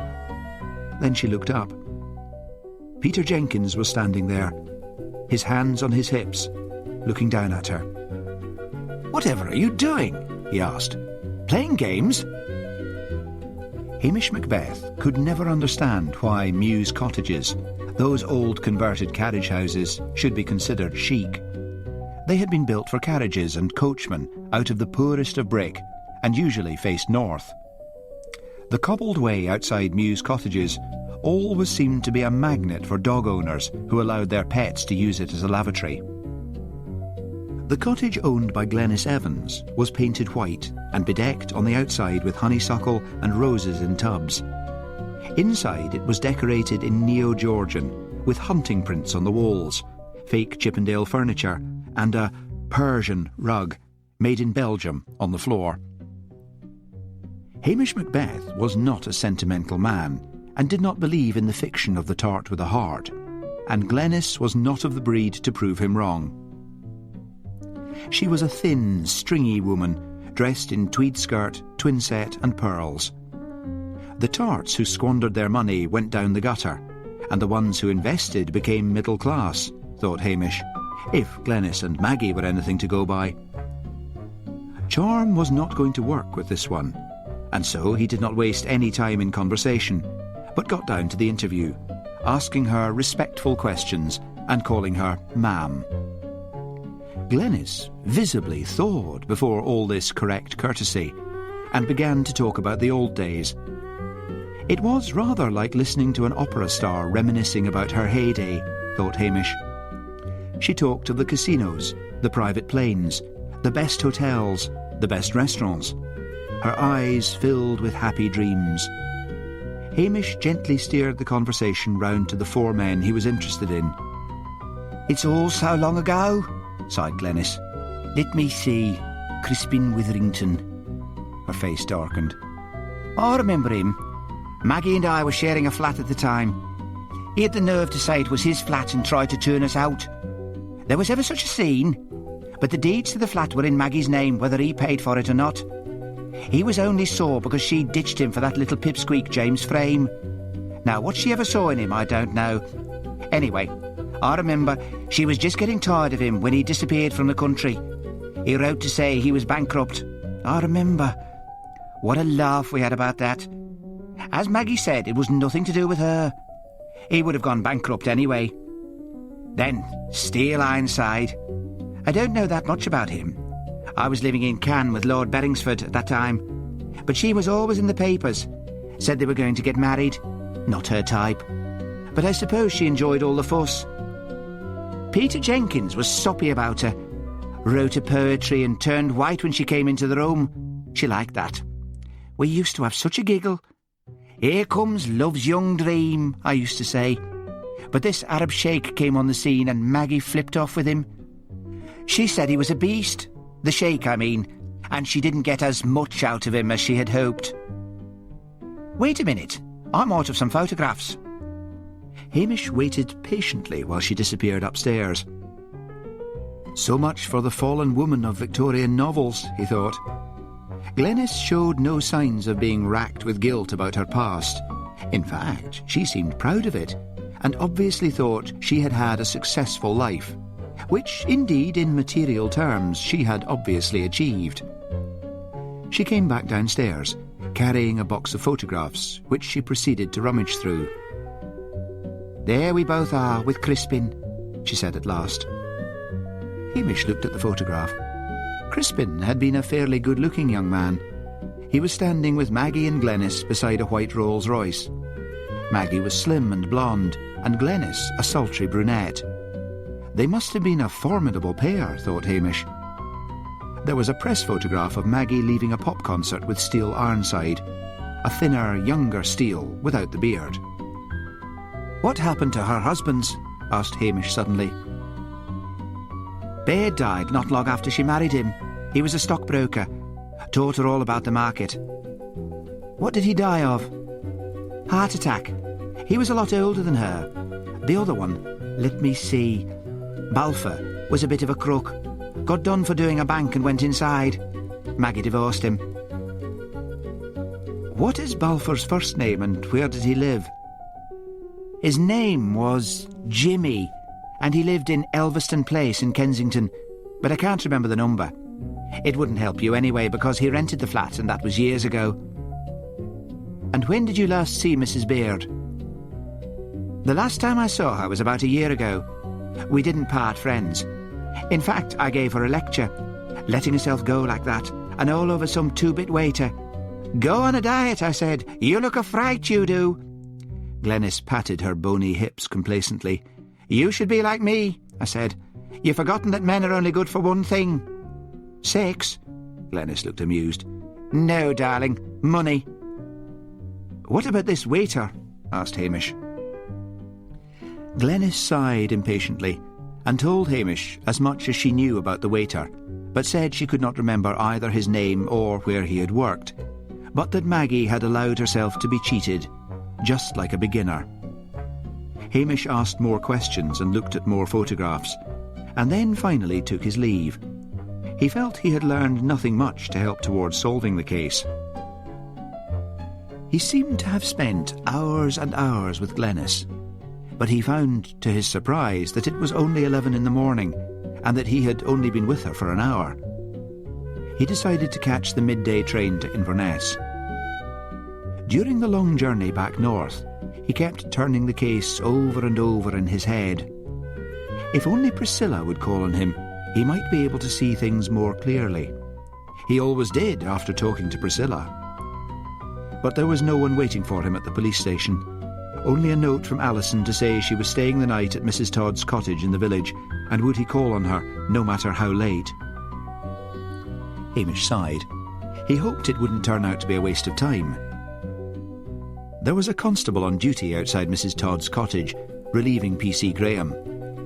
He told Hamish that Alison claimed the brakes of her car had been tampered with, and that the Mini had ended up in the sea after she had managed to get clear, but that a storm was blowing hard and there was no way they could get the car up until the wind had died down. Hamish knocked on the cottage door, and Mrs. Todd let him in. "I told her she was safer here with me than staying up there with a house full of murderers," she said. "Although I don't know why she wants to see you. She's told that Italian all she knows." Mrs. Todd led the way into her parlour. It was scrubbed and clean, with comfortable old-fashioned furniture. There were several photographs of Mrs. Todd in army uniform. She must have been a holy terror, thought Hamish. Alison came down in dressing gown and slippers, and Mrs. Todd went off into the kitchen to make tea. Alison looked crushed and subdued. In a little girl voice, she told Hamish about her escape from death, and how Steele, Crispin and James had all tried to get money out of her. All the while, Hamish was remembering what Glenys had said. He was sure all 4 men had been genuinely infatuated with Maggie at one time, but equally sure they had never forgiven her for getting their money and then ditching them. "It couldn't have been Peter, could it?" asked Alison tremulously. "I mean, he was down in the village getting cigarettes." "It's my belief the car's brakes could have been tampered with any time. When did you last use it? I mean, before you drove along the cliff." "The day before." "And it was therefore just lying in the garage where anyone could get at it." "I wish Peter were here with me," said Alison miserably. "There's nothing to stop you from going back to your own house." "It's not that," said Alison. "You see, I slept with him." "So?" Alison hung her head. "A man doesn't respect a girl for just jumping into bed with him when she hardly knows him." "That's a pretty old-fashioned way of thinking. Last time I saw you, you looked to me as if you'd had the experience and enjoyed every minute of it." "Don't!" Alison put up a hand as if to ward him off. "You men just don't understand." Hamish sat up late that night, typing out his report for Donati. He really shouldn't be worrying so much about this case, he chided himself. Donati was highly competent. He would get Scotland Yard to ferret into all the background. He decided to give his report to Donati first thing in the morning, and then go about his village duties and only work on the case when asked to do so. And, having come to that decision, he felt much better. Blair's bullying and stupidity in the past was what had spurred him on to all the effort. He stacked the notes in a neat pile on the desk and reached over to switch off the lamp, when there came a hammering at the door. Hamish opened it. Detective Jimmy Anderson stood there, his fair hair plastered down by the rain, his face grim. "Come along, Hamish," he said. "There's been another murder." "Alison?" "No, that pop singer. Steele Ironside. Chapter 8. Assassination is the extreme form of censorship. George Bernard Shaw. Steele Ironside lay across the bed. There was blood everywhere. The meat cleaver, which had struck a deep gash right across his neck, lay discarded on the floor. Forensic men were dusting every inch of the room for fingerprints and combing the carpet for signs of clues. Donati turned and left the room, signalling to Hamish and to the two detectives, Macnab and Anderson, to follow. "Where are the three remaining guests?" asked Hamish. Donati paused on the stairs. "They're in the sitting room, waiting to be questioned. Mrs. Todd is on her way here with Miss Kerr." "A meat cleaver," said Macnab. "It must have been the Todd woman." "As far as we know, she didn't leave Lochdoe," said Donati. "Her car engine's cold. Jenkins discovered the body. He said he was uneasy. He said he heard thumping noises coming from Ironside's room and went to investigate. He must have discovered the body minutes after the murder. The body was still warm when we got here." He went on down the stairs, and the others followed him. The three men were grouped together in the sitting room. All looked white and strained. Crispin Witherington's eyes were blank with shock. James Frame was hugging himself and shivering, and Peter Jenkins was drinking steadily.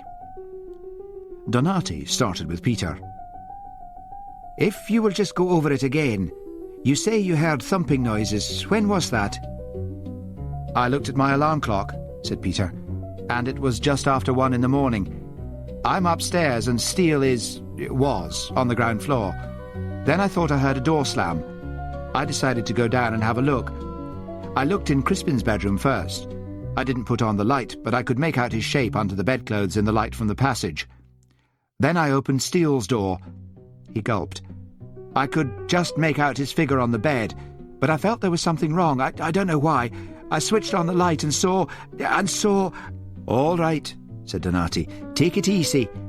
Now, what made you go looking after you heard bumps, was it? I mean, what made you think there was something up?" "I can answer that one," said Crispin waspishly. "He thought Alison had returned and gone to bed with one of us, and bang goes his millionairess." "Is this true?" asked Donati. "Of course it's not true," said Peter in a shrill voice. "I tell you, I can't quite explain it, but there was something odd about the sounds. Then I'm sure I heard a door slam, and I wondered if Alison had changed her mind and come home." Donati sighed. "It's a good thing the victim wasn't Miss Kerr, or you all might be under suspicion. I gather from P.C. Graham that both of you, Mr. Frame and Mr. Witherington, had tried to get money out of her. If she dies, you inherit. And when we get that car of hers up, I'm sure we'll find the brakes were tampered with. That is, if this storm ever dies down." There was a silence, and all listened as the wind shrieked around the house. The door opened and Alison came in, escorted by Mrs. Todd. Alison moved like a sleepwalker. Peter rose to meet her and held out his arms, but she shrank away from him. "Now," said Mrs. Todd, folding her arms, "which one of you has been using my good meat cleaver?" Hamish had a mad desire to laugh. "So it was your meat cleaver," said Donati. "Sit down, Mrs. Todd, and I'll get to you soon. I'm going into the study and I'll interview you one by one. Macnab, you stay on duty here. Anderson, come with me and bring your notebook." He turned to Hamish and said mildly, "No need for you to stay, Macbeth. The press will be back here in droves tomorrow, and they'll be at Mrs. Baird's funeral. I'll need you then." Hamish walked out of the bungalow. Well, it was what he'd decided, wasn't it? Donati was highly competent, and it was a messy murder.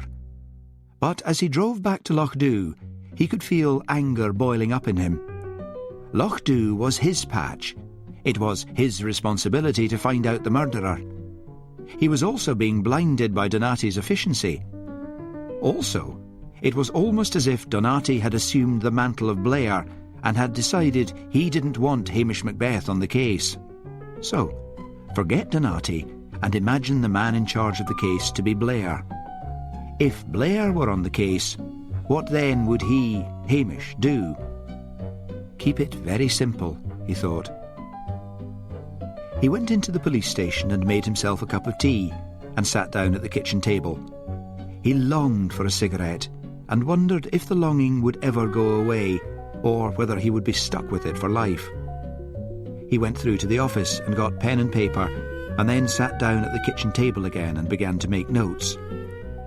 He went back to the start of the case. Someone had rigged that Renault to make it burst into flames. Someone had bought a felt mat and spark plugs. The efficient Donati had covered every garage in Sutherland. It was odd that Strathbane should have 2 detective chief inspectors. It meant that Donati had been recently promoted, and Blair should be a very worried man, for surely he was due to be demoted, so that the police headquarters should have just one of them in charge. Forget Donati. Garages. There might be one somewhere else. There was a shop in Dingwall in the county of Ross and Cromarty which sold motoring accessories. Forget it. Garages and shops in the counties adjoining Sutherland had probably been covered as well. Where else? Scrapyards. He threw down his pen. There was a sort of graveyard of old cars over at Brora. Anyone wanting cheap spare parts went there. But would 4 men from London know that? He picked up the pen again and went on making notes. Gradually, his head sank lower. He put his head down on the kitchen table. Just 5 minutes sleep. That was all. He awoke with a start. Daylight was streaming in the kitchen window. He felt stiff and grimy. He bathed and changed and shaved and went out to feed the hens. Then he got into the Land Rover and drove towards Brora. The funeral was at 10 that morning. He must make sure he was back in time for it. But when he got to the yard, it was to find only a mechanic on duty who had recently started work there. The boss, he said, had taken the day off to see friends in Golspie. He'd be back that evening. Hamish stopped off at a phone box in Brora and called Priscilla. "Look," he said urgently, "I wonder if you could do something for me. Will you be at the funeral?" "Yes," said Priscilla. "Daddy's not going. He's getting worse. We still can't find out what's worrying him. What do you want me to do?" "Do you still have your Polaroid?" "Yes, it's around here somewhere." "I want you to get photographs at the funeral of the 4 guests and Alison and Mrs. Todd." "Don't be ridiculous, Hamish." Priscilla sounded shocked.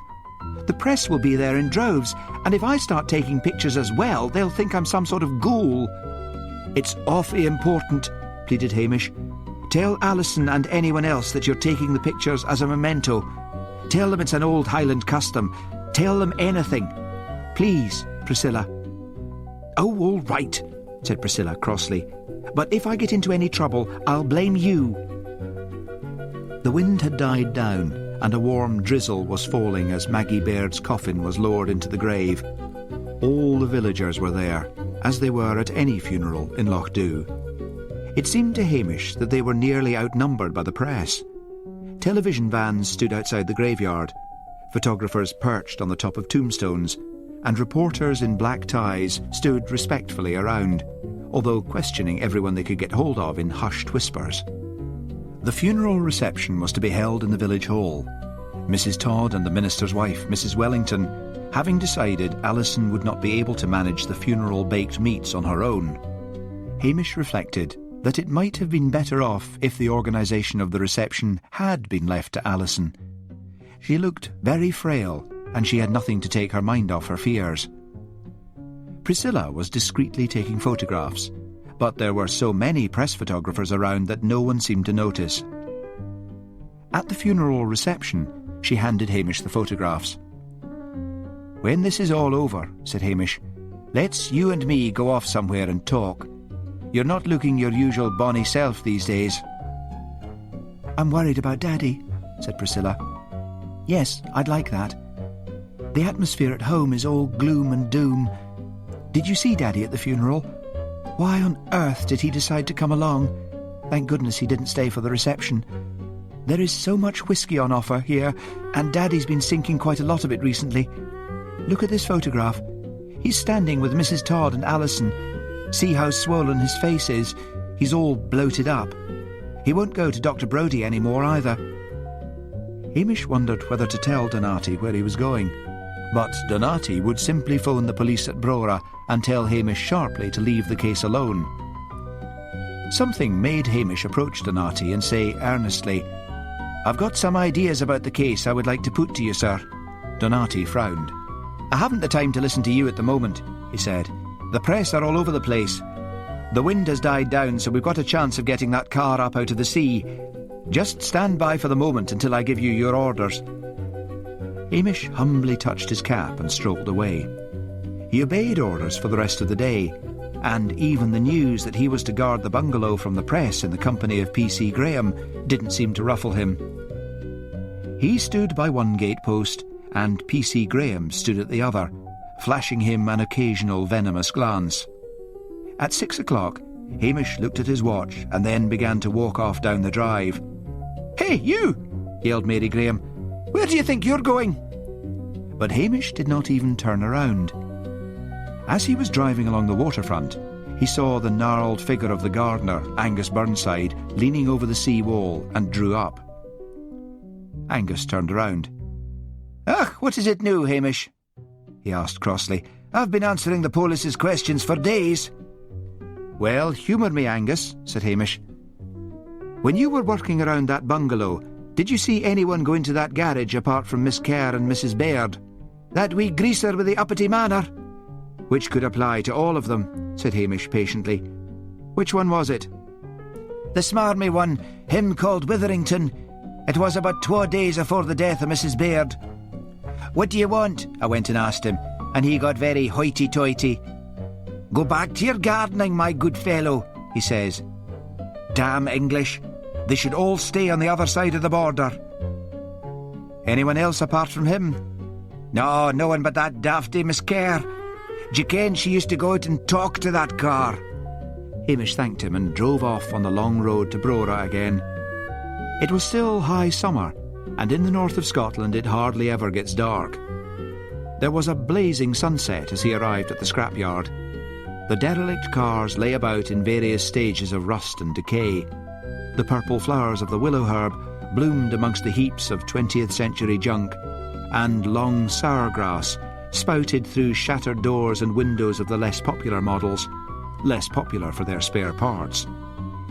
The whole thing was like a graveyard, a monument, a tombstone to death on the roads. That Ford over there, thought Hamish. Had anyone survived that crash? The whole front was smashed and buckled. Somewhere a dog howled dismally, and the wind whistled through the rusty cars and swaying grass. "At least the rain has stopped," thought Hamish, picking his way round the muddy puddles to a hut in the middle of the yard. "Cars," he thought. "This case is all about cars. Forget the meat cleaver for the moment. Cars. Crispin knew about cars. James Frame once worked for him. The others probably knew a bit about car engines. Alice's obsession with driving. What an odd girl she was. Pity she seemed to have taken an aversion to Jenkins. A weak man to look after was just what she needed to stiffen her spine. There was no one in the hut. Hamish sighed impatiently and sat down in a battered armchair beside the hut door to wait. He was very tired. Poor Priscilla. What on earth could be bothering that father of hers? He couldn't help there. The Colonel loathed him. His eyes began to close. Then he heard the sound of a car approaching and straightened up. The owner of the scrapyard, a small greying man in blue overalls, drove up. "What do you want?" he demanded as he approached Hamish. "There's not one stolen car here." Hamish got to his feet. "I'm not here about stolen cars," he said. "I want to show you some photos, and I want you to look at the folk in the photos and tell me if one of them called at your yard and asked for an old felt mat, like the kind you see under the bonnets of some engines, and 2 spark plugs." He looked at the man without hope. It was too long a shot. "Funny that," said the owner slowly. "I call to mind someone asking me for they things." Hamish held out the photographs. The man took them and led the way into the hut. He switched on the light, and then, with maddening slowness, took a pair of glasses from his overall pocket and put them on his nose. He peered at the photographs. "Aye," he said, "that's who you want." Hamish looked down. His finger was almost covering one face. "My God," said Hamish, "are you sure? You have to be awfully sure. If it's that one, man, I couldn't for the life of me think why." "Of course I'm sure," he said testily. "I can call to mind every sod that comes in here. Came and asked for spark plugs, and then for the felt to line the bonnet of a car. A Renault it was." Hamish took out a form he had brought with him and took down a statement, and got the scrapyard owner to sign it. As he drove off, the sun was slipping below the horizon, and the perpetual twilight of a northern summer lay across the countryside. He drove a little way and pulled off the road, and sat, thinking hard. Why? And then, after an hour, all the little bits and pieces fell into place, and he was looking at an almost complete picture. There was only one large piece missing, and that was the reason for the death of Steele Ironside. He called first at Dr. Brodie's, then at the minister's, back to the police station to make a few phone calls, and then made his way to the bungalow. P.C. Graham was still on duty. "You're going to cop it for Donati," she jeered, "and I'm coming in to watch." Hamish ignored her and went on into the house. Mrs. Todd was busy at the kitchen sink. "They're all in the sitting room," she said. Hamish walked into the sitting room. Crispin, Peter and James were sitting together on the sofa. Alison was curled up in an armchair. Donati was sitting on a hard chair in the middle. McNabb and Anderson were over by the window. Donati looked up briefly, and his face hardened. "I'll deal with you later, Macbeth," he said. "Get outside and make sure no press get as far as the house." "But," began Hamish, "I said get outside." P.C. Graham sniggered and took up a position against the wall, anxious to stay and watch the interrogation. Hamish could stand guard on his own. Hamish did not go outside. He went into the kitchen and pulled out a kitchen chair and sat down. In his usual lazy, companionable way, he said, "Aye, it was a grand funeral. A funeral fitting for a lady like Mrs. Baird." Mrs. Todd said nothing, but continued to scrub pots with ferocious energy. "She was a very good woman as well," Hamish went on. Mrs. Todd swung round. "Maggie Baird was a whore," she said viciously. Hamish gave a little sigh and said quietly, "And you are the instrument of God." She wiped her hands on her apron and slowly came and sat down opposite him. Hamish clasped his hands behind his head and looked dreamily at the ceiling. "It was those photographs of you in the army. You were in the army during the war and would know a lot about car engines. You were a chauffeur to a Colonel Wilson in the Royal Artillery, or so the village gossip goes. You burned that book of Maggie's. You read it and you burned it. I gather from Alison it was pretty hot stuff, enough to turn that daft mind of yours.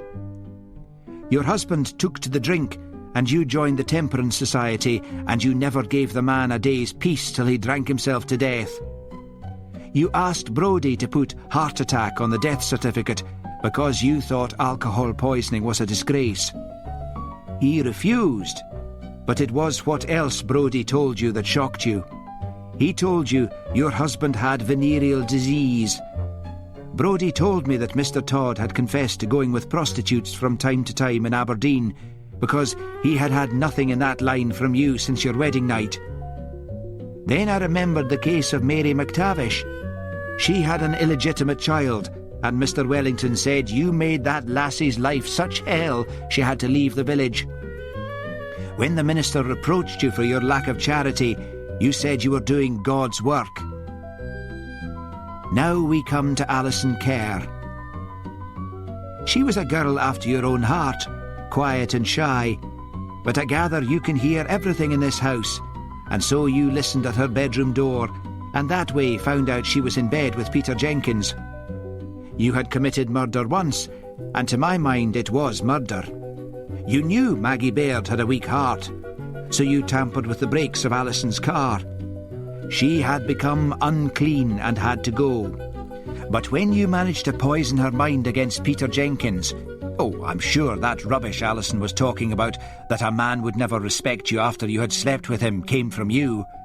I think you decided to give her a reprieve. Then the pop singer. You didn't use the car, but you could easily have cycled out or walked.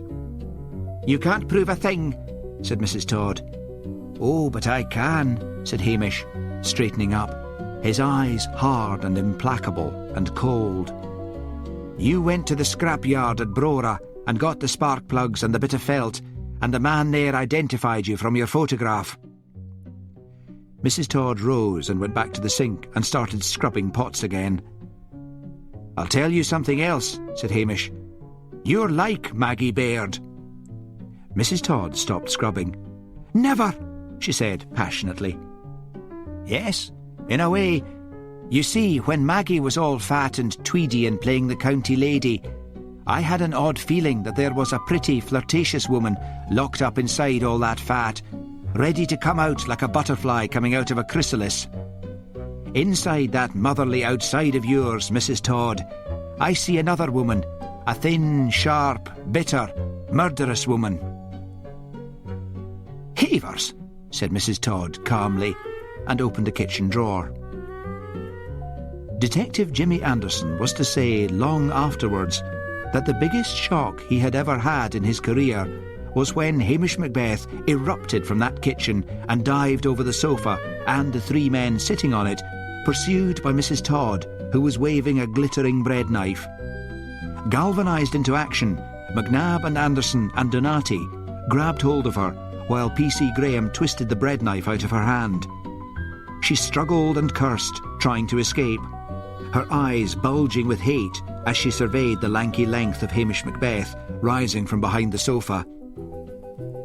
As they put the handcuffs on her, Hamish charged her with the attempted murder of Mrs. Margaret Baird. Then he said, "Why steal Ironside? Why the pop singer?" "Dirty man!" Mrs. Todd spat out the words. "He wore his shirts open the whole time, showing all that nasty, nasty hair. Yes, I burned that book of hers.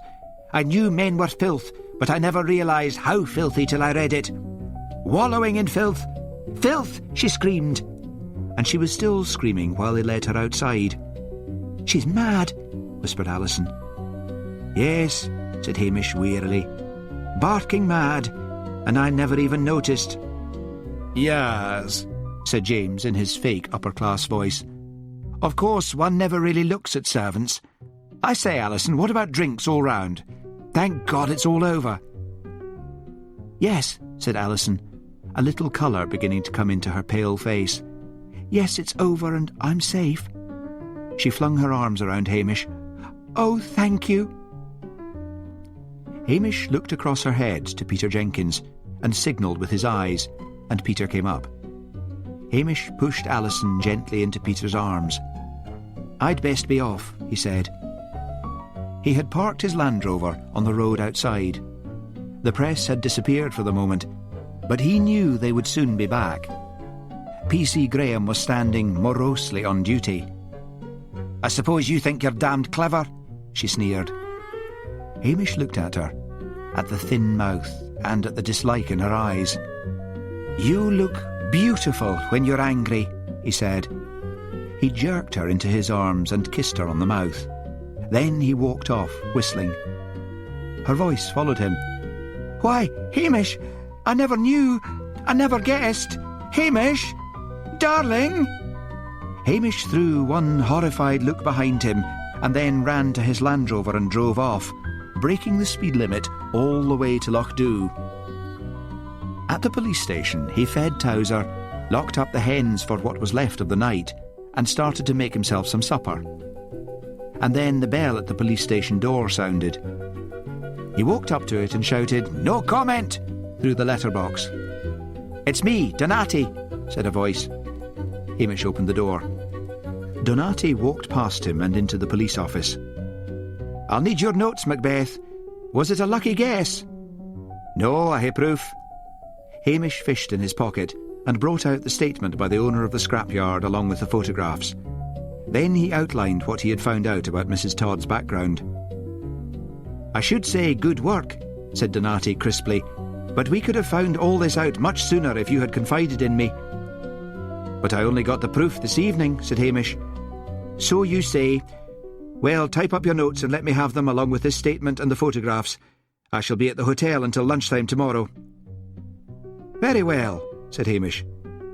"Very well what?" "Very well, sir," said Hamish, resisting a longing to tell Donati exactly what he thought of him. But Donati might make things hot for him at headquarters in Strathbane, and they might close down the police station again. After Donati had left, he typed up his notes and put everything in an envelope. The next morning, Donati simply took the envelope without a word of thanks. "We are now leaving for Strathbane," said Donati. "They will be raising that Minnie today. The divers will be along, but Anderson here will be in charge of that, so there is nothing to take you away from your village duties." Jimmy Anderson gave Hamish a sympathetic wink. Hamish left the hotel and walked along the waterfront. The day was sunny and mild. Terror and murder had left the village. Mrs. Todd had been among them all for so long, and yet none of them had realised she was unbalanced. But there were so many oddities in any village, and no one ever stopped to wonder overmuch about them. There were at least 4 religious maniacs in Lochdoe, apart from Mrs. Todd, and that was a small number for the Highlands, where old-fashioned Calvinists still abounded, and nothing moved on a Sunday for fear of incurring the wrath of God. He took out a deck chair into the garden and stretched out in the sun and fell asleep. P.C. Macbeth had returned to his normal village duties. Chapter 9. Poverty is an anomaly to rich people. It is very difficult to make out why people who want dinner do not ring the bell. Walter Bagehot. As the shadows of violent murder withdrew from the village of Lochdoe, the weather took a turn for the better, and long, lazy, hot days sent mist curling up from the sea loch, and the mountains stood out stark and awesome against the bluest of skies. Purple heather blazed in all its glory on the hillsides and moorland, and children collected wild raspberries from the hedgerows. The whole world seemed to have slowed almost to a halt as the sleepy village sank into a sunlit torpor. Hamish was happy. 2 whole weeks had passed since the murder, and already it was fading from his mind.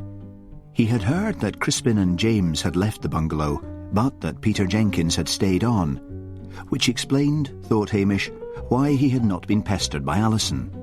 He had caught a fleeting glimpse of her when Peter had driven her through the village. He would have expected Alison to have bought another car, but perhaps the obsession for motoring had left her. And then, into this idyllic peace and quiet, came Detective Chief Inspector Blair. Hamish was weeding the garden when the bulky shadow of Blair fell across him. He straightened up, waiting for the inevitable remarks about lazy coppers. But Blair surprised him by saying mildly, "Care to come along to the hotel for a drink, Hamish?" "Sure," said Hamish, surprised. "I'll be with you in a tick. Just got to wash my hands." He went indoors and quickly washed and scrambled into his uniform. Blair must be on a case. He could hardly have come all the way from Strathbane to pass the time of day.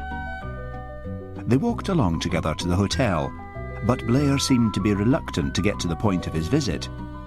He asked questions about the fishing and was it any good, and then barely seemed to hear Hamish's replies. Once they were seated in a corner of the hotel bar, Hamish said, "Well, what's the case?" "What? Oh, I'm the on a case, Hamish. Fine day. Just popped over to have a wee chat." "About what?" asked Hamish suspiciously. "That nasty bugger Donati." "Oh, him," said Hamish. "What about him?" "Well, I had it frae Anderson and McNabb that it was you that solved the murder case." "You would get that from Donati's report," said Hamish sharply. "Not a bit of it." "I saw the newspapers crediting him with solving the murder," said Hamish, "but I didn't think a man like Donati would take all the credit back at headquarters." Blair gave him a long, bleak look. Hamish shifted uncomfortably. Now I come to think of it, that's what he would do. Aye. I got to look at his report. He said he had sent an officer, no name mentioned, to a scrapyard in Brora with photographs of the suspects, and thereby had obtained proof of the Todd woman's guilt. When Anderson and McNabb finally told me, I felt it my duty to go to the super. Hamish grinned. It must have choked you to give me any praise. I'm a fair man, said Blair huffily. But the super said that Donati's success had given him the transfer to Glasgow CID that he'd been angling after, and it would rock the boat to start accusations flying around at this late date. So that scunner Donati went off south yesterday. Made my life a misery while he was in Strathbane. When they made him Detective Chief Inspector too, I knew it would only be a matter of time before they demoted me. Then it's all to the good, said Hamish. It's one way of getting rid of him. Thanks for telling me anyway. I put the super's back up, you see, because of that Graham woman. The bitch. I really thought you'd gone off your trolley, Hamish, and assaulted her. His voice was wheedling and conciliatory. Hamish looked at him sharply. Blair had been plotting his downfall for years. What was behind it all? So, I have been thinking. Another drink, Hamish? Yes, thank you. Whiskey again, please. Blair came back, carrying doubles. Hamish blinked at this unusual generosity. So, you didn't come all this way to tell me what you could have told me on the phone, said Hamish. What do you want? It's like this. Blair hitched his chair closer to Hamish. You seem to attract murder. Now, say you get another big crime up here. I would be obliged if you could ask Strathbane for me. Oh. Hamish leaned back and studied Blair thoughtfully. Why should I do that? At least Donati let me in on most of the case. You always send me off with a flea in my ear. Stands to reason, blustered Blair. You're only the village copper. Look, I promise to let you in on the ground floor next time. Hey, another drink. I haven't started this one yet. So, what's behind it all? Hamish looked at the big detective thoughtfully. Then he gave a slow smile. Donati's gone, but there's another bright spark climbing up the ranks. Who is it? This wee bastard Finnick. Slimy wee bugger with a face like an arse, said Blair viciously. It's yes, Mr. Daveyton, certainly, sir. And here are some flowers from my garden for your wife, sir, and lick your bum, sir. And I thought you were the best crawler in the business, said Hamish. Blair looked about to explode, so he said placatingly, OK, I'll ask for you next time. But believe me, there can't be a next time, or we'll be changing the name of the place from Lochdew to Murder Village. After Blair had finally driven off, Hamish returned to the police station. He was not used to drinking so much whiskey in the middle of the day and felt quite light-headed. He saw Alison and Peter Jenkins waiting outside the police station and turned to flee, but it was too late. Alison had seen him. As he approached the couple, he found he was staring at Alison in surprise. Her hair was shining and groomed in a new feathery cut. Gone were the thick glasses. She was expertly made up, and she was wearing a blue cotton blouse and a pair of hot pants, which revealed that she had very good legs indeed. "Hey, Hamish," said Alison cheerfully. "We've come to say goodbye." "Come inside and I'll make some tea," said Hamish. "Where are you going?" "I'm putting that bungalow up for sale. Peter and I are getting married." She held out a slim hand to show a diamond engagement ring. "Congratulations," said Hamish. Peter smiled modestly, as if he had done something very clever. "Where are you going to live?" asked Hamish, putting on the kettle. "In London," said Alison. "Maggie owned a flat in Mayfair, in Charles Street. We're moving there. Peter wants to build up his advertising agency, but I said to him, why bother? I mean, I've enough for both of us." "It'll certainly be pleasant to be a gentleman of leisure," drawled Peter. As Alison talked, Hamish watched her animated face. She and Peter would travel. There were so many countries she wanted to see. Another butterfly, thought Hamish. It takes a weak man to make a strong woman. Alison was the one who was making all the decisions. Now that she was no longer interested in him, Hamish found her likeable. "You haven't said anything about a new car," he said. "There certainly wasn't much of your Mini left by the time they got it out to find the brakes had been tampered with." "I don't want to drive any more," said Alison with a shudder. "Peter can do all the driving from now on." When they left, Hamish hoped Alison would manage to keep her fortune. £1 million was no longer what it used to be and could be dissipated in an amazingly short space of time. He was just settling down to enjoy some peace and quiet when he sensed an unease outside. He couldn't quite place it, but it was as if something bad had happened to alarm the village. He went round to his front garden and leaned on the fence. Agnes, one of the maids from Tommel Castle, was coming along the main street. She stopped to talk to the Curry sisters, and Hamish heard the sisters' sharp exclamations of surprise and dismay. "Not another murder," he thought. Agnes came nearer, and he went to meet her. "What's happened?" he asked. "It's himself, the Colonel," gasped Agnes. "Called us all together last night and said he'd have to fire us all. He's lost all his money. What do you think happened?" But Hamish was off and running for the Land Rover. The castle door was open, and Hamish walked in. Priscilla was crossing the hall. She stopped short at the sight of him, and then she began to cry in a helpless way. He put his arms around her and held her close, stroking her hair. When she had calmed down, he led her into the drawing room and sat down on the sofa with her, a comforting arm around her shoulders.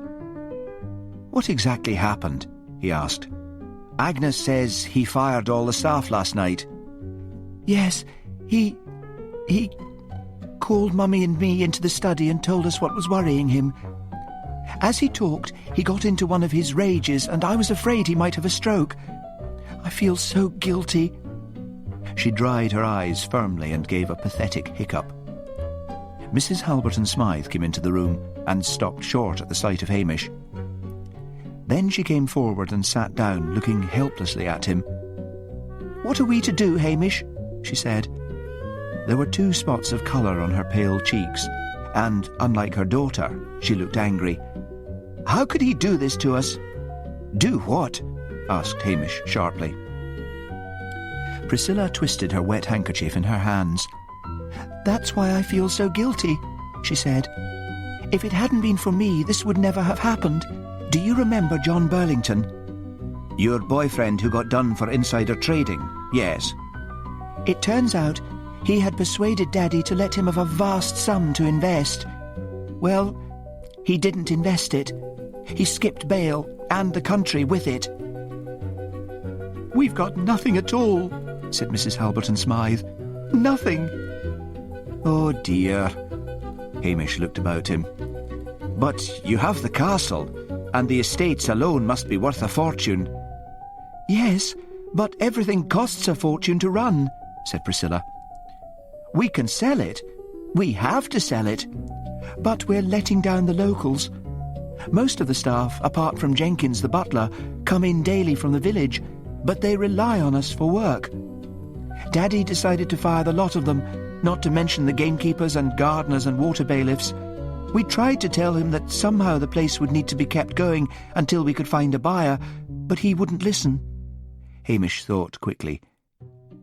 "You might not have to sell it," he said. Priscilla's mother looked at him in anguish. "Don't be stupid," she wailed. "Haven't we just told you we can't afford to run it?" "There's a way you could," said Hamish, "and keep the staff. Where is the Colonel?" "In his study," said Priscilla. "But don't bother him, Hamish. The last person he will want to see is you." "Be back in a minute," said Hamish with a grin. "I think he'll listen to me." Mrs. Halberton Smythe made a half-hearted attempt to stop him, and then sank helplessly back in her chair. Hamish went across the hall to the study and went in without knocking. Colonel Halberton Smythe looked up, and a purplish colour rose in his cheeks. "Get out of here!" he roared. "Can't you see I've got enough to worry me without listening to the ditherings and bletherings of the village idiot?" For one blissful minute, Hamish imagined how lovely it would be to tell the old horror to go to hell and fry. But then he thought of Priscilla. He pulled out a chair and sat down and smiled amiably at the Colonel. "I hae thought o' a grand way in which you could keep this house and the estates and the staff." The Colonel looked at him in silence, his eyes popping. Then he shrugged. "You're mad," he said. "No, just listen. You've got grand fishing and shooting here," said Hamish. "Run it as a hotel. With the shooting and fishing you could charge top rates. You've got a lot of bedrooms and most of them have their own bathroom." The Colonel stared at Hamish in silence, his small mouth hanging slightly open. There was a soft knock at the door, which then opened, and Priscilla and her mother came into the study, both fearful in case Hamish's visit was driving the Colonel into an apoplexy. "Are you all right, dear?" asked the Colonel's wife timidly. The Colonel waved a peremptory hand for silence and sat, staring off into the distance. "What did you say?" whispered Priscilla fiercely in Hamish's ear. "He looks worse. He looks as if he has had a terrible shock." The Colonel suddenly brought both of his small, plump hands down on the desk with a thump that made them all jump. "I've found a way to save Tommel Castle," he said. "How? How can we?" gasped Mrs. Halberton Smythe. "We'll open it up as a hotel," said the Colonel triumphantly. "Think of it! With the best shooting and the best fishing here, we'll make a fortune. We can invite our friends." "No," said Hamish quickly. "No friends. Mark my words. They'll look offended when you hand them the bill." "Don't interrupt," snapped the Colonel. "I have to make plans. Priscilla, get that secretary of mine here and get that architect chappie over from Strathbane." "Do you think it will work?" asked Priscilla cautiously. "I mean, have we enough to keep going until we open for business?" "Of course it will work," said her father robustly. "We've just enough to manage on until then. Trust me to come up with something. My chaps in the regiment always relied on me. Always a good man for thinking up ways out of a scrape, that was me."